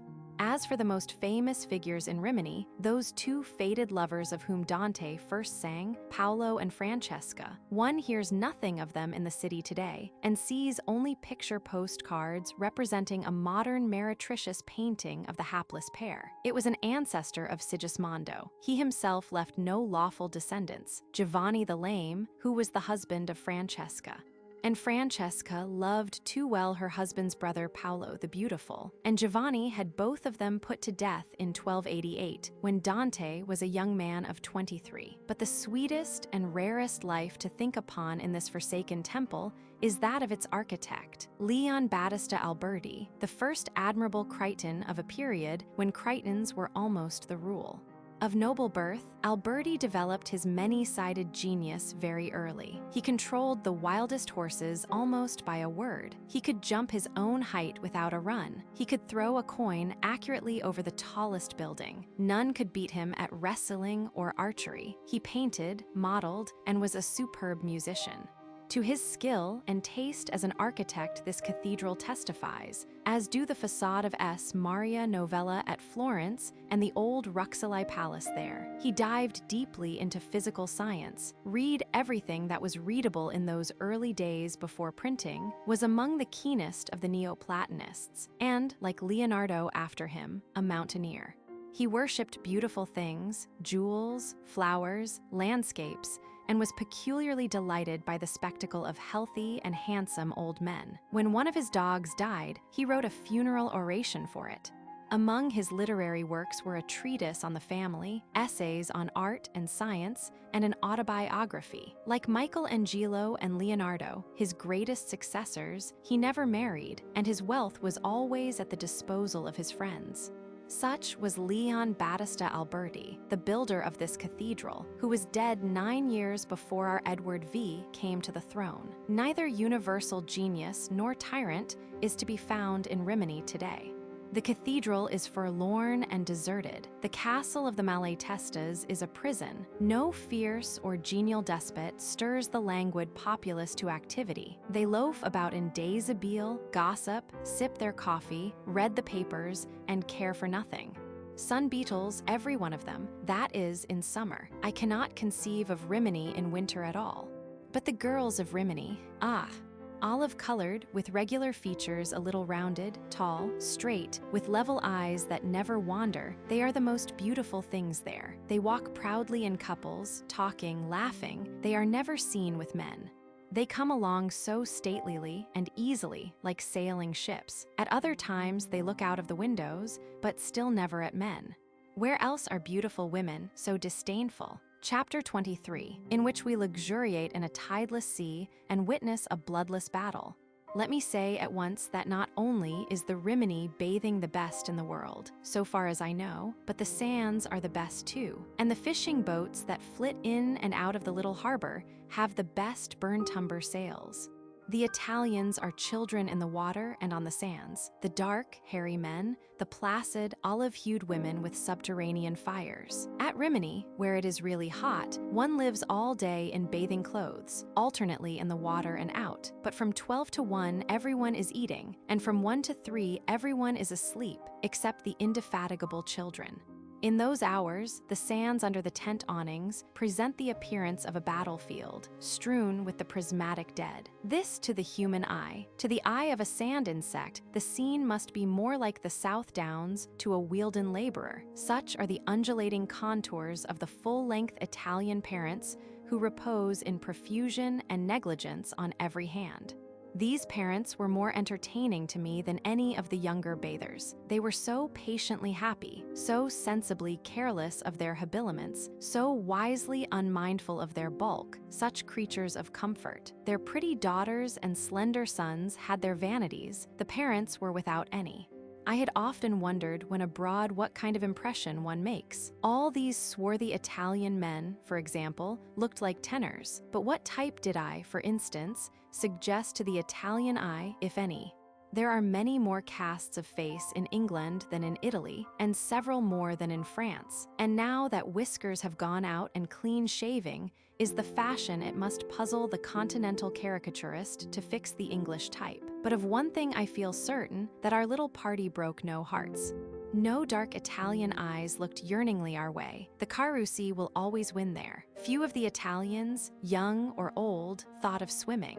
Their pleasure was to stand about or make lazy voyages on the double canoe rafts, meanwhile carrying on conversations with their tent at terrific range. Only the English or an eccentric native thought of swimming, and the English, so far as I know, were confined to our own party. I say we were the only English, but is that quite just? For on the first morning, while I was arranging with the bathing master in his little gitchet for our tickets and so forth, he sent for one of the bathing men to be our particular attendant, on the grounds that he was English, or, at any rate, knew English. The Englishman, therefore, he became in our minds, but what English? He had one word, awry, which meant the very opposite, all right, and this he used continually. He could also say "ol' man," no more. The secret of his reputation as a linguist was a sojourn he had made in San Francisco. But it is extremely easy, I take it, in San Francisco, to consort only with your own countrymen, no matter what race is yours, and therefore avoid the necessity of learning any new tongue. The Englishman, however, was our friend. He taught the children to swim. He placed his double canoe at our exclusive disposal at a heavy cost. He fixed the awning of the tent. He procured additional deck chairs. He brought bottles. And once he fought for us.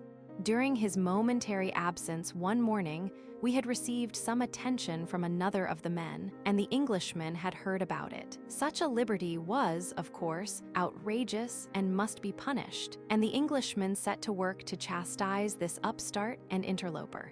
The attendants had cubicles at the head of the little pier, side by side, and the Englishman and his foe chose this site for their battle, for all the world to see. They began by calling each other names at a distance of a yard. Then they closed up and shouted these and other names into each other's very mouths. Then they took to fisticuffs, not, however, in any vulgar northern way, upon each other's body, but on the doors and walls of each other's cubicle.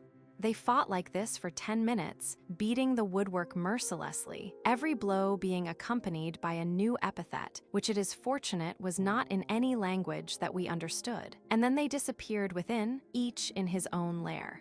They came out so rhythmically that one could almost believe they were consulting slang dictionaries in the meanwhile. And then the warfare gradually died down as the dictionaries gave out, and in half an hour they were in friendly intercourse again. From the circumstance that the other man ever after avoided us, we gathered that the Englishman had won.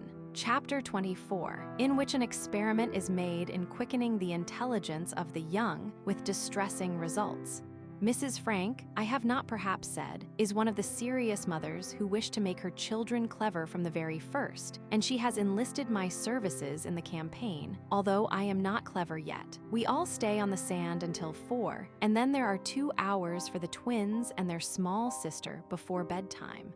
It is this interlude which Mrs. Frank has entreated me to spend now and then, say 3 times a week, in instruction. Be original with them, she says. There's a good Kent.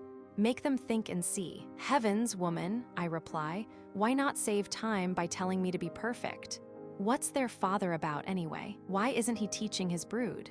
Oh, Frank's too lazy, says his wife. Besides, he hasn't any patience.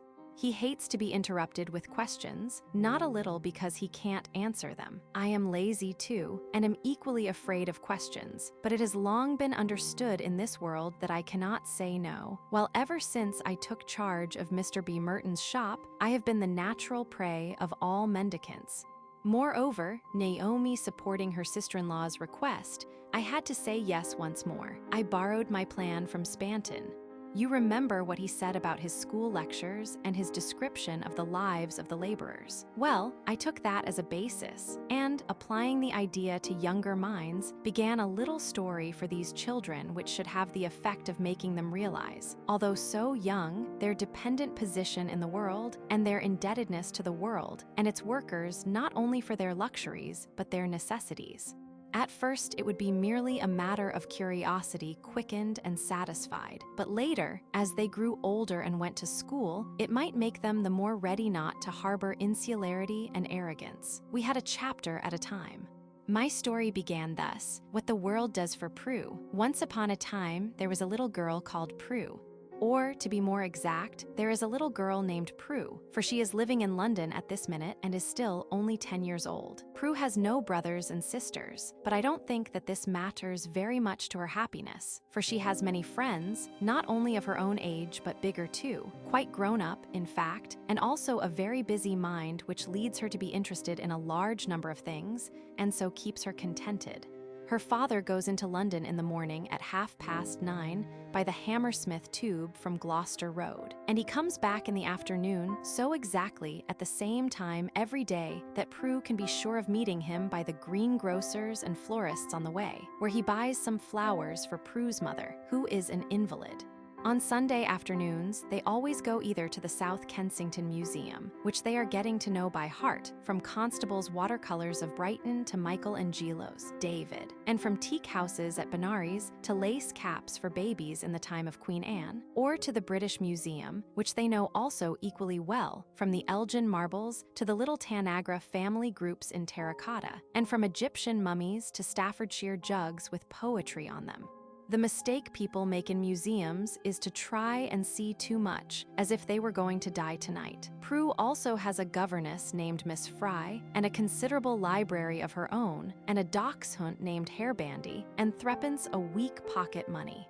She has fair hair and blue eyes, and would much rather be laughing than not, in spite of her visits to museums. And that, I think, is enough introduction to Prue. The purpose of this story is to give you the same idea as that given to Prue by her father, of the thanks which you owe to the world at large. And when I say you, I mean all of us, but particularly those living at this moment in England. For I want you to think of Prue as a little girl standing on England in the flat map of the world which we call Mercator's projection, to whom from all directions steamers and trains are hurrying.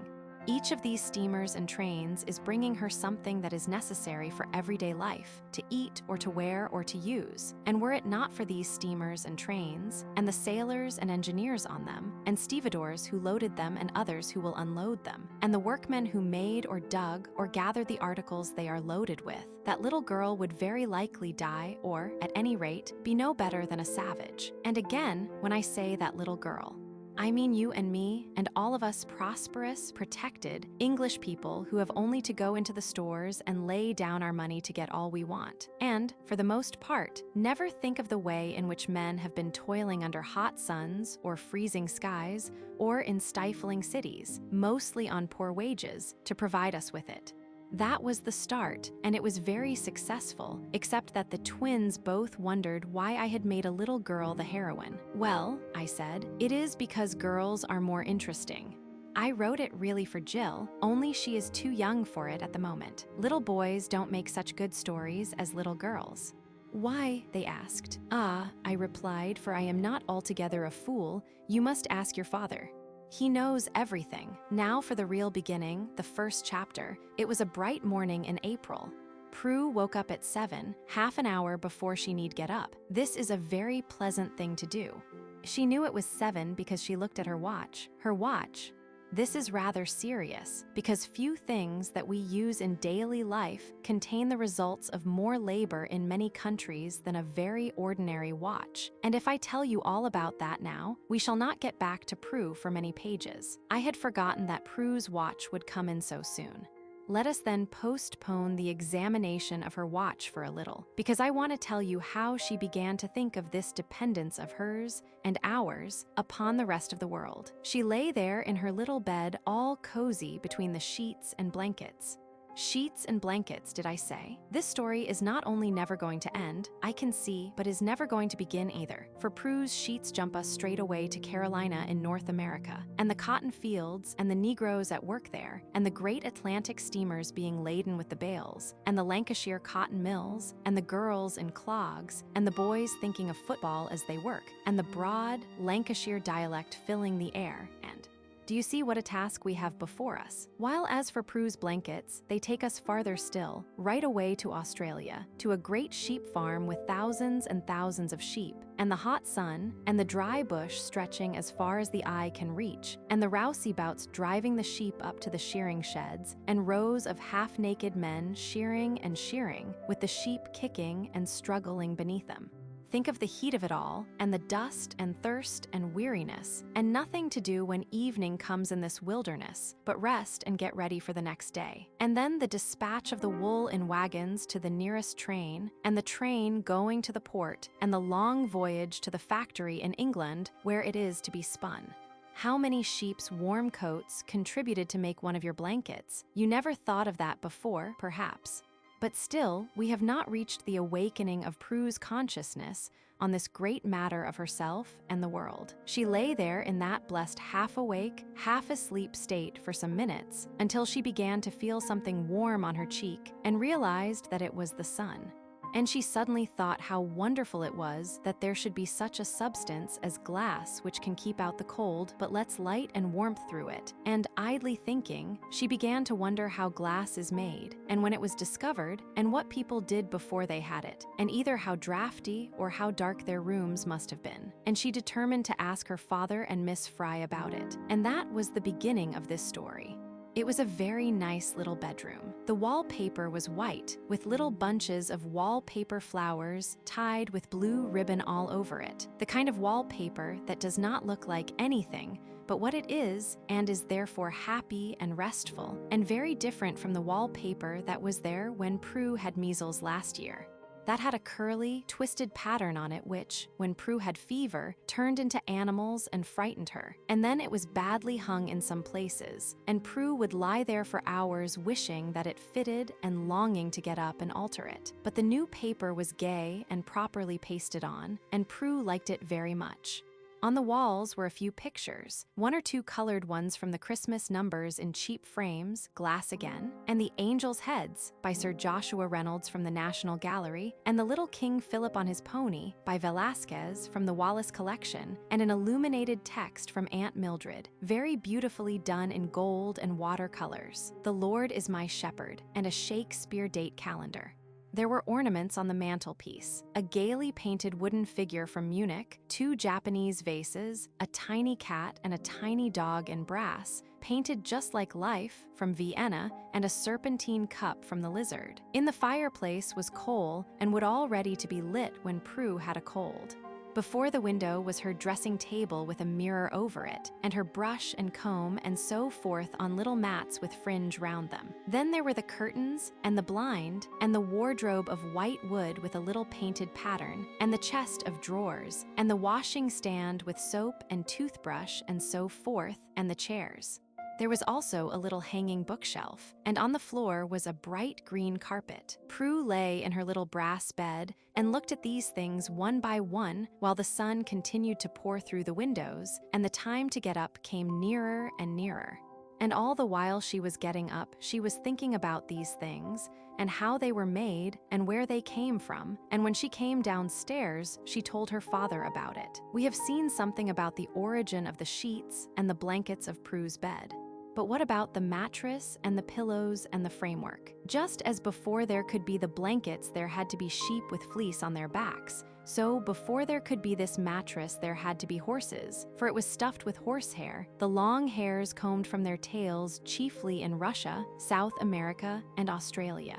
But you say, the hair in a horse's tail is long and straight, while the hair that one can pull out of mattresses is short and curly. That is true, but the curl has been put there artificially, for a number of processes have to be gone through between the combing of the tail and Prue's slumbers on the mattress, and curling the hair is one of the most important, or there would be no spring to it.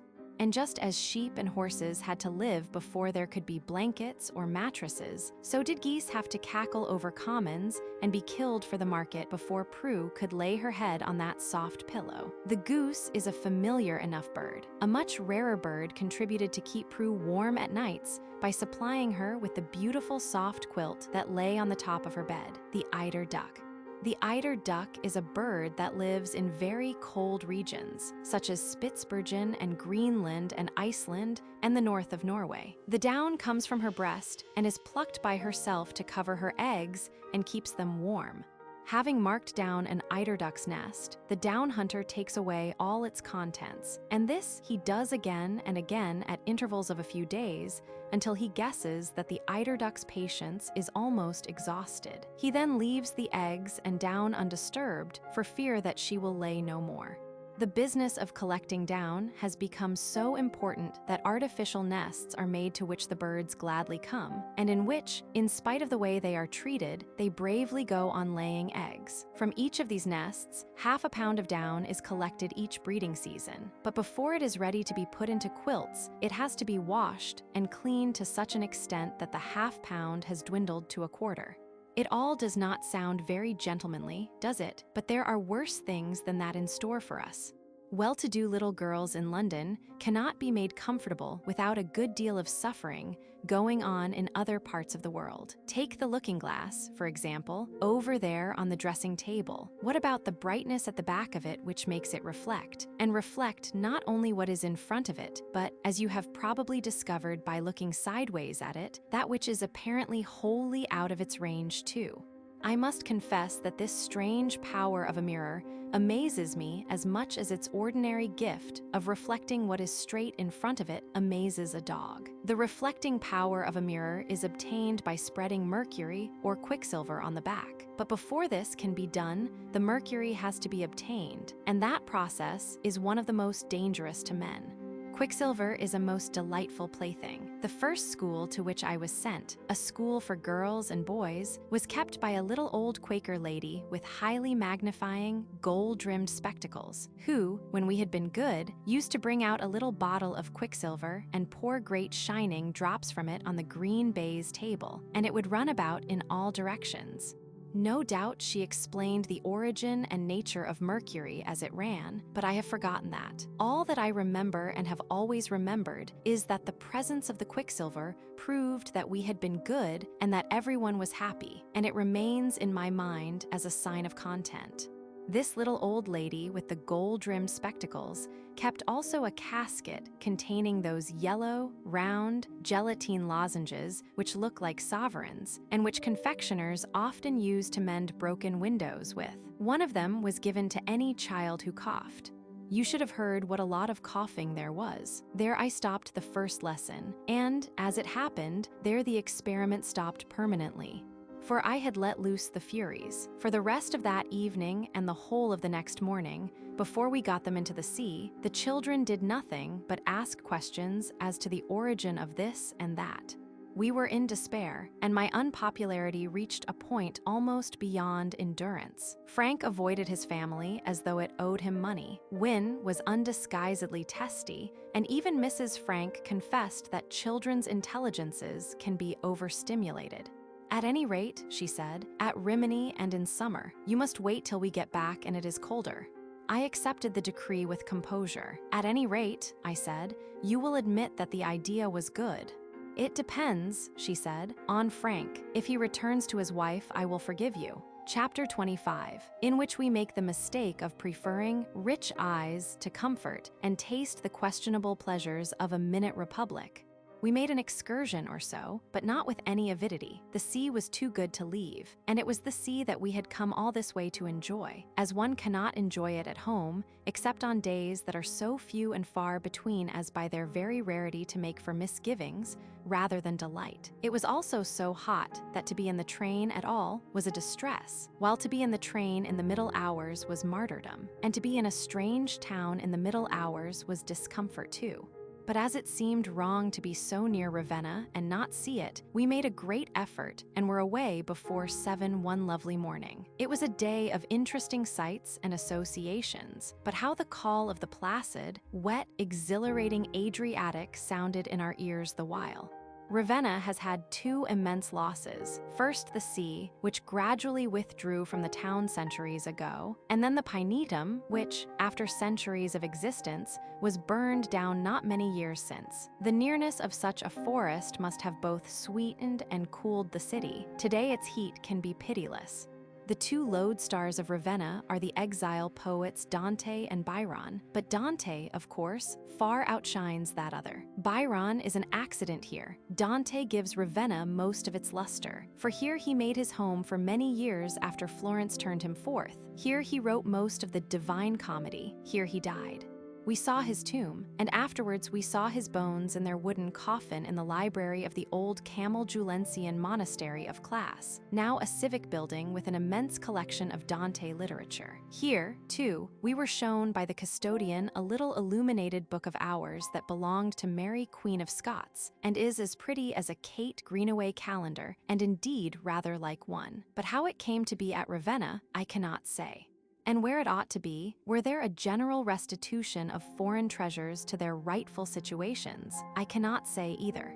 Not a soul but ourselves, and some errand boys watched or followed. Lord Byron gets up at 2. I get up, quite contrary to my usual custom, but one must sleep or die, like Southey's sea snake in Kehama, at 12. After breakfast, we sit talking till 6. From 6 till 8, we gallop through the pine forests which divide Ravenna from the sea. We then come home and dine, and sit up gossiping till 6 in the morning.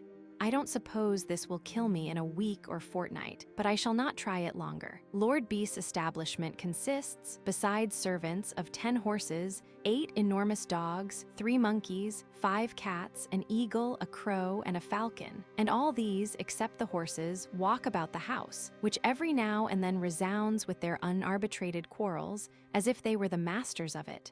After I have sealed my letter, I find that my enumeration of the animals in this Circean palace was defective, and that in a material point. I have just met on the grand staircase 5 peacocks, 2 guinea hens, and an Egyptian crane. I wonder who all these animals were before they were changed into these shapes. Odd to have this letter in one's mind in this now highly respectable building, where the only animals are men, women, and waiters. For the rest, I think now of Ravenna chiefly as a city of mosaic churches under a sky of brass, and wonder how, even with the Pinetum and the abounding Gixioli, Byron can have been willing to stay there so long. We returned from the little wayside station of Class, a mile or so outside Ravenna, in order to visit the vast deserted fane of Sunt Apollinaris in Class Fuari, which rears its huge bulk from the plain like a mammoth. This basilica was built in the 6th century and seems likely to stand for 14 centuries more, if permitted to. It is empty and forlorn, with a wretched old custodian to open the doors upon its lost magnificence. For though the mosaics remain, our friend Sigismondo Pandolfo Malatesta of Rimini carried off its marble in 1449. Past this church rode Byron almost daily on his way to the pine forest. On another day, we drove from Rimini to San Marino, a day ill spent indeed, for the sun shone, and our backs were to the sea all the way there, and returning it was too late for bathing. Why does one do these things? In England, one can resist the deadly lure of the excursion, but abroad, no. San Marino means 2 horses and a carriage with an awning. In our case, 2 carriages with awnings and 4 horses, at 25 lire the carriage. And for what? For a long, dull, dusty drive between vineyards to a baking rock and back again. This rock is the center of the Republic of San Marino, and I do not deny that its little city is piled bravely upon it, but the wise traveler will permit the camera to make the journey for him. Having left Rimini at 7, we were there by 10:30, and we had not been within the gates 20 minutes before I found one of the drivers and told him that we would return at once. Idle breath, no one returns at once, or does anything at once in these parts. Impossible, he said. The horses were worn out with the journey. The sun was too powerful. We could leave at 3, not a moment sooner. Here then we remained, bound to this blistering crag, like so many Prometheuses, for 4 hours, while the sea sparkled for us only 10 miles away. As a matter of fact, we could have got off earlier had I known and insisted.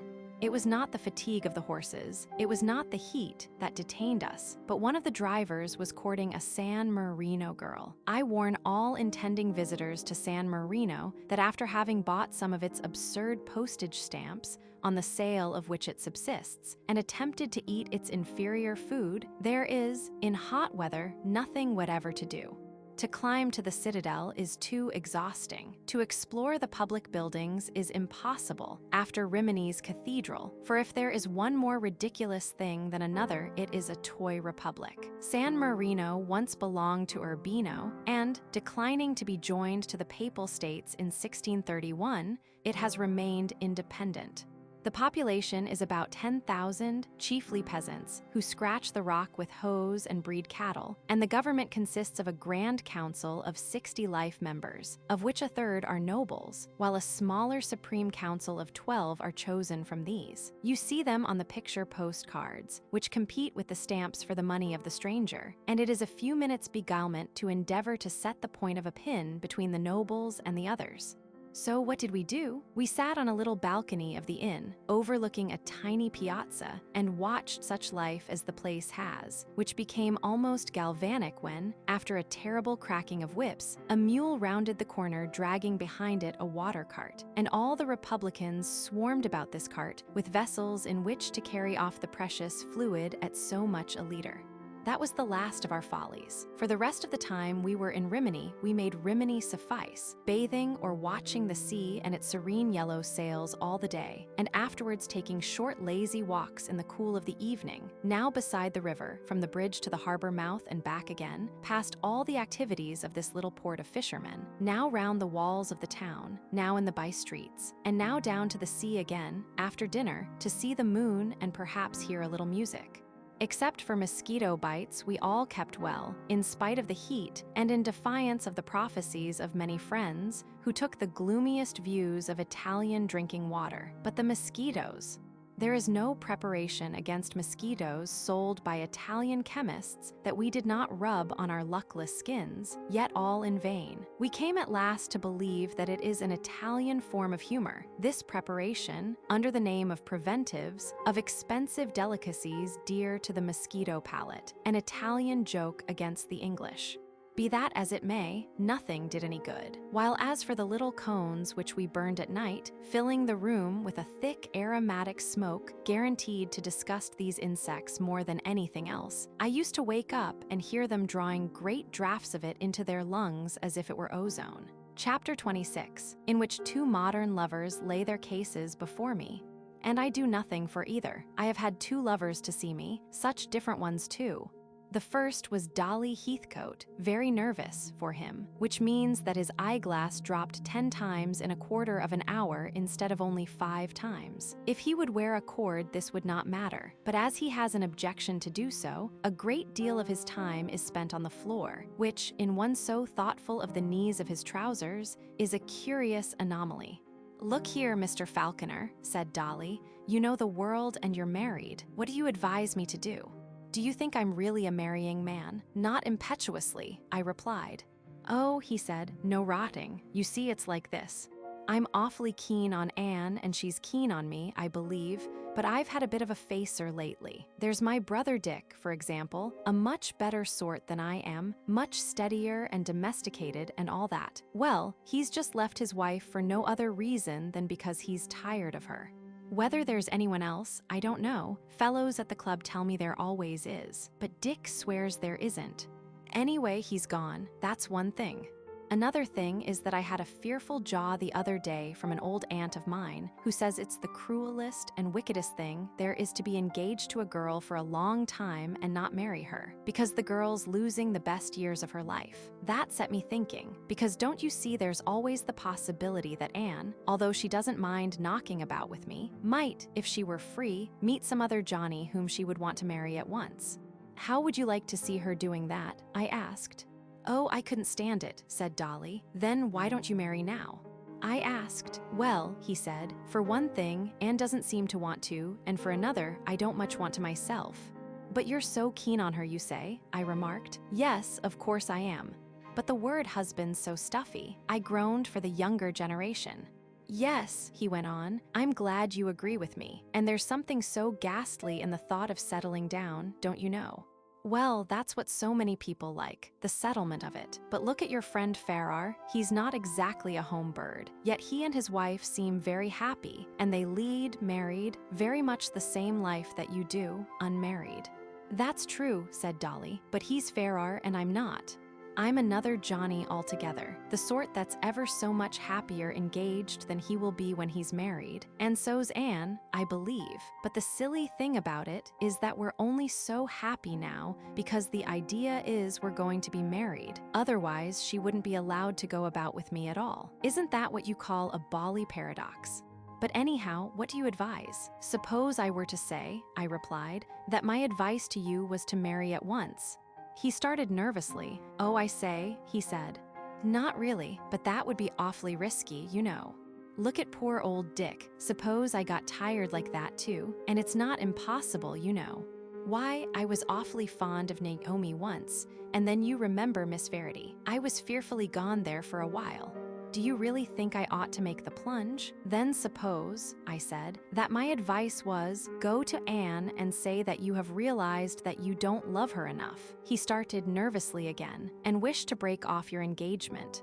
"Oh, but," he said, "I don't. I should be miserable without her."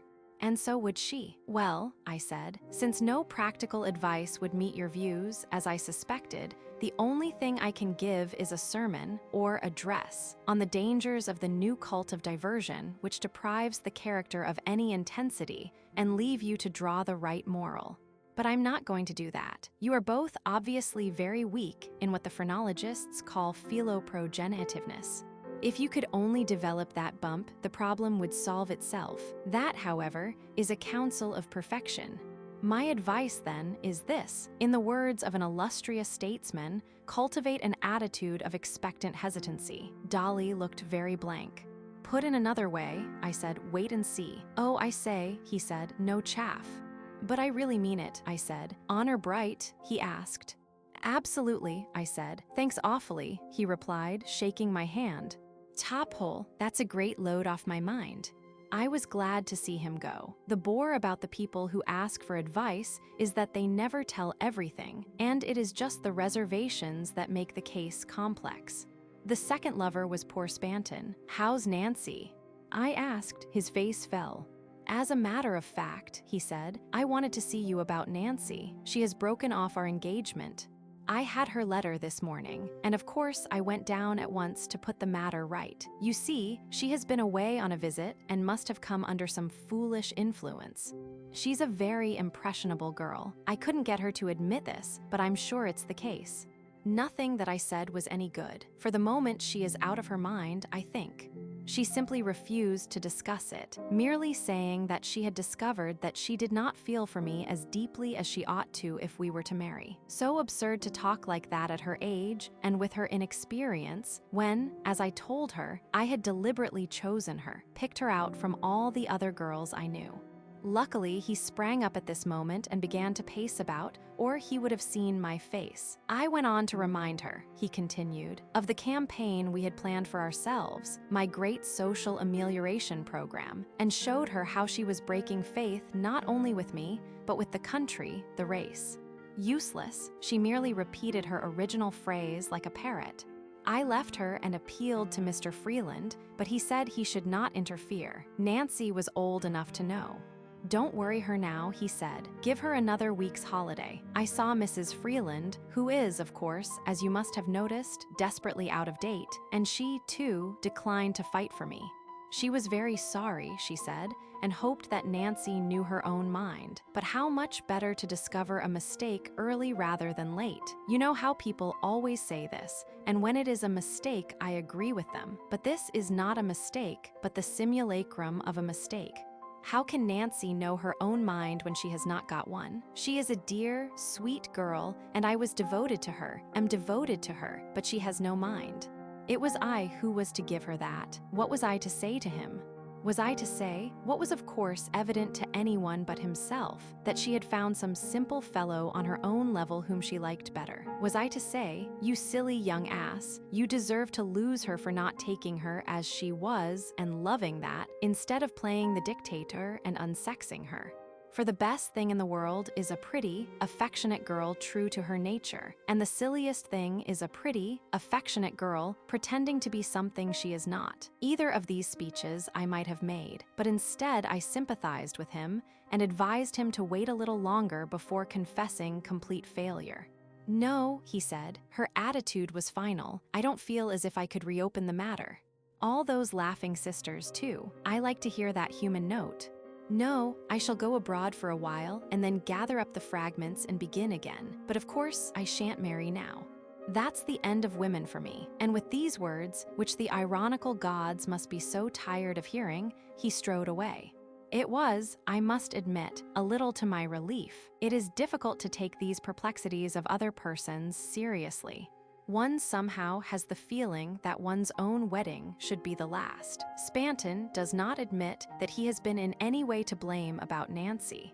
He is still the same ardent futurist, unshaken in anything but woman's stability, in which, however, of course, he never had much belief. Yet, nonetheless, when we were on a motor bus the other day, bowling down the Hampstead Road like an avalanche, I saw a wistful expression come into his face as he watched two lovers on the seat in front of us. A sickening sentiment for Spanton to hear, yet nonetheless, although a spasm crossed his face, it did not kill the wistful look. What I am now wondering is whether he has learnt anything from what has happened. Because, of course, many of us learn so badly, and Spanton is so lacking in humility, which is the seed of learning's most fruitful soil. That Nancy has made no mistake, I feel convinced, nor will any bitterness be hers. There she is fortunate. One of the hardest things in life, and for women, is that it is only by failing to. Chapter 27, in which a company of intelligent, and for the most part conceited men meet more than their match. I still tingle with mortification over an experience at Dabney's last evening, the only satisfaction being that others tingle with me. We were talking of the supernatural, that unprofitable but endlessly alluring theme, and most of us had cited an instance, without, however, producing much effect. Among the strangers to me was a little man with an anxious white face whom Rudson Waite had brought, and he watched each speaker with the closest attention, but said nothing. Then Dabney, wishing to include him in the talk, turned to him and asked if he had no experience to relate, no story that contained an inexplicable element. He thought a moment. "Well," he said, "not a story in the ordinary sense of the word. Nothing, that is, from hearsay, like most of your examples. Truth, I always hold, is not only vastly stranger than fiction, but also vastly more interesting. I could tell you an occurrence which happened to me personally, and which oddly enough completed itself only this afternoon." We begged him to begin. "A year or two ago," he said, "I was in rooms in Great Ormond Street, an old house on the Holborn side. The bedroom walls had been distempered by a previous tenant, but the place was damp and great patches of discoloration had broken out. One of these, as indeed often happens, was exactly like a human face, but more faithfully and startlingly like than is customary. Lying in bed in the morning, putting off getting up, I used to watch it, and gradually I came to think of it as real as my fellow lodger, in fact. The odd thing was that while the patches on the walls grew larger and changed their contours, this never did. It remained identically the same. While there, I had a very bad attack of influenza, with complications, and all day long I had nothing to do but read or meditate, and it was then that this face began to get a firmer hold of me. It grew more and more real and remarkable. I may say that it dominated my thoughts day and night. There was a curious turn to the nose, and the slant of the forehead was unique. It was, in fact, full of individuality, the face of a man apart, a man in 1,000. Well, I got better, but the face still controlled me. I found myself searching the streets for one like it. Somewhere I was convinced the real man must exist, and him I must meet. Why, I had no notion. I only knew that he and I were in some way linked by fate. I frequented places where men congregate in large numbers. Political meetings, football matches, the railway stations when the suburban trains pour forth their legions on the city in the morning and receive them again in the evening, but all in vain. I had never before realized, as I then did, how many different faces of man there are and how few. For all differ, and yet, classified, they belong to only as many groups as you can count on your hands. The search became a mania with me. I neglected everything else. I stood at busy corners watching the crowd until people thought me crazy, and the police began to know me and be suspicious. Women I never glanced at. Men, all the time. He passed his hand wearily over his brow. And then, he continued, at last I saw him. He was in a taxi driving east along Piccadilly. I turned and ran beside it for a little way and then saw an empty one coming. "Follow that taxi," I gasped and leaped in. The driver managed to keep it in sight and it took us to Charing Cross. I rushed on to the platform and found my man with 2 ladies and a little girl. They were going to France by the 2.2. I hung about to try and get a word with him, but in vain. Other friends had joined the party, and they moved to the train in a solid body. I hastily purchased a ticket to Folkestone, hoping that I should catch him on the boat before it sailed. But at Folkestone, he got on board before me with his friends, and they disappeared into a large private saloon, several cabins thrown into one. Evidently, he was a man of wealth. Again, I was foiled, but I determined to cross too, feeling certain that when the voyage had begun, he would leave the ladies and come out for a stroll on the deck. I had only just enough for the single fare to Boulogne, but nothing could shake me now. I took up my position opposite the saloon door and waited. After half an hour, the door opened and he came out, but with the little girl. My heart beat so that it seemed to shake the boat more than the propeller. There was no mistaking the face. Every line was the same.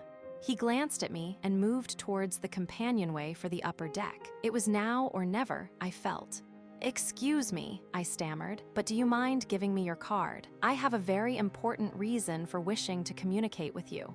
He seemed to be astonished, as indeed well he might, but he complied. With extreme deliberation, he took out his case and handed me his card and hurried on with the little girl. It was clear that he thought me a lunatic and considered it wiser to humor me than not. Clutching the card, I hurried to a deserted corner of the ship and read it. My eyes dimmed, my head swam, for on it were the words, "Mr. Ormond Wall, with an address at Pittsburgh, USA, I remember no more until I found myself in a hospital at Boulogne. There I lay in a broken condition for some weeks, and only a month ago did I return." He was silent. We looked at him and at one another and waited. All the other talk of the evening was nothing compared with the story of the little pale man. "I went back," he resumed after a moment or so, "to Great Ormond Street and set to work to discover all I could about this American in whose life I had so mysteriously intervened. I wrote to Pittsburgh. I wrote to American editors. I cultivated the Society of Americans in London. But all that I could find out was that he was a millionaire with English parents who had resided in London. But where? To that question I received no answer. And so the time went on until yesterday morning. I had gone to bed more than usually tired and slept till late. When I woke, the sun was streaming in the room. As I always do, I looked at once at the wall on which the face is to be seen. I rubbed my eyes and sprang up in alarm. It was only faintly visible. Last night it had been as clear as ever, almost I could hear it speak, and now it was but a ghost of itself. I got up dazed and dejected and went out. The early editions of the evening papers were already out, and on the contents bill I saw American Millionaire's Motor Accident. You must all of you have seen it. I bought it and read at once what I knew I should read. Mr. Ormond Wall, the Pittsburgh millionaire and party, motoring from Spezia to Pisa, had come into collision with a wagon and were overturned. Mr. Wall's condition was critical. I went back to my room still dazed, and sat on the bed looking with unseeing eyes at the face on the wall. And even as I looked, suddenly it completely disappeared. Later, I found that Mr. Wall had succumbed to his injuries at what I take to be that very moment. Again he was silent. Most remarkable, we said, most extraordinary, and so forth, and we meant it too. Yes, said the stranger, there are 3 extraordinary, 3 most remarkable things about my story. One is that it should be possible for the discoloration in a lodging house in London not only to form the features of a gentleman in America, but to have this intimate association with his existence. It will take science some time to explain that. Another is that that gentleman's name should bear any relation to the spot on which his features were being so curiously reproduced by some mysterious agency. Is it not so? We agreed with him, and our original discussion on supernatural manifestations set in again with increased excitement, during which the narrator of the amazing experience rose and said goodnight. Just as he was at the door, one of the company, I rejoiced to think it was Spanton, recalled us to the cause of our excited debate by asking him, before he left, what he considered the 3rd extraordinary thing in connection with his deeply interesting story. You said 3 things, you know, Spanton reminded him. Oh, the 3rd thing, he said as he opened the door. I was forgetting that. The 3rd extraordinary thing about the story is that I made it up about half an hour ago. Good night again. After coming to our senses, we looked round for Rudson Waite, who had brought this snake to bite our bosoms, but he too had disappeared. Chapter 28, in which we lose a few centuries and find a living picture by Sir David Wilkie. The director, in his search for primitive English music, had tidings of 2 old Morris dancers in an Oxfordshire village, survivals from the past when the whole of that county fostered the art, and he took me to see them. Never have I spent a more curious evening. We left the train at Bicester late on a golden afternoon, and were driven to a little hamlet a few miles distant where the old fellows lived. They were brothers, one a widower of 70, still lissom, and the other a bachelor of 67, bent and stiff. And with them when we arrived was another elderly man, a little their junior, blowing and beating away at his pipe and tabor as though dear life depended upon it. Unfamiliar music these ancient instruments give forth, and I defy anyone hearing it to keep his feet still. They are not the drum and fife by any means, although those are the nearest things to them today, nor are they like the old magic drum and pipes of the Punch and Judy, man, never to be heard again, alas, with a beating heart, but something between the two, with a suggestion of rollick or even madness added. I heard the sounds while we were still approaching the cottage and had no notion what they were, and the strangeness of their melody was increased by the player's total disregard of our entry, although it was a tune that might have ended anywhere. The pipe and tabor have now passed into the limbo of musical archaisms, but it was absurd to allow them to do so. There are certain effects on the stage that no other instruments could so well achieve, and their invitation to the dance is in a simpler way not less commanding than Weber's. The old fellow played both instruments simultaneously, his left hand at once fingering the 3 holes of the pipe and supporting the string to which the tabor was suspended, while his right held the little stick with which he unceasingly beat it. For the twain are never separated. Upon his stopping at last, and I for one could have heard him, uninterfering, for hours, we had a little talk as to his repertory and so forth, until, having changed their boots, the venerable capering brethren were ready. The elder one, Eli, was bright of eye and still very light on his feet, but the younger, Jack, creaked a little. Eli had a gentle smile ever on his curved lips, and as he danced his eyes looked into the past, Jack kept a fixed, unseeing gaze on the musician. Together or alone, they went through several of the old favorites: Shepherd's Hay, Maid of the Mill, Old Mother Oxford, Step Back, Lumps of Plum Pudding, Green Garters. And it was strange to sit in that little flagged Oxfordshire kitchen with its low ceiling and smoky walls and watch these simple movements and hear those old tunes. More than strange, for as they continued and the pipe and tabor continued, I became conscious of a new feeling. For the Morris dance is like nothing else. It is as different from the Old English dance as that is different from the steps of the corps de ballet. It is the simplest thing there is, the most naive. Or, if you are in that mood, it is the most stupid, jigging rather than dancing, and very monotonous. But after a little while, it begins to cast its spell, in which monotony plays no small part, and one comes in time to hope that nothing will ever happen to interrupt it and force one back into real life again. Odd sight for a party of 20th century dilettanti in an Oxfordshire kitchen. 40 years ago, asked if there were any others who still remembered the steps, they said no.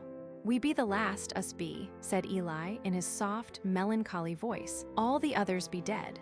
The brothers described, each fortifying the other and helped by the promptings and leading questions of the director, the ritual of the Morris as they remembered it. A lamb would be led about by a shepherd, and behind this lamb they danced. At night the lamb was killed and the joints distributed. Most was eaten, but portions were buried in the fields. Why, the old men had no notion, they had never heard, but the director knew, although he did not explain. For upwards of an hour, these energetic enthusiasts continued to dance, sometimes without a hitch, and then again with hesitations and arguments as to the next step or movement. What thoughts were theirs, I wondered. Since he had last danced, Eli had married, had had children, had seen his children grow up and his wife die. Yet I am certain that as he skipped and capered on those flagstones in the cottage where he was born, his personality was that rather of a young man than an old. And then the music stopped, and he ceased to wave his handkerchief and spring from foot to foot, and he sank into a chair, and the light left his face, and wistful old age settled over it again. I congratulated him on his sprightliness, and again asked his age, to make sure. 70, he said. I shall be 71 in July if I live. If I live, he added after a while. Of course you'll live, I said. You're good for many years yet, and many more dances. He shook his head. That he thinks of his end a good deal, I am sure, but never morbidly or with any affectation of sadness, but with the peasant's quiet acceptance of the fact. All his life he has been a tiller of the soil, year after year, turning it afresh, sowing it afresh, gathering the harvest afresh, and then beginning all over again, the best school for patience and acceptivity. And so, after some ale had been brought, we said good night and drove away, for Oxford and London again, or, in other words, for the 20th century. Chapter 29, in which Naomi communicates a tremendous piece of news, and Placida fights it out with Lavender and loses. Naomi was very quiet at breakfast, and I thought very beautiful. She startled me afterwards as I stood at the window, watching the rain, by asking quietly, "Which would you like, Kent, dear, a girl or a boy?" I had a moment's giddiness, but did not show it. I almost said both, I replied. "I shouldn't mind," she said, "but in case I disappoint you to that extent, which do you prefer?" "I would like it to be what you want," I said, "but little girls are rather nice, and biggish girls are rather nice, and a daughter to walk about with when one is white-haired, but erect, of course, is something to look forward to." "But you—" "Oh yes," said Naomi, "I would like a girl." "Then let it be a girl," I replied. "How differently things happen in novels and in life." Had I been a husband in a novel or a play, I should have been thunderstruck that anything of this kind could possibly be happening, while my poor wife would have crimsoned and hid her face on my shoulder. As it was, we both laughed a little, and I stroked her pretty head, and then she sat down to add up some accounts, and I went to the zoo. But underneath, we were as conscious of the epoch-making moment as any of the husbands in the novels who, try as they may, cannot succeed in anticipating these somewhat trite events. A few days later, we began seriously to consider the question of names. I found on a bookstall a little pocket encyclopedia, which gave 2 of its precious pages to columns and columns of girls' names in small print, in alphabetical order. Some of these names, I will admit, were outside the domain of practical politics. Jezebel, for example. No child of mine shall ever be called Jezebel, nor do I care much for Judith, although Judy I think pretty, but Naomi would have a boy rather than call her daughter Judy. Privately, I may say that I believe that Naomi wants a boy. I believe that all women would like their babies to be sons, but she pretends that her wishes coincide with mine, and after all, a girl is the next thing to a boy. Beginning at the wrong end, our first duty was to examine the claims of Zoe, but that did not take long. No child of ours, we decided, should have a name that carried a diaeresis with it. That is an axiom. Zoe therefore went. Zena, I said. Certainly not, replied Naomi. The only wise were Usiult and Yvonne, but these were useless, as we intend never to live in Kensington. Winifred we also dismissed, and Wilhelmina. How about Victoria? I said. But Naomi remained firm. I dwelt fondly on Virginia. Miss Virginia Falconer sounds distinguished. Naomi, however, was against it. I like Veronica too, but not so well as Virginia. The other V's were negligible, Vashti and Vesta, but I affected to put in a plea for Volumnia. I could never nurse a Volumnia, said Naomi. It is so immense. It also sounds like a steamer. Still, I said, there ought to be a Volumnia Falconer just to cheer up the birth announcements in the Times. Think of the double portions of samples that you would receive. To call a child Volumnia is as useful as having twins. I don't like it, but if you really want the samples, you could call the child Volumnia in the Times and then change the name. A Times announcement is not binding, were Naomi's astonishing words, her first appearance as a profound strategist.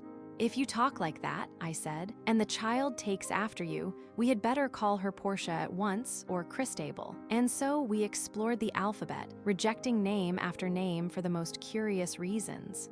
This one because Naomi was at school with a girl named like that whom she did not like. That one because some public Bête Noire had it. A third because it was too Jewish. Another because it was too scriptural, and Naomi had herself suffered for that. A fifth because it would not go with Falconer, and many because they smacked of the stage. In the end, we found ourselves with 2 names about as different as they could be, over the merits of which we were obliged to fight. These were Placida and Lavender. Lavender was Naomi's choice, Placida was mine. Placida is charming, Naomi said, but if names, as they say, have an influence on character, won't she be a little too quiet? Can she be? I replied, well, it would be dreadful if it meant loss of spirit. Meekness is so unattractive. She'd inherit the earth, I said. Oh no, exclaimed Naomi, don't let her do that. I would like Placida, Naomi went on, if it could dominate her character only in her very early days. And knights, I added hastily. Yes, and knights. But after that, should a name be so descriptive? Suppose she became a terrible romp. I hope so, I said. Then there will be piquancy of contrast added, and she will be the more likely to attract the millionaire whom all good fathers hope to descry on the horizon. Don't be foolish, said Naomi. You will be furious when she falls in love and unbearable when she is engaged. Very well then, I said, Lavender. But we can't call her Lavender. It's too artificial.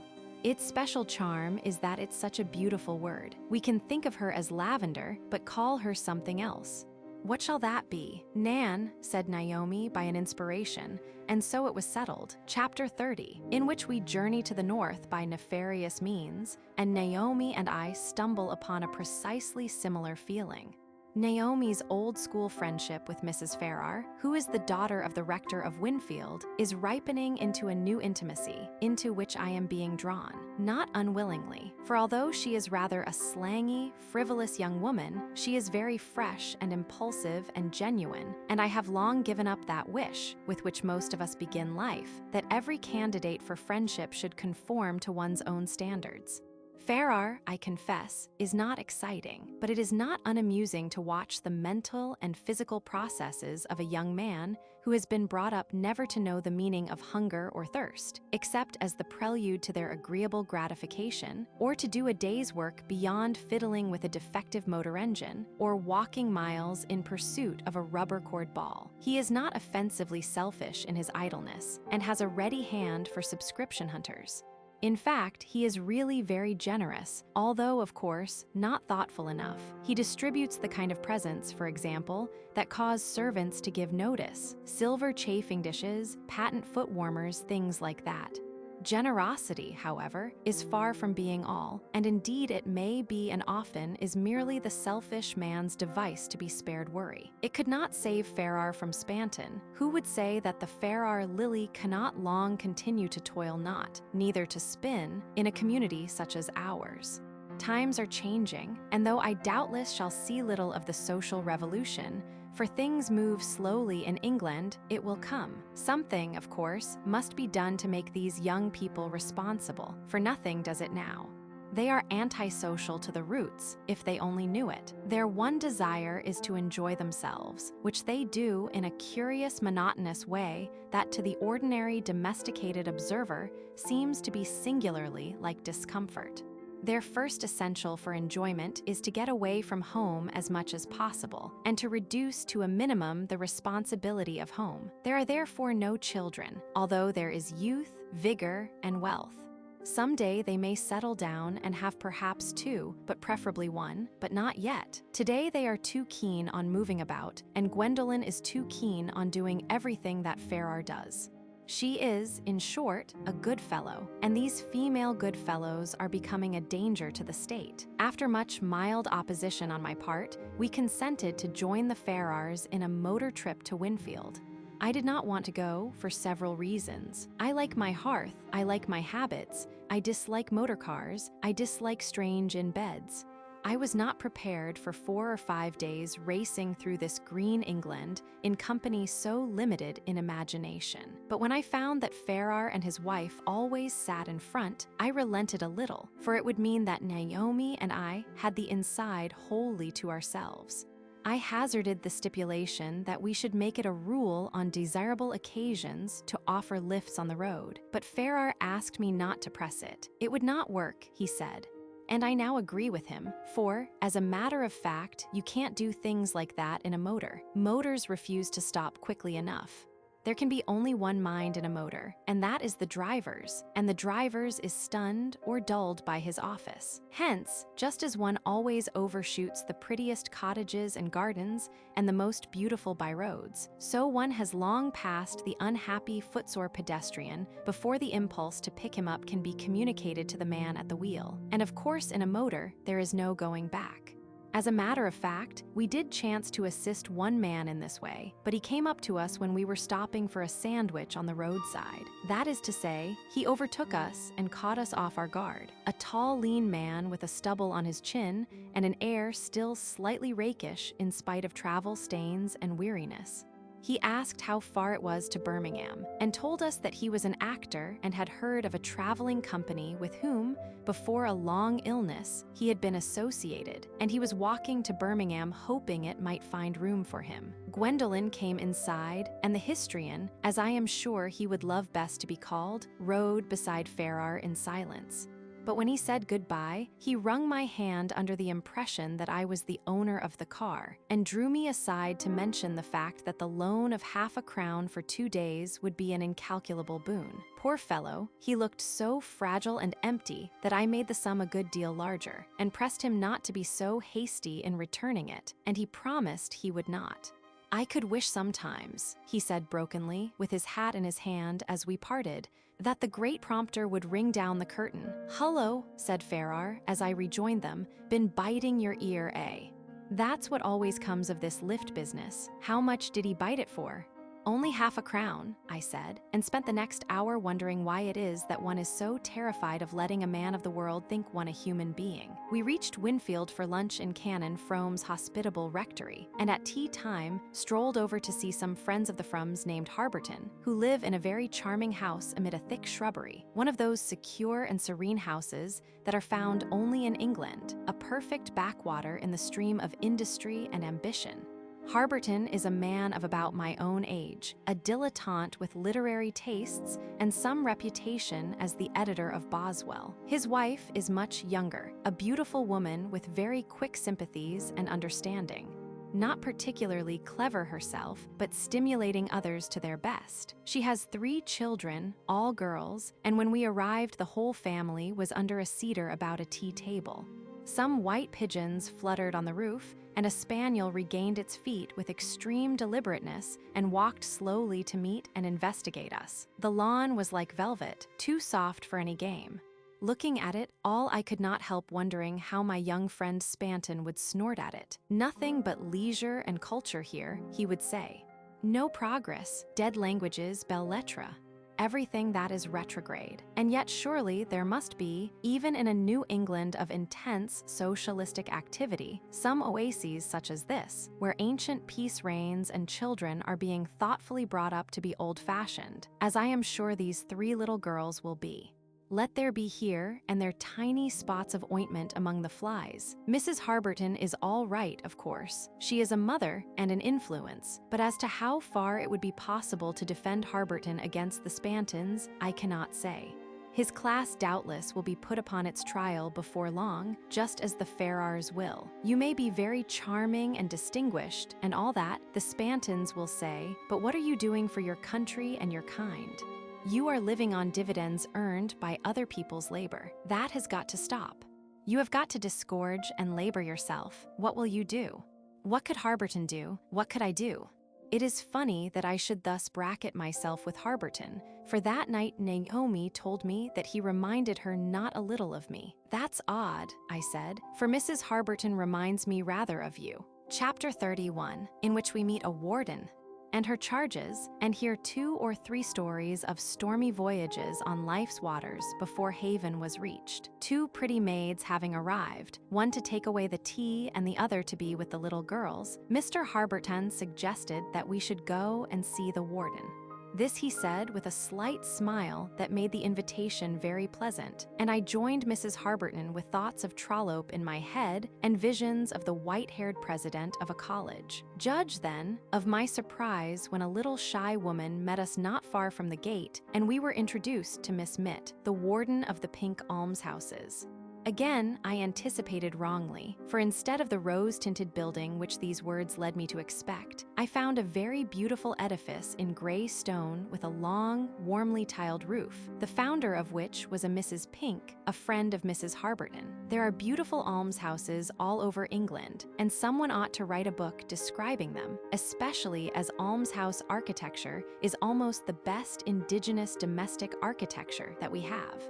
Such temptations as beset modern architects when they build private houses seem for the most part to be absent when they build almshouses. Another triumph for humility, perhaps. For the time being, even the most ambitious designer, remembering the purpose of the building, is forced to be simple. The most amusing almshouse I know is at Chichester, where, under one great dark red roof with pretty dormers in it, dwell several old ladies, each in her own apartments, like an undergraduate or a nun, with a nurse at one end of the central passage and a chapel at the other. But I like the more usual plan better. The row of tiny domiciles like a terrace for fairy godmothers, the little gardens, the muslin blinds, and all the evidences of security. Such a building was that which a young architect in a soft flannel collar, as I guess, had put up for Mrs. Harberton with Mrs. Pink's legacy. Mrs. Pink's almshouses are all that she would have desired, a long, low facade with 2 wings at right angles and a flagged garden in the intervening space. Quite a suggestion of the harbor of refuge, but no harm in that. By using old materials, the architect had prevented any appearance of crudity, and creepers were already high on the walls. There are 13 little houses under this long roof, 3 in each wing and 7 in the main building, of which the warden's house is the middle one. The 12 old women have to be either spinsters or widows and to be 55 or over, and it makes not the faintest difference whether or not they have ever been in receipt of parish relief. Each has 10 shillings a week, light and coal. On this allowance, they find their own meals and dress, but in both respects, they are often a little helped out by other friends or their own relations. That anyone meeting Miss Mitt in London, say, would guess her to be the warden of 12 pernickety old women is unlikely, and this not because London seldom or never estimates provincials at their true worth, but because she was so small and unobtrusive. But in her own abode of authority, there was no doubt, for though still small and unobtrusive, she wore there, on her brow, the sign manual of responsibility and control. I had a long talk with her about her duties and difficulties. "I love the work," she said, "but it's not too easy. I'm not complaining, you know. I don't think things ought to be easy. Why ever not?" I asked. "Oh, I don't know," she said, "but I've always had that feeling ever since I was a child." Of course she had, poor little nonconformist, or, shall I say, poor little Anglo-Saxon. "Lotus eating would give you a terrible stomachache," I said, "wouldn't it?" And the plucky little creature had the hardihood to reply, "I hope so. What can you do with people like this? And England is full of them. Suspicion of happiness is in our blood." "Tell me about the old pests," I said. "Oh no, Mr. Falconer," she replied, "they're not old pests. They're dears. Only now and then, as old people will, they have troublesome ways." I really believe that the worst of all is jealousy. It makes it so difficult for me to be quite open, and I hate not to be. If I show a little more attention to one, then another I'm sure to hear about it or notice the effects of it. Ah, jealousy. I said, that's the real blot on mankind. You know the origin of it, of course. The good God first made man, and then, as you remember, he extracted woman from man's side. He was so much occupied in gazing at this new work of his hand, so suddenly thought of and created, that he forgot that the aperture was not closed, and before he could close it, a little poisonous reptile had crept in. It has been there ever since, and no human blood is free from it. Look how much of it Cain at once inherited. "Oh dear, how terrible," said Miss Mitt. "And is that really true?" And she clicked her tongue. "Well, there's plenty of it here. I can do with their ordinary tantrums and their ailments and their grumblings, but it is so hard to have to keep away from the nicer ones because the others can't bear it, and to have to do things surreptitiously." I asked her which were the worse, the single or the married women. She was forced to give the palm to the single. "I suppose," she said, "it's because the married ones have been married and are therefore, here she was at a loss. I helped her out. "Are therefore," I said, "more inured to trouble and vexations." "Yes," Miss Mitt agreed, "if you don't mind my thinking so." "Men are a nuisance, aren't they?" I said. "Oh dear, I didn't mean exactly that. Not exactly," said the little warden. "What I meant was that married women understand give and take better than the others who have lived alone. But you mustn't think that all the single ones are cross, or all the widows are always good-tempered. It isn't so. This one, for example, and she knocked at a door, is the sweetest spinster you could wish to meet. Her name is Selina Still. Isn't that pretty?" Miss Still let us in, a little gray woman. Her room was a marvel of radiant precision. "Mr. Falconer has come from London all the way in a motor car," said Miss Mitt. "It's very wonderful," said the little gray woman. "But I should be frightened to go in one, and indeed, how could a Selina Still be in a motor car? It would be a sin against nature." The others now joined us, and Farrar laughed at the notion of fear. "What about flying, then?" he asked. "Oh," said Miss Still very solemnly, "I think this flying's dreadful, and I don't believe it's going to last, for I can't help feeling there's one above who won't much longer brook those things getting so near him." Miss Still expressed a wish to see London again, but did not expect to. She was last there in 1860, when she was a lady's maid. Her two most prized recollections were the Crystal Palace and Spurgeon's preaching. Next to Selina Still lived Gypsy Woods, who must in her long-ago youth have been a beauty.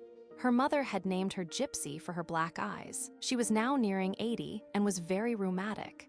She had married a gentleman, that is to say, one who would walk about as if he had money in his pockets and do no work, while she was toiling day and night bringing up 11 children. For her belief was that so long as you kept a roof over your head, nothing else matters, and that is what she always told the children.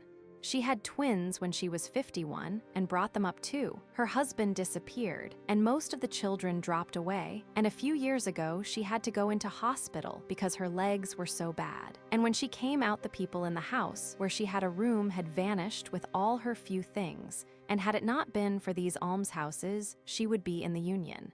Quite a typical story, this, not only as illustrating the wife's dogged courage and the husband's unthrift, but also the uselessness of so many children. It would seem indeed to be the exception rather than the rule to find sons and daughters of the poor growing up to help their parents, poverty being so hard put to it to provide any springboard from which to take off for a better position.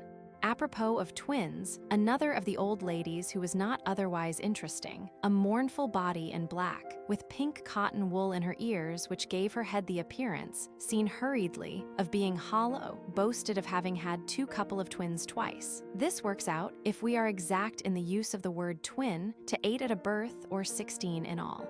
But she meant only that she had had 4 altogether. I congratulated her on her achievement, but she was apathetic about it.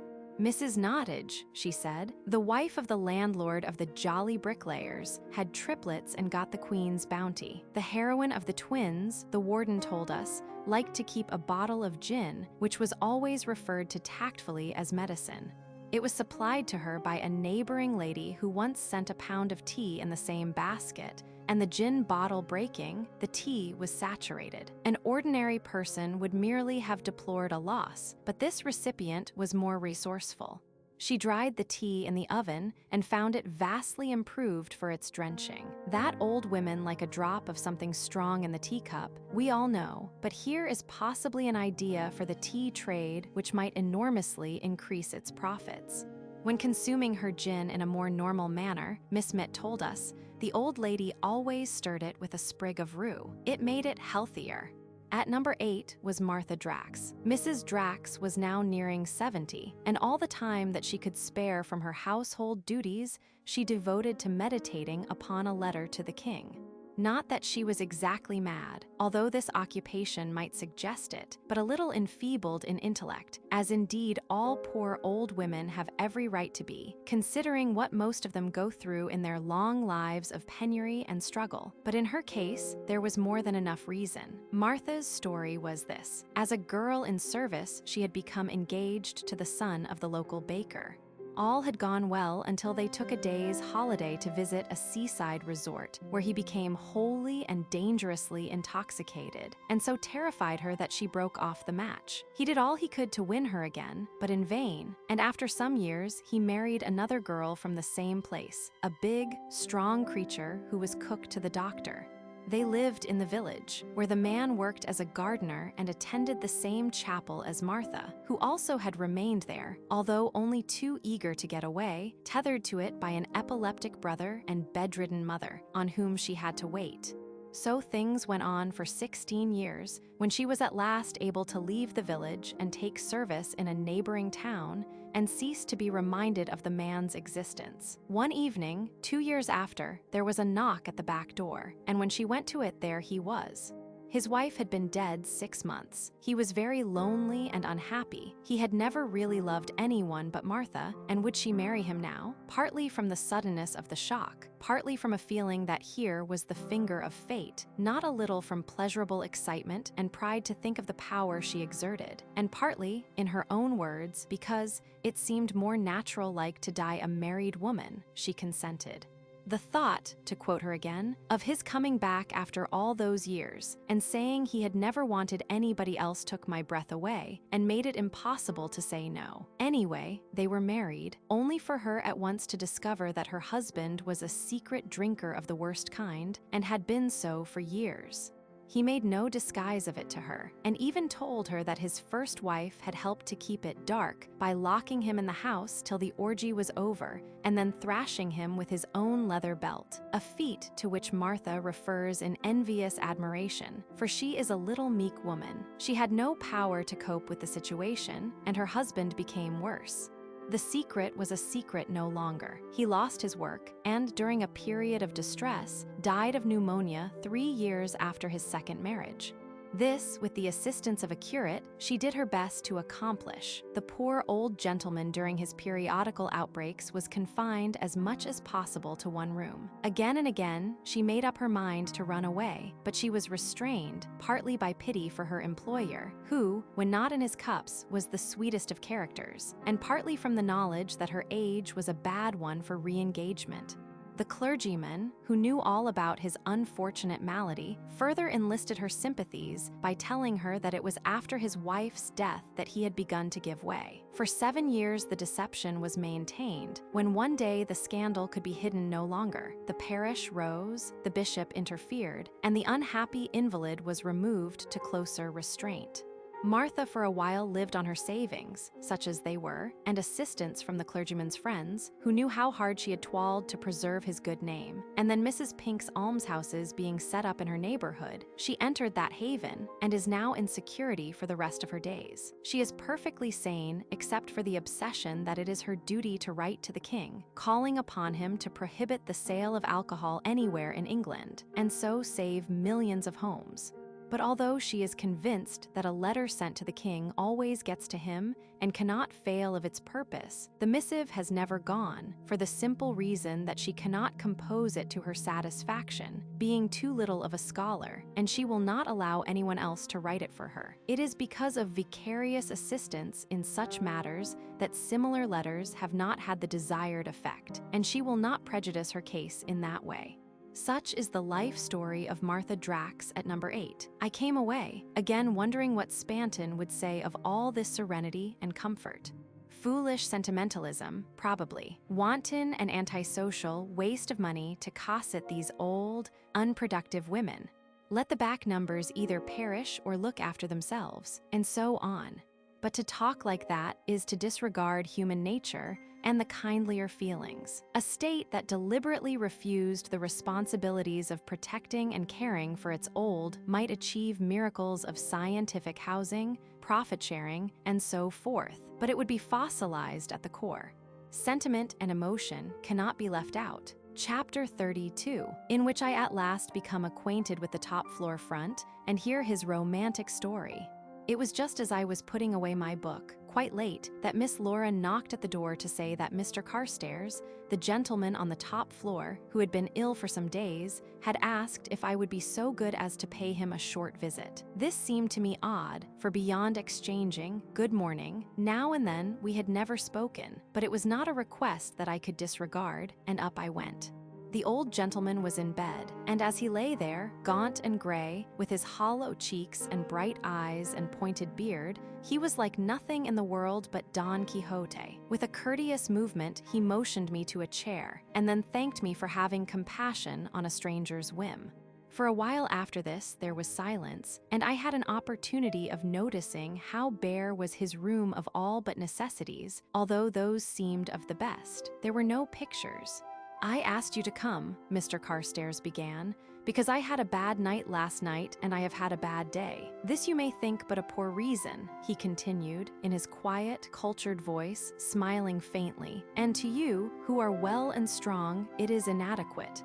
But to me, who am dying, it is justification for any eccentricity. I liked you directly I saw you, and it pains me to think that I have taken no steps to cultivate the acquaintance of yourself and your wife, but I have long got out of the way of making overtures of friendship, and to occupy rooms in the same house is not one of the best passports to a good understanding." He lay back exhausted and began to cough. I looked among the bottles for a lenitive and found only an empty one. Asking him if there was another, I understood him to say it was in the cupboard by the window, and to this I hurried. But no sooner was my hand on the handle than his face underwent a terrifying transformation, and he half sprang from bed crying, "Not there." Not there. I came hurriedly from the door, and he quieted down and directed me to a cupboard on the other side. Now what Bluebeard's closet was this? I wondered with Mrs. Wiles. I was soon to know. I throw myself on your good nature, he resumed, because I am in extremis and have no friend within call.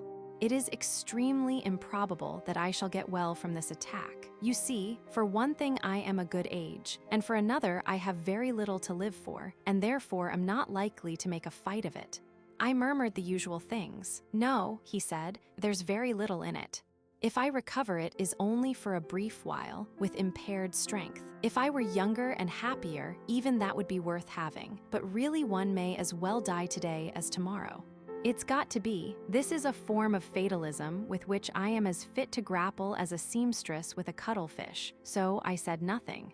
Your kindness in coming up, he continued, leads me to ask you to be kinder still and administer my effects. They are few enough. I want everything to go to the National Art Collections Fund. It sounds simple, but there is this complication, that the name by which I am known is not my real name. And my real name, although it is bound to come out, I want to be still suppressed in connection with myself. I die as John Carstairs. My face, no doubt, indicated some perplexity, for he went on. You will understand only if I tell you the whole story. But first, I must confess that I am one of the most notorious of living thieves, perhaps almost the most famous of all, in this country, who have never been found out. When I die, the secret must of necessity be in part discovered. I look to you to help me so that my name and the theft are kept distinct. I said nothing for a little while, but merely pondered on the accidents of life in general, and in particular that accident which had led me to 7 Primrose Terrace, Regent's Park, to a respectable-looking house kept by refined twins, in which I was to live beneath a dying brigand and be forced into the position of his executor. Does the prospect alarm you? He asked. Well, I said, to be frank, it is not what I should have asked for. But, I added hastily, you may continue your instructions. That is, if you are really certain that there is no one but myself to help you. Have you no lawyer? A lawyer witnessed my will quite recently, he said. It is in order. You will perhaps go to him for its execution. And what about your next-door neighbor Spanton? I said. He smiled grimly. Then Lacey, the best of men and the most ingenious and helpful. Yes, he said, I thought of Lacey, but he has too much to do, and I was afraid he might be too clever. He is impulsive. This topic is so delicate that impulse might ruin it. So, he smiled humorously, I had your name put in the document. Kismet, I replied, but heaven knows I wished myself downstairs with my door carefully locked. I neither wanted to hear his story, nor administer his ill-gotten estate. The whole thing was absurd. The chance of passing fellow lodgers on the stairs, and having the misfortune to appear benevolent and virtuous to their defective vision, ought not to be permitted to lead to such embroilments as this. But I have ever been weak and acquiescent, and when I looked at his melancholy, wasted features, what else could I do? A dying Don Quixote, who would not be foolish for him. When I agreed, he gave a great sigh of relief, probably at once the most tragic and satisfactory sound I shall ever hear, and held out his long, bony hand. You can take it without fear, he said, smiling again. When I said I was a thief, I did not say all. There is such a thing as stealing your own. But listen, the story briefly is this. I was a well-to-do businessman, unmarried and not very sociable. That was 20 and more years ago. Then a serious crisis came in my life of which I need say nothing, and I decided suddenly to leave civilization completely and begin all over afresh where the conditions were simpler. There was no disgraceful element in the matter. An event occurred which led to complete disillusionment setting in. I developed acute misanthropy and realized that England and I were incompatible, that is all. Many men, and perhaps many women, must have been through a similar experience, but not all are as free as I was to act. I laid my plans very carefully. I converted a sufficient amount of stock into cash. I made my will, leaving everything to the establishment of a certain kind of night refuge in London for the homeless, wherever they were most needed, and then I disappeared. This was not difficult. I took a passage to America. Between Liverpool and Queenstown, I shaved off my long beard and mustache and changed my clothes.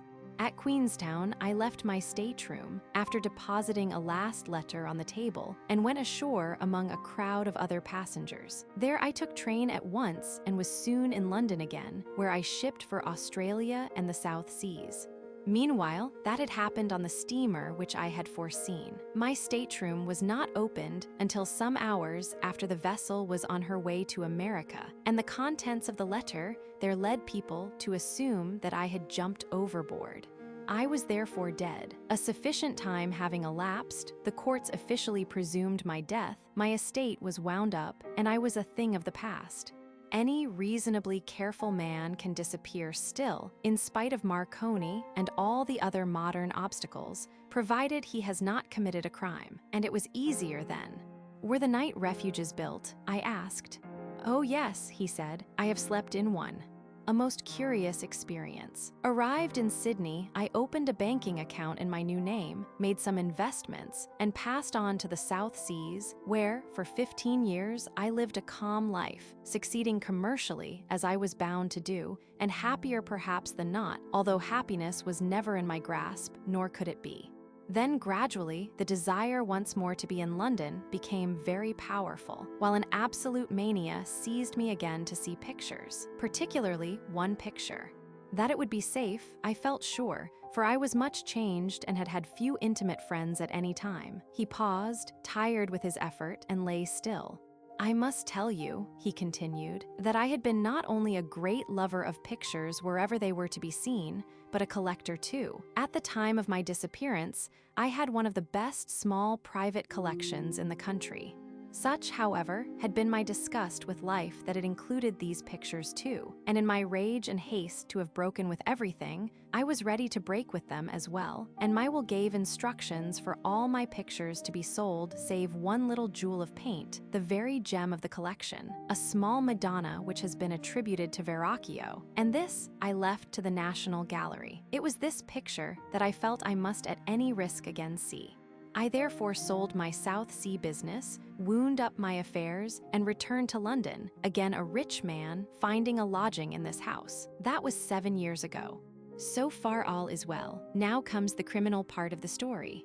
No sooner did I see my little Verrocchio on its easel in the National Gallery, in the most honored place, than I realized that I could not live without it. I had not known what a spell I was under, or I would have stayed away.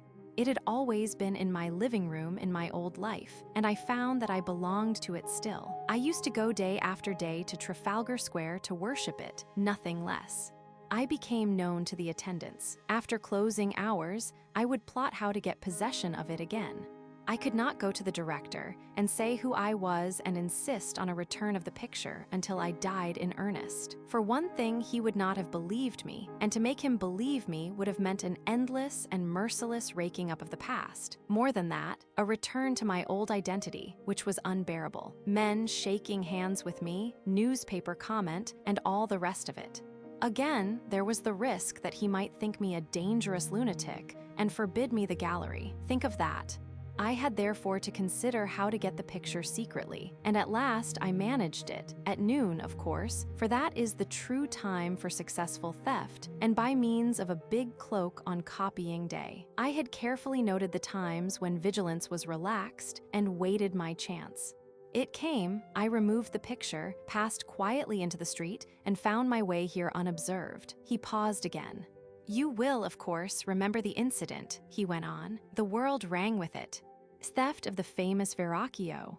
I had very little fear of being discovered and, naturally, no remorse, but I must admit to a little self-consciousness on my next visit to Trafalgar Square, for, of course, I was not so foolish as to discontinue my old habits, but I was cunning. I went to the director and offered to give £5,000 as a reward for the detection of the thief, on the condition that the donor's name was not published. I was able also to discuss the theft with the officials quite calmly. My one regret was that the custodian of the room in which my little masterpiece was kept was discharged, but I have seen to it, always anonymously, that he has not lost financially. I now began to be almost happy. I had my picture, and the National Gallery being negligible, I was again able to look in at Christie's whenever I wished and mix again in this ocean we call London. I bought no more, I had the best, but I saw everything that was good and became an amateur expert at the service of any of my dealer acquaintances. My one disappointment was that being so exceptional a picture thief, I was not, and am not able to enter into the feelings of the more typical kind. For naturally, the one thing above all others that I want to know is who took the Louvre Leonardo and why and where it is. The motive could not have been identical with mine, but it might be akin. But this I shall never know because I am going to die. Not yet, I said, not yet. Yes, he replied, and I must waste no more time. I am very weak. What I want you to do is to get this picture back into the possession of the National Gallery without anyone suspecting my connection with it. That is all. The ordinary execution of my will you and the lawyer can manage without the faintest difficulty, and I have left you plenty for such expense and trouble as you are put to. But the restitution of this picture I count on you to make alone. You will do it. I shook his hand. I will do everything possible to preserve secrecy, I said. There is no hurry, he replied. Take your time. Keep it in your room in a parcel until you are ready. Only the suspected are suspected in this world, and you and I are equally remote from their thoughts. He lay still again. But where, I asked after a while, is the picture? In there, he said, pointing to the door to which I had wrongly gone for the cough mixture. Go in. No one has seen it here but myself. I opened the door and found myself in a little room lighted by one window. Opposite this on the wall was a curtain. Turn on the light, he said, and draw back the curtain. I did so and beheld one of the most exquisite paintings I ever saw. The head of a girl, sweet, wistful, understanding, and gay. Not quite a Madonna, no mother, but the very personification of youthful joy, sympathy, and loveliness. I knew too little of painting to express an opinion as to the authenticity, and Verrocchio, I am told, although he was the master of Leonardo and Perugino and Lorenzo di Credi, has left almost nothing authentically from his own brush. But there is a candor and charm in the treatment, and transparency in the colors, which are like nothing that I know except the National Gallery picture attributed to this master's school. No one has ever seen it but myself, and now you, since it left the gallery 4 years ago, he said. Mrs. Wiles has done her best to get into that room, but in vain. I suppose everyone who steals a picture or becomes the owner of a stolen picture has similar difficulties. Perhaps the safer way would be to have another canvas or panel over the stolen one, in the same frame, to slide aside when one is alone. But that would mean taking a workman more or less into one's confidence, and no wise thief does that. Put it back, he cried suddenly, as he fell on his pillow unconscious. I did so at once, put the key of the cupboard door in my pocket, and telephoned for the doctor. Carstairs died that night. Chapter 33, in which I become the very opposite of a thief, yet feel all a thief's sense of guilt. After visiting Naomi to tell her of the state of things upstairs, I returned to Mr. Carstairs' room and awaited the doctor. The sick man did not recover consciousness. It was then necessary to inform the Mrs. Packer and telephone to the undertaker, and this I agreed to do. Before, however, I descended to the basement with my grim message, I secured some paper and string, made a parcel of the little Verrocchio, and placed it on a shelf in my room. Having agreed to carry out this peculiar and delicate commission, I meant to do it thoroughly. Miss Laura and Miss Emma took the demise of Mr. Carstairs as a personal affront. I gathered that he had never been a favorite with them, although his money was good and he gave no trouble. But to die under their roof, they held to be an action not only ungentlemanly, but dishonest. Brings such a bad name on a house to have anyone die in it, said Miss Laura. I shouldn't be at all surprised if Mr. Spanton were to leave. Of course with you, sir, it's different, you not being acquainted with the deceased and 2 floors away, whereas Mr. Spanton's so close. Having had another look at the mysterious cupboard, I thought it best to obtain the services of a lawyer before proceeding further, and together we looked for the will. It was easily found, and on reading it, I discovered that the old fellow had truly inserted my name as his executor with a firm hand some days before he asked me. Not a bad divination of my besetting complacence. I discovered also something that caused the Mrs. Packer not only to change their tone with regard to the deceased, but send them cheerfully to his funeral in new and becoming mourning, for he left them each £50 in recognition of their unremitting kindness, and asked to be allowed to pay for the new papering and whitewashing of his rooms. "You're very lucky, my dear sir," he said. "Why, there's nothing to do. If the law only knew. We buried John Carstairs at Kensal Green, and I ordered the stonecutter to place on his tombstone the words from the Song of Solomon, 'O thou fairest among women,' and to this hour the honest fellow thinks I am mad. These things being accomplished, I was free to bend my mind to the question of the restitution of the little Verrocchio, and this I had to work out absolutely alone. I do not say she would have been embarrassed to retain it, but even the most cautious of us have a way now and then of dressing up a friend's confidence vaguely, with several removes, and so forth, which, though safe enough in some companies, might give everything away to a clever listener who was acquainted with one's circle. Anyway, I did not tell her. The only real temptation which I had to break the dead man's injunction was to tell Lacey. Lacey would not only have been useful, but he would have so enjoyed it. I did not even dare to skirt the subject with him to get the benefit of his improvisations. Furley, too, what would he not have given to be in a position to film me, as he calls it, with the famous picture under my arm on the errand of restitution?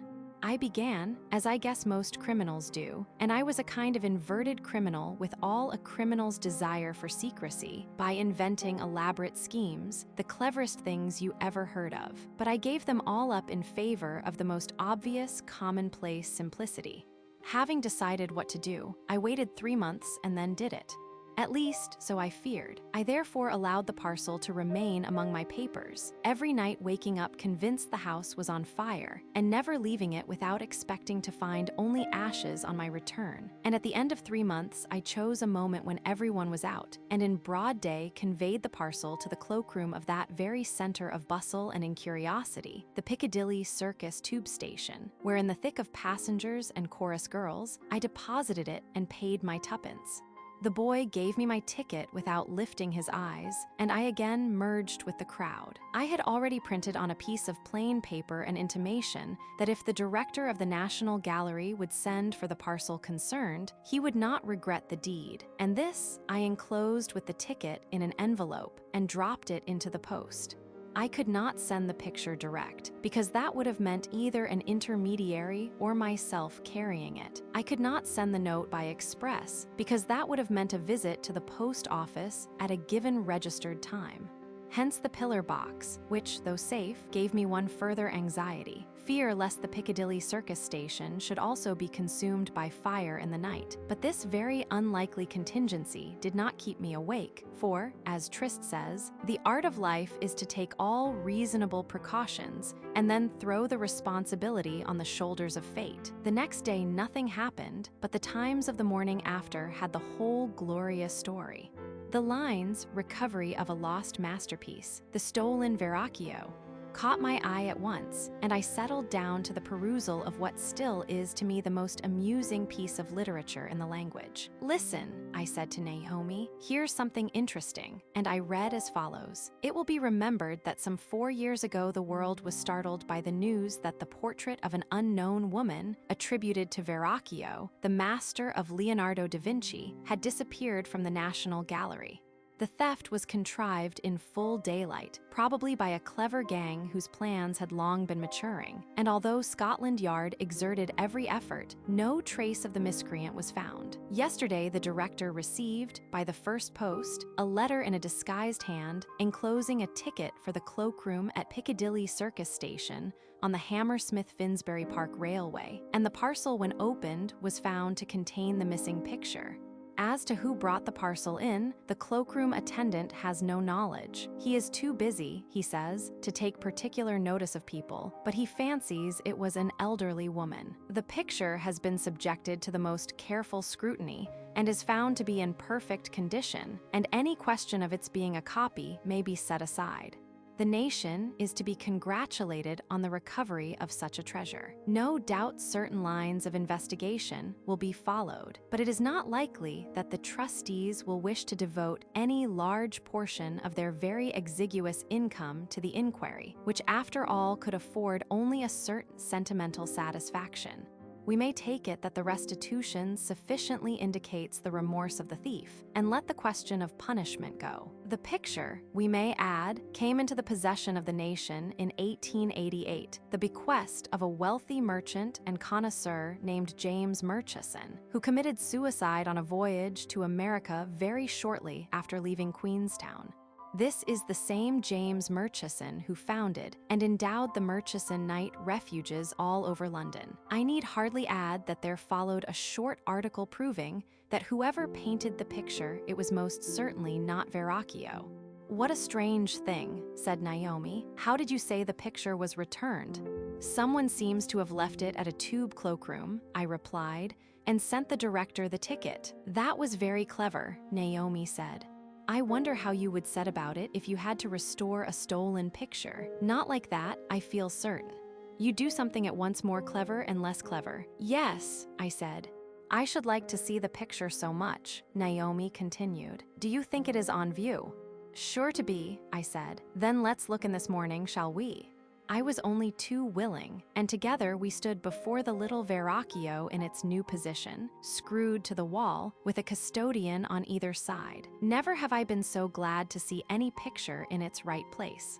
"Why do you sigh like that?" Naomi asked. "It's so satisfying," I said, but I did not mean quite what she thought. And so ended not only my first, and I hope last, participation in the higher crime, but also my first, and I hope last, deception of Naomi. Chapter 34, in which I bring together 3 men who were due to meet, and a novel and beneficial scheme is decided upon. Heaven, I am glad to say, has been pleased to remove Mr. Wiles's adopted daughter from this transitory sphere. She was sickly when she came, and she never rallied, in spite of the most assiduous care on his part, in which he was more or less assisted by a loyal wife. "Wiles does nothing but mope," Mrs. Wiles told Naomi. "At first, after he found it was no good and the creature was bound to die, he was a little excited and above himself with a scheme he had for getting at Christian burial. I don't know what's come over the man. He never used to have such ideas, but he actually thought of trying to smuggle it into a cemetery as though it was a real child. Went about peering in undertakers' windows and wondering which looked most like helping him. But I put a stop to all that. It wasn't fair to the real people buried there, I said.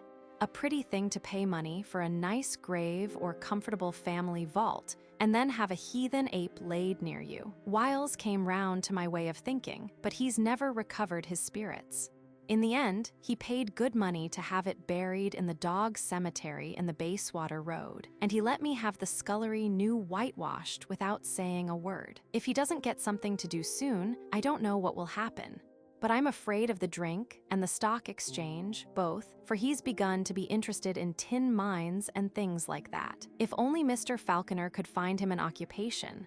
The good woman's concern about her husband had long made me want to help, and after Mrs. Ducky's statement that the head waiter of the Golden Horn had saved enough to start an eating house of his own, the finger of Providence seemed to be in it, pointing directly at the homely features of Mordecai Wiles, late of the New Ape House. It is amusing to be able to help a little, but a mistake to congratulate oneself upon the feat.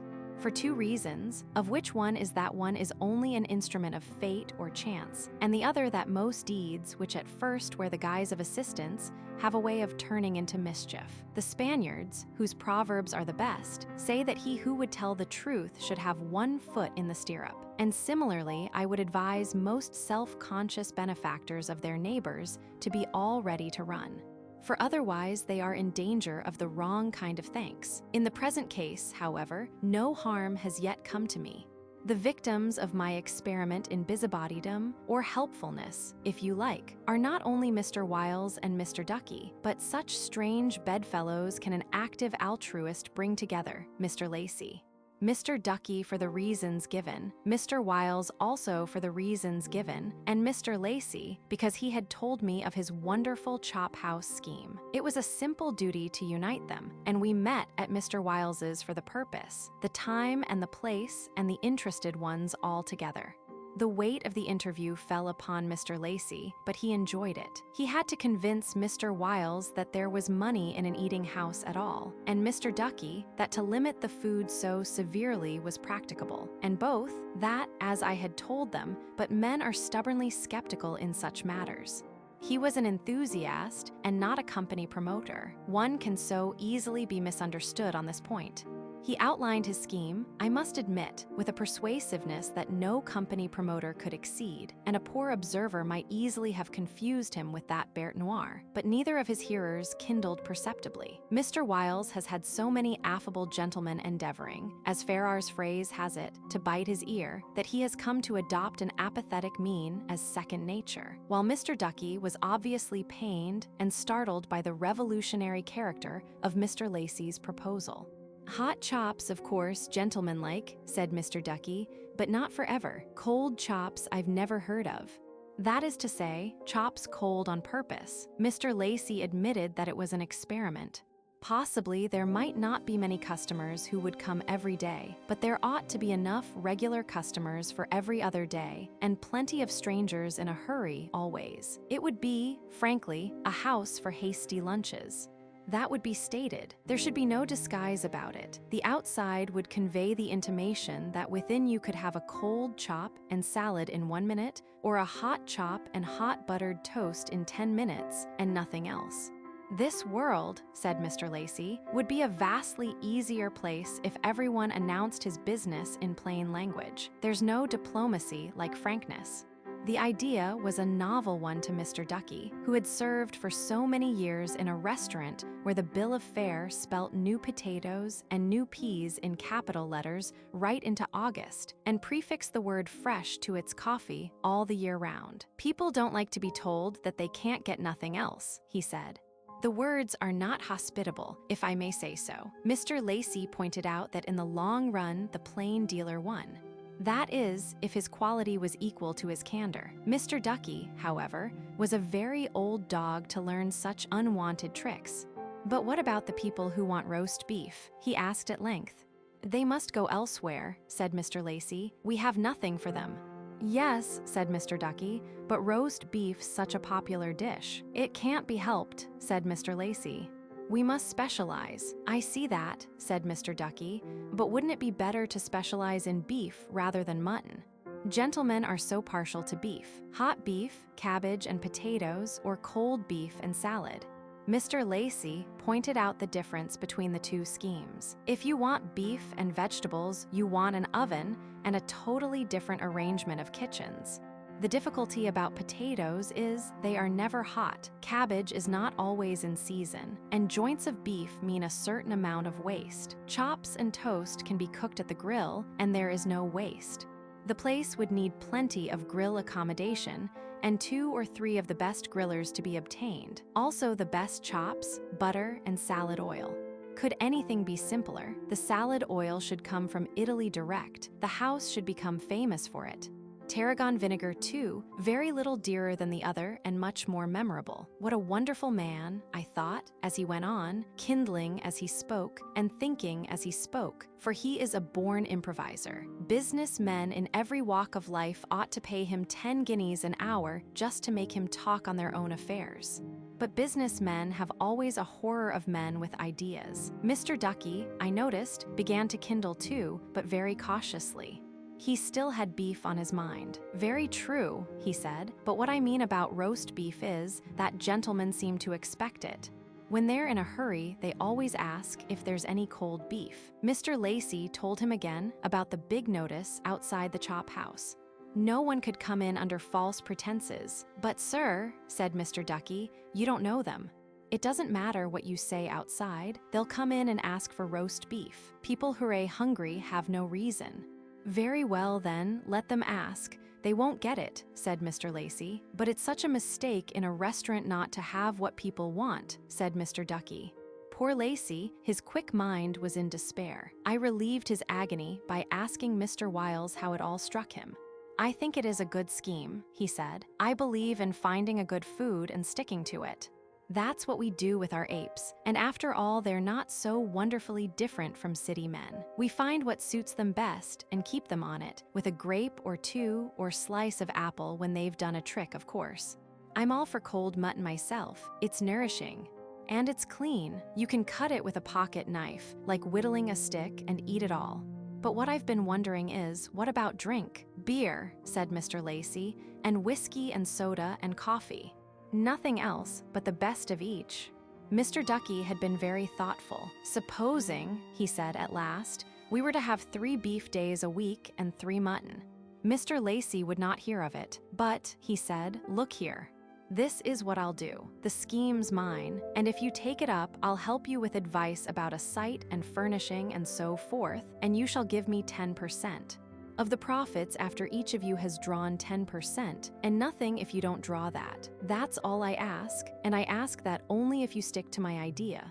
But if you decide to do something else, then I make you a present of the whole thing and retire at once. It interests me only as a whole.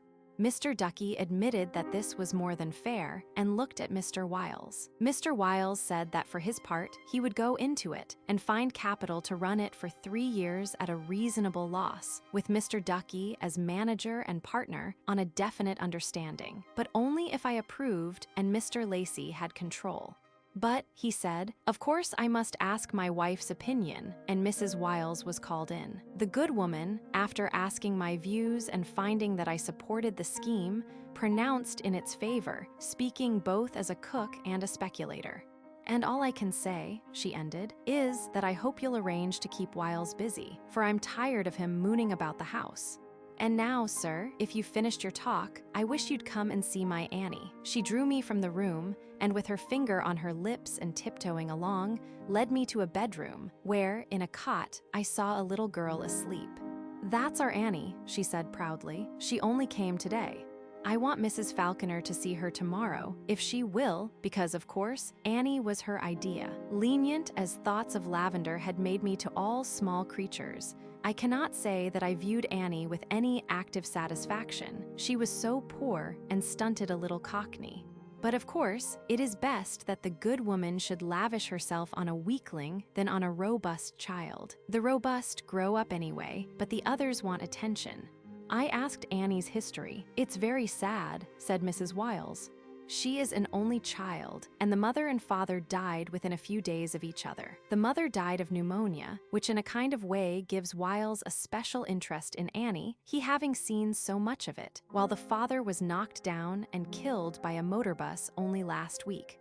So the child was taken to the St. Pancras workhouse, and we heard of it through one of Wiles's friends and applied for her, and here she is. But I shall never think quite the same about motor buses anymore. Talk about blessings in disguise. I mean, of course, to Wiles and me, but what a disguise. Upon rejoining the others, Lacey and I came away, leaving Mr. Ducky as the Wiles's guest for supper. The last words I heard him say were to his hostess, to the effect that, for some reason or other, gentlemen seem to like beef best. Chapter 35, in which Lavender Falconer enters this life and meets with general approval. After a period of reluctance, in which she very nearly lost all my good opinion, Miss Lavender Falconer entered this vale of tears at the most inconvenient hour possible, namely, at 3:15 a.m. on a rainy morning. My night's rest was ruined, but mother and child at once began to do exceedingly well. I do not pretend that Lavender was beautiful. She had a crumpled appearance impossible to reconcile with that lissom gracefulness beneath her gown which her proud father some years hence will so value in her. But there was something very attractive in her helplessness, although even at the tender age of 12 hours, she was manifestly already a member of the stronger sex. She dominated the room and still dominates whatever room she may occupy and promises to continue so to do. So far as I am concerned, I have no objection. I like a strong woman in the background engendering confidence. Lavender's visitors were many and enthusiastic, and some, like the Magi, brought gifts. Her grandfather placed in each of her tiny fists a new sovereign by way of laying the foundation of her dot, and these she at once allowed to drop on the floor, an action which was held by wise observers to predicate a generous nature. La dies fair, make no delay. I have your lavender fresh today. Buy it once, you'll buy it twice. It makes your clothes smell sweet and nice. It will scent your pocket hand kerchiefs. 16 branch ease for 1 pen NY. As I walk through London streets, I have your lavender nice and sweet. 16 branches for 1 pen NY. The Mrs. Packer were in ecstasies of admiration, although, of course, we did not permit unskilled evidence to turn our heads. Still, they had seen many babies in their time and were entitled to respectful hearing when they indulged in comparison between Lavender and those others. Mrs. Harvey's baby, you remember, Emmy, said Miss Laura, was a picture, but nothing compared with Mrs. Falconer's. There's a something about this little darling, I don't know what it is, but a something which makes it more remarkable than any I've ever seen. Miss Emma agreed with her, attempting, I thought hazardously, to discover what the something was, but of course failing. Mrs. Wiles also came into worship, and as she gazed grew very tearful. Adopted children are all very well, she said, and my Annie's a little pet, but there's nothing like one of your own. Well, we can't have everything, and Wiles has just bought a lovely gramophone, and Annie is trying to say Daddy and Mammy, quite natural. And the invites that come to us to join committees of charitable societies, with lords and ladies sitting on them too, would make some of our friends go green with envy. Chapter 36, in which Mrs. Ducky employs an annihilating phrase which so rankles that it seems almost absurd to go on at all. Mrs. Ducky, whom, after her long speech to me on the duties of husbands, I felt I must acquaint with Lavender's arrival, came up in her best bonnet to see the ladies. She had tea with me afterwards in the sitting room, the nurse having driven her, and her kindly but not too reposeful tongue sternly forth. She said nothing for a minute or two except about Mr. Ducky and the Gog and Magog chop house, which is doing famously, thanking me for my share in it. But then, laying down her cup, she uttered quietly, as if speaking of the weather, the most devastating words I ever listened to. It's the healthiest baby I ever saw, she said, and I've seen many. I'm so glad about it, and now you could die tomorrow, Mr. Falconer, if you liked. Did you ever hear of such a bombshell? What on earth did she mean? I asked. Why, she said, I often think about it. That's what we're for, to marry and have children, but I didn't mean to say what I did. It must have sounded dreadful, it just popped out. Still, you're one as understands. You know what a difference there is between a father and a mother. The mothers have all the responsibility. All very well, I said, if one were limited to one child, but am I not needed for more? Oh, said Mrs. Ducky, laughing, don't worry about that. You'll never have another. Not you. You've got one child only, writ all over you. Then nature's done with me, I said as lightly as I could. Oh, I dare say you'll live to be 80, and I hope you will, Mrs. Ducky replied. Such a nice gentleman as you are, but I've answered her purpose, I suggested bravely. Yes, said Mrs. Ducky, without the faintest trace of mercy. And what about bringing up, education, and so forth? Oh, Mrs. Falconer will do that beautifully, said this vixen. I couldn't think of a better mother. I was struck dumb for a while. Here was an attitude for a woman, and one's old landlady too, thus aggravating the offense to take up to a lord of creation. So you don't think husbands are any other use? I asked at last. They bring in the money, of course, she replied, but that's all.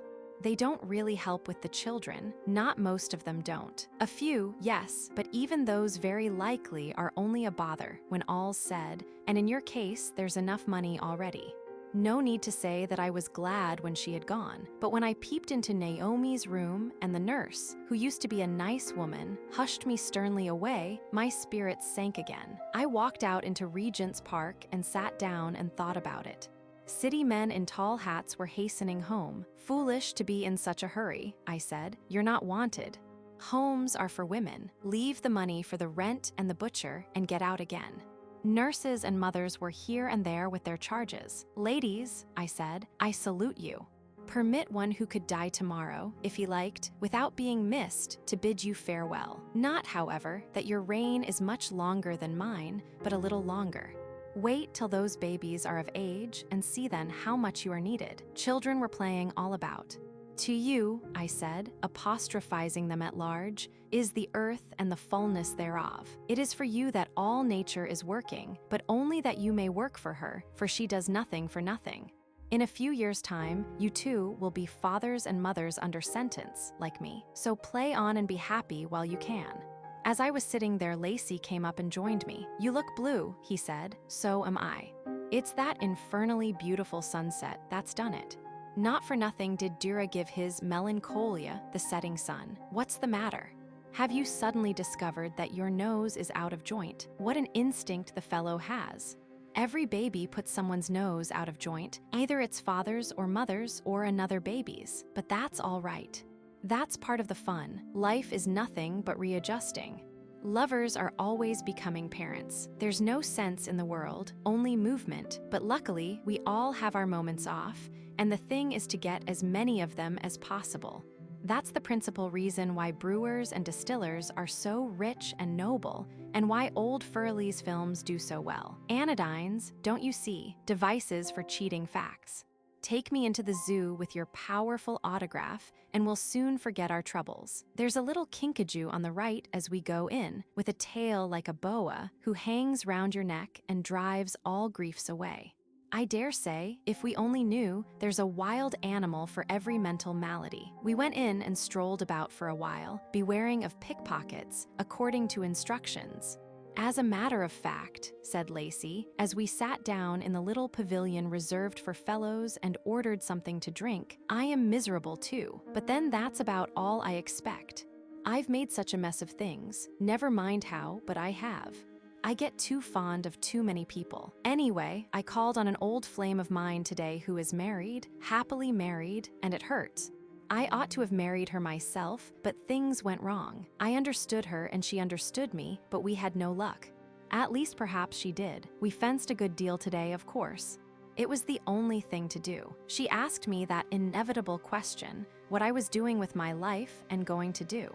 When a happily married woman asks this, it means only one thing. It means, when are you going to be happily married too? I said I had no reason to admire marriage sufficiently to think of nothing else. "But love?" she asked. I admitted that love was all right, and was silent in the idiotic way that one is, at intervals during such meetings. "Well?" she asked after a while. "I have nothing to report," I replied, "nor had I, heaven knows, yet I should not have mentioned it even if I had. There is no pleasure in confessing to those who belong to another." She was still charming and beautiful and sympathetic, but sympathy when one comes second is a very different thing from sympathy when one might possibly come first. And then I left the house, and of course, for a while I saw nothing but pretty girls on young fellows' arms, as one always does when one's most lonely and miserable. And then I walked bang into that blighting sunset, and then into you. He said nothing for a while, and we watched the passers-by. "How happy other people can be, confound them," he said. "And that is why one is never so wretched as in a crowd." Omar's comparison of life to a game of chess, but helpless pieces of the game he plays upon the checkerboard of nights and days, hither and thither moves and checks and stays, and one by one back in the closet lays, is no doubt true enough to such a pessimistic mind as poor, fastidious, solitary Fitzgerald's, and those of us to whom the Creator has not given the happy acceptive temperament. But when one hears the stories that London, and I suppose all other towns and cities, has in such numbers of frustrated affections and loveless marriages and irregular alliances, it is rather as his jigsaw puzzle that one sees life, where the least likely pieces fit together and the most likely can never be joined. Well, he got up. "Now I'm going to be jolly again," he said. Life, with all its bothers and disappointments and disillusions, and even with the circumstance that one has to live it chiefly with that impostor oneself, is too good to run down. There are so many little things to keep one going. Here, for example, see what I found today in a West End bookseller's catalog, a KEMPIS, Imitation of Christ. Printed on real vellum, only 10 copies issued, illuminated frontispiece and illuminated fronts, and all the initials illuminated. Bound in Cape Levant Morocco red, tooled in blind design with doublers, £18 18s. Net, there's a first step towards imitating the simple Nazarene. 18 guineas for the primer. One has no right to be doleful in a world where things like this happen. Lacey's revived spirits did me good, and on returning home, I found Naomi more sweet than ever before, and even Nan conveyed some of the illusion of pleasure at my approach, although the nurse, who was otherwise her old self again, insisted that the phenomenon was purely the effect of internal disturbance. Lacey was more right than not. I did not and shall not forget what Mrs. Ducky said, because I know it to be true, but it has already sunk below the surface of memory into that woolly receptacle where so much of the past is preserved. Not often do I bring it out, but it has a way of desiring and erring between 4 and 5 a.m. when one's pulse is at its lowest and hope almost non-existent, and I am often conscious of its presence when I watch Naomi and Nan together, or, greatly daring, take Nan into my own hands. Greatly daring, there you have it again. For Naomi does not greatly dare. She picks up this fragile pink atom as naturally and unthinkingly as a cricketer picks up the ball.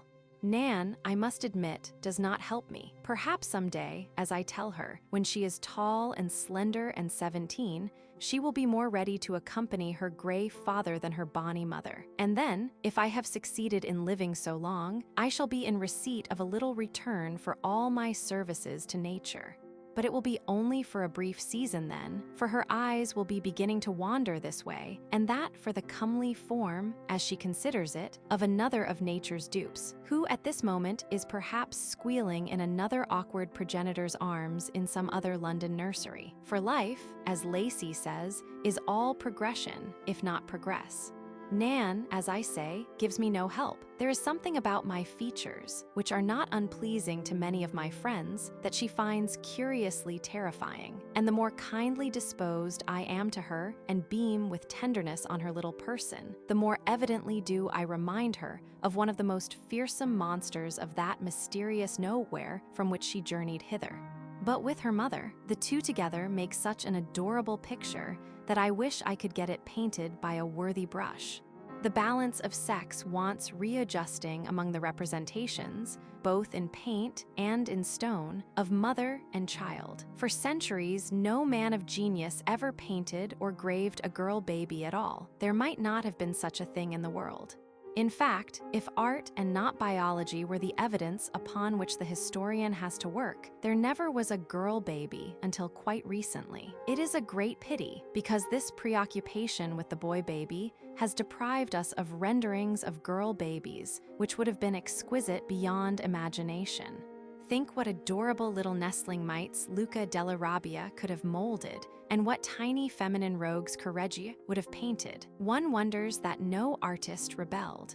Did none of them ever look at a family of children and think the little girls lovely? Or, against their better taste, did they merely slavishly obey tradition? Chapter 37, in which a trying ceremony goes for nothing, and a father puts down his foot. Dolly and Anne walked in after lunch, looking, as I think now, a shade less natural than usual, but only a shade. Their visit was so remarkable that I wish to record its progress with minute accuracy. Dolly greeted us with a somewhat piano, "Wow, wow," and sat himself in the most comfortable chair. Anne took a chair by the window and asked how Lavender was and if she might see her. Naomi went out to arrange for the display, and Dolly asked if cigarette smoke was bad for it. I asked what he meant by it, and he said he meant lavender, and Anne told him with some asperity that he ought to be more careful in referring to babies. She seemed more critical of him even than usual. I asked after her father, and she said he had seemed all right at breakfast.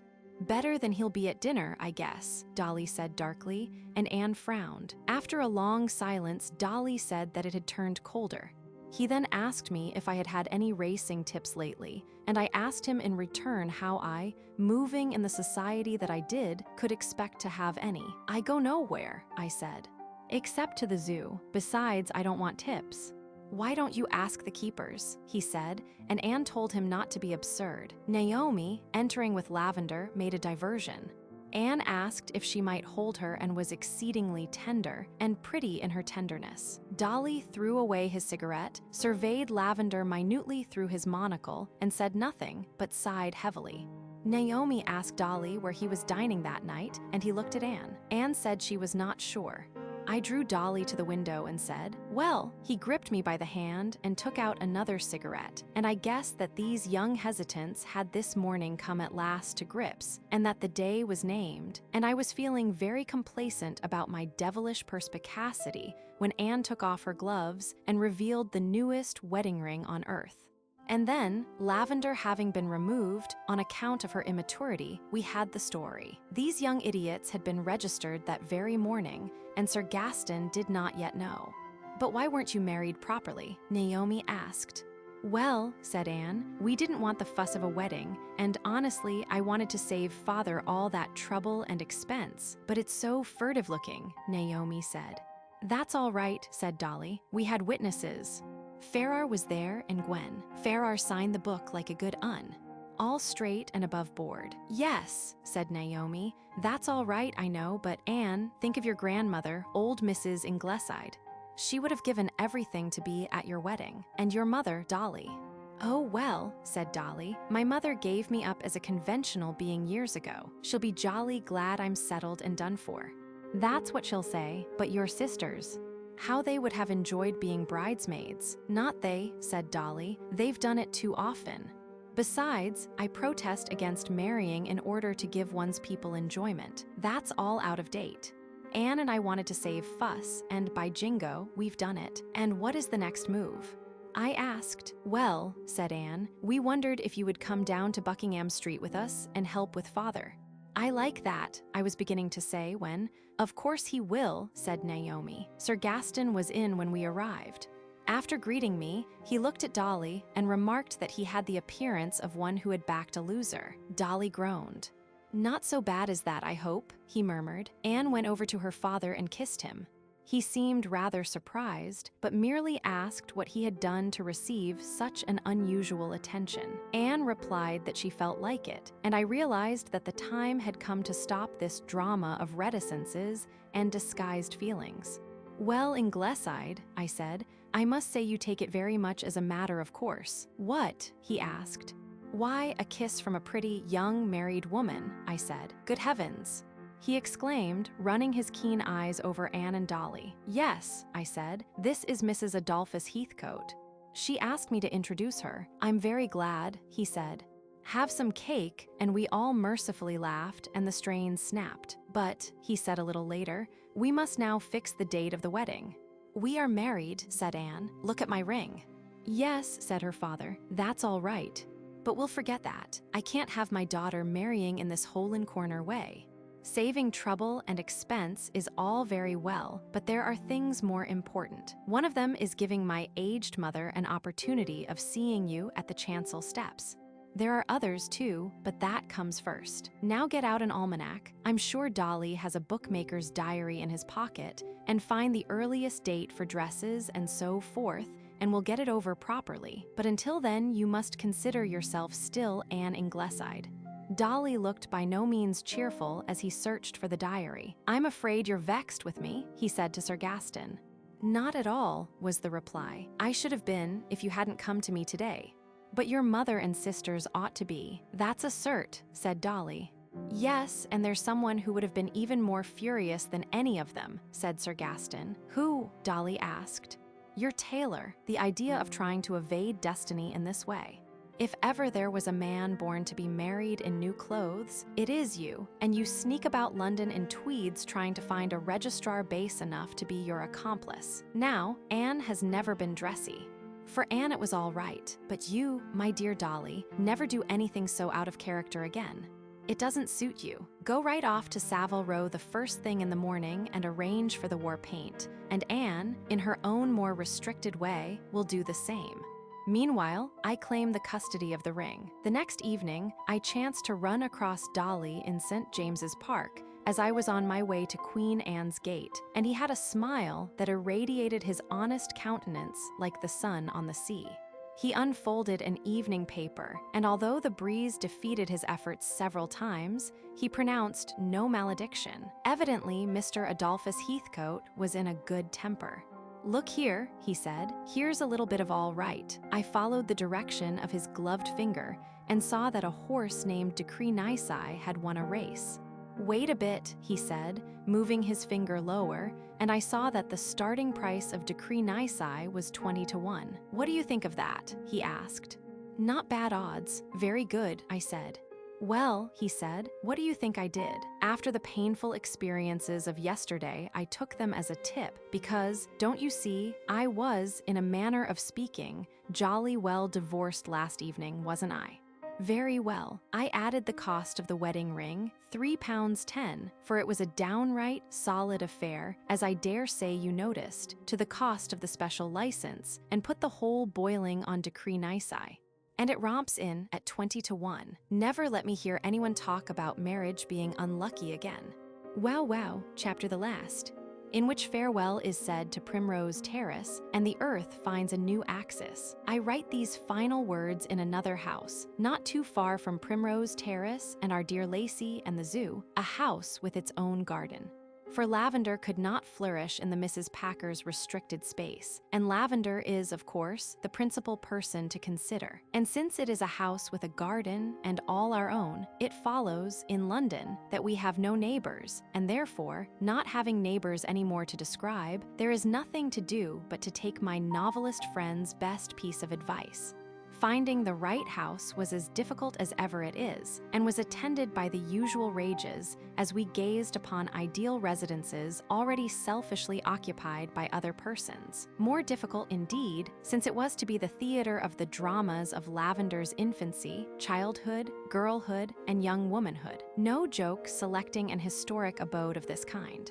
Yet here we are, on our first evening, and Lavender, whose home it so preeminently is, has just consented to fall asleep. The house, but excuse me, I feel certain I heard her cry.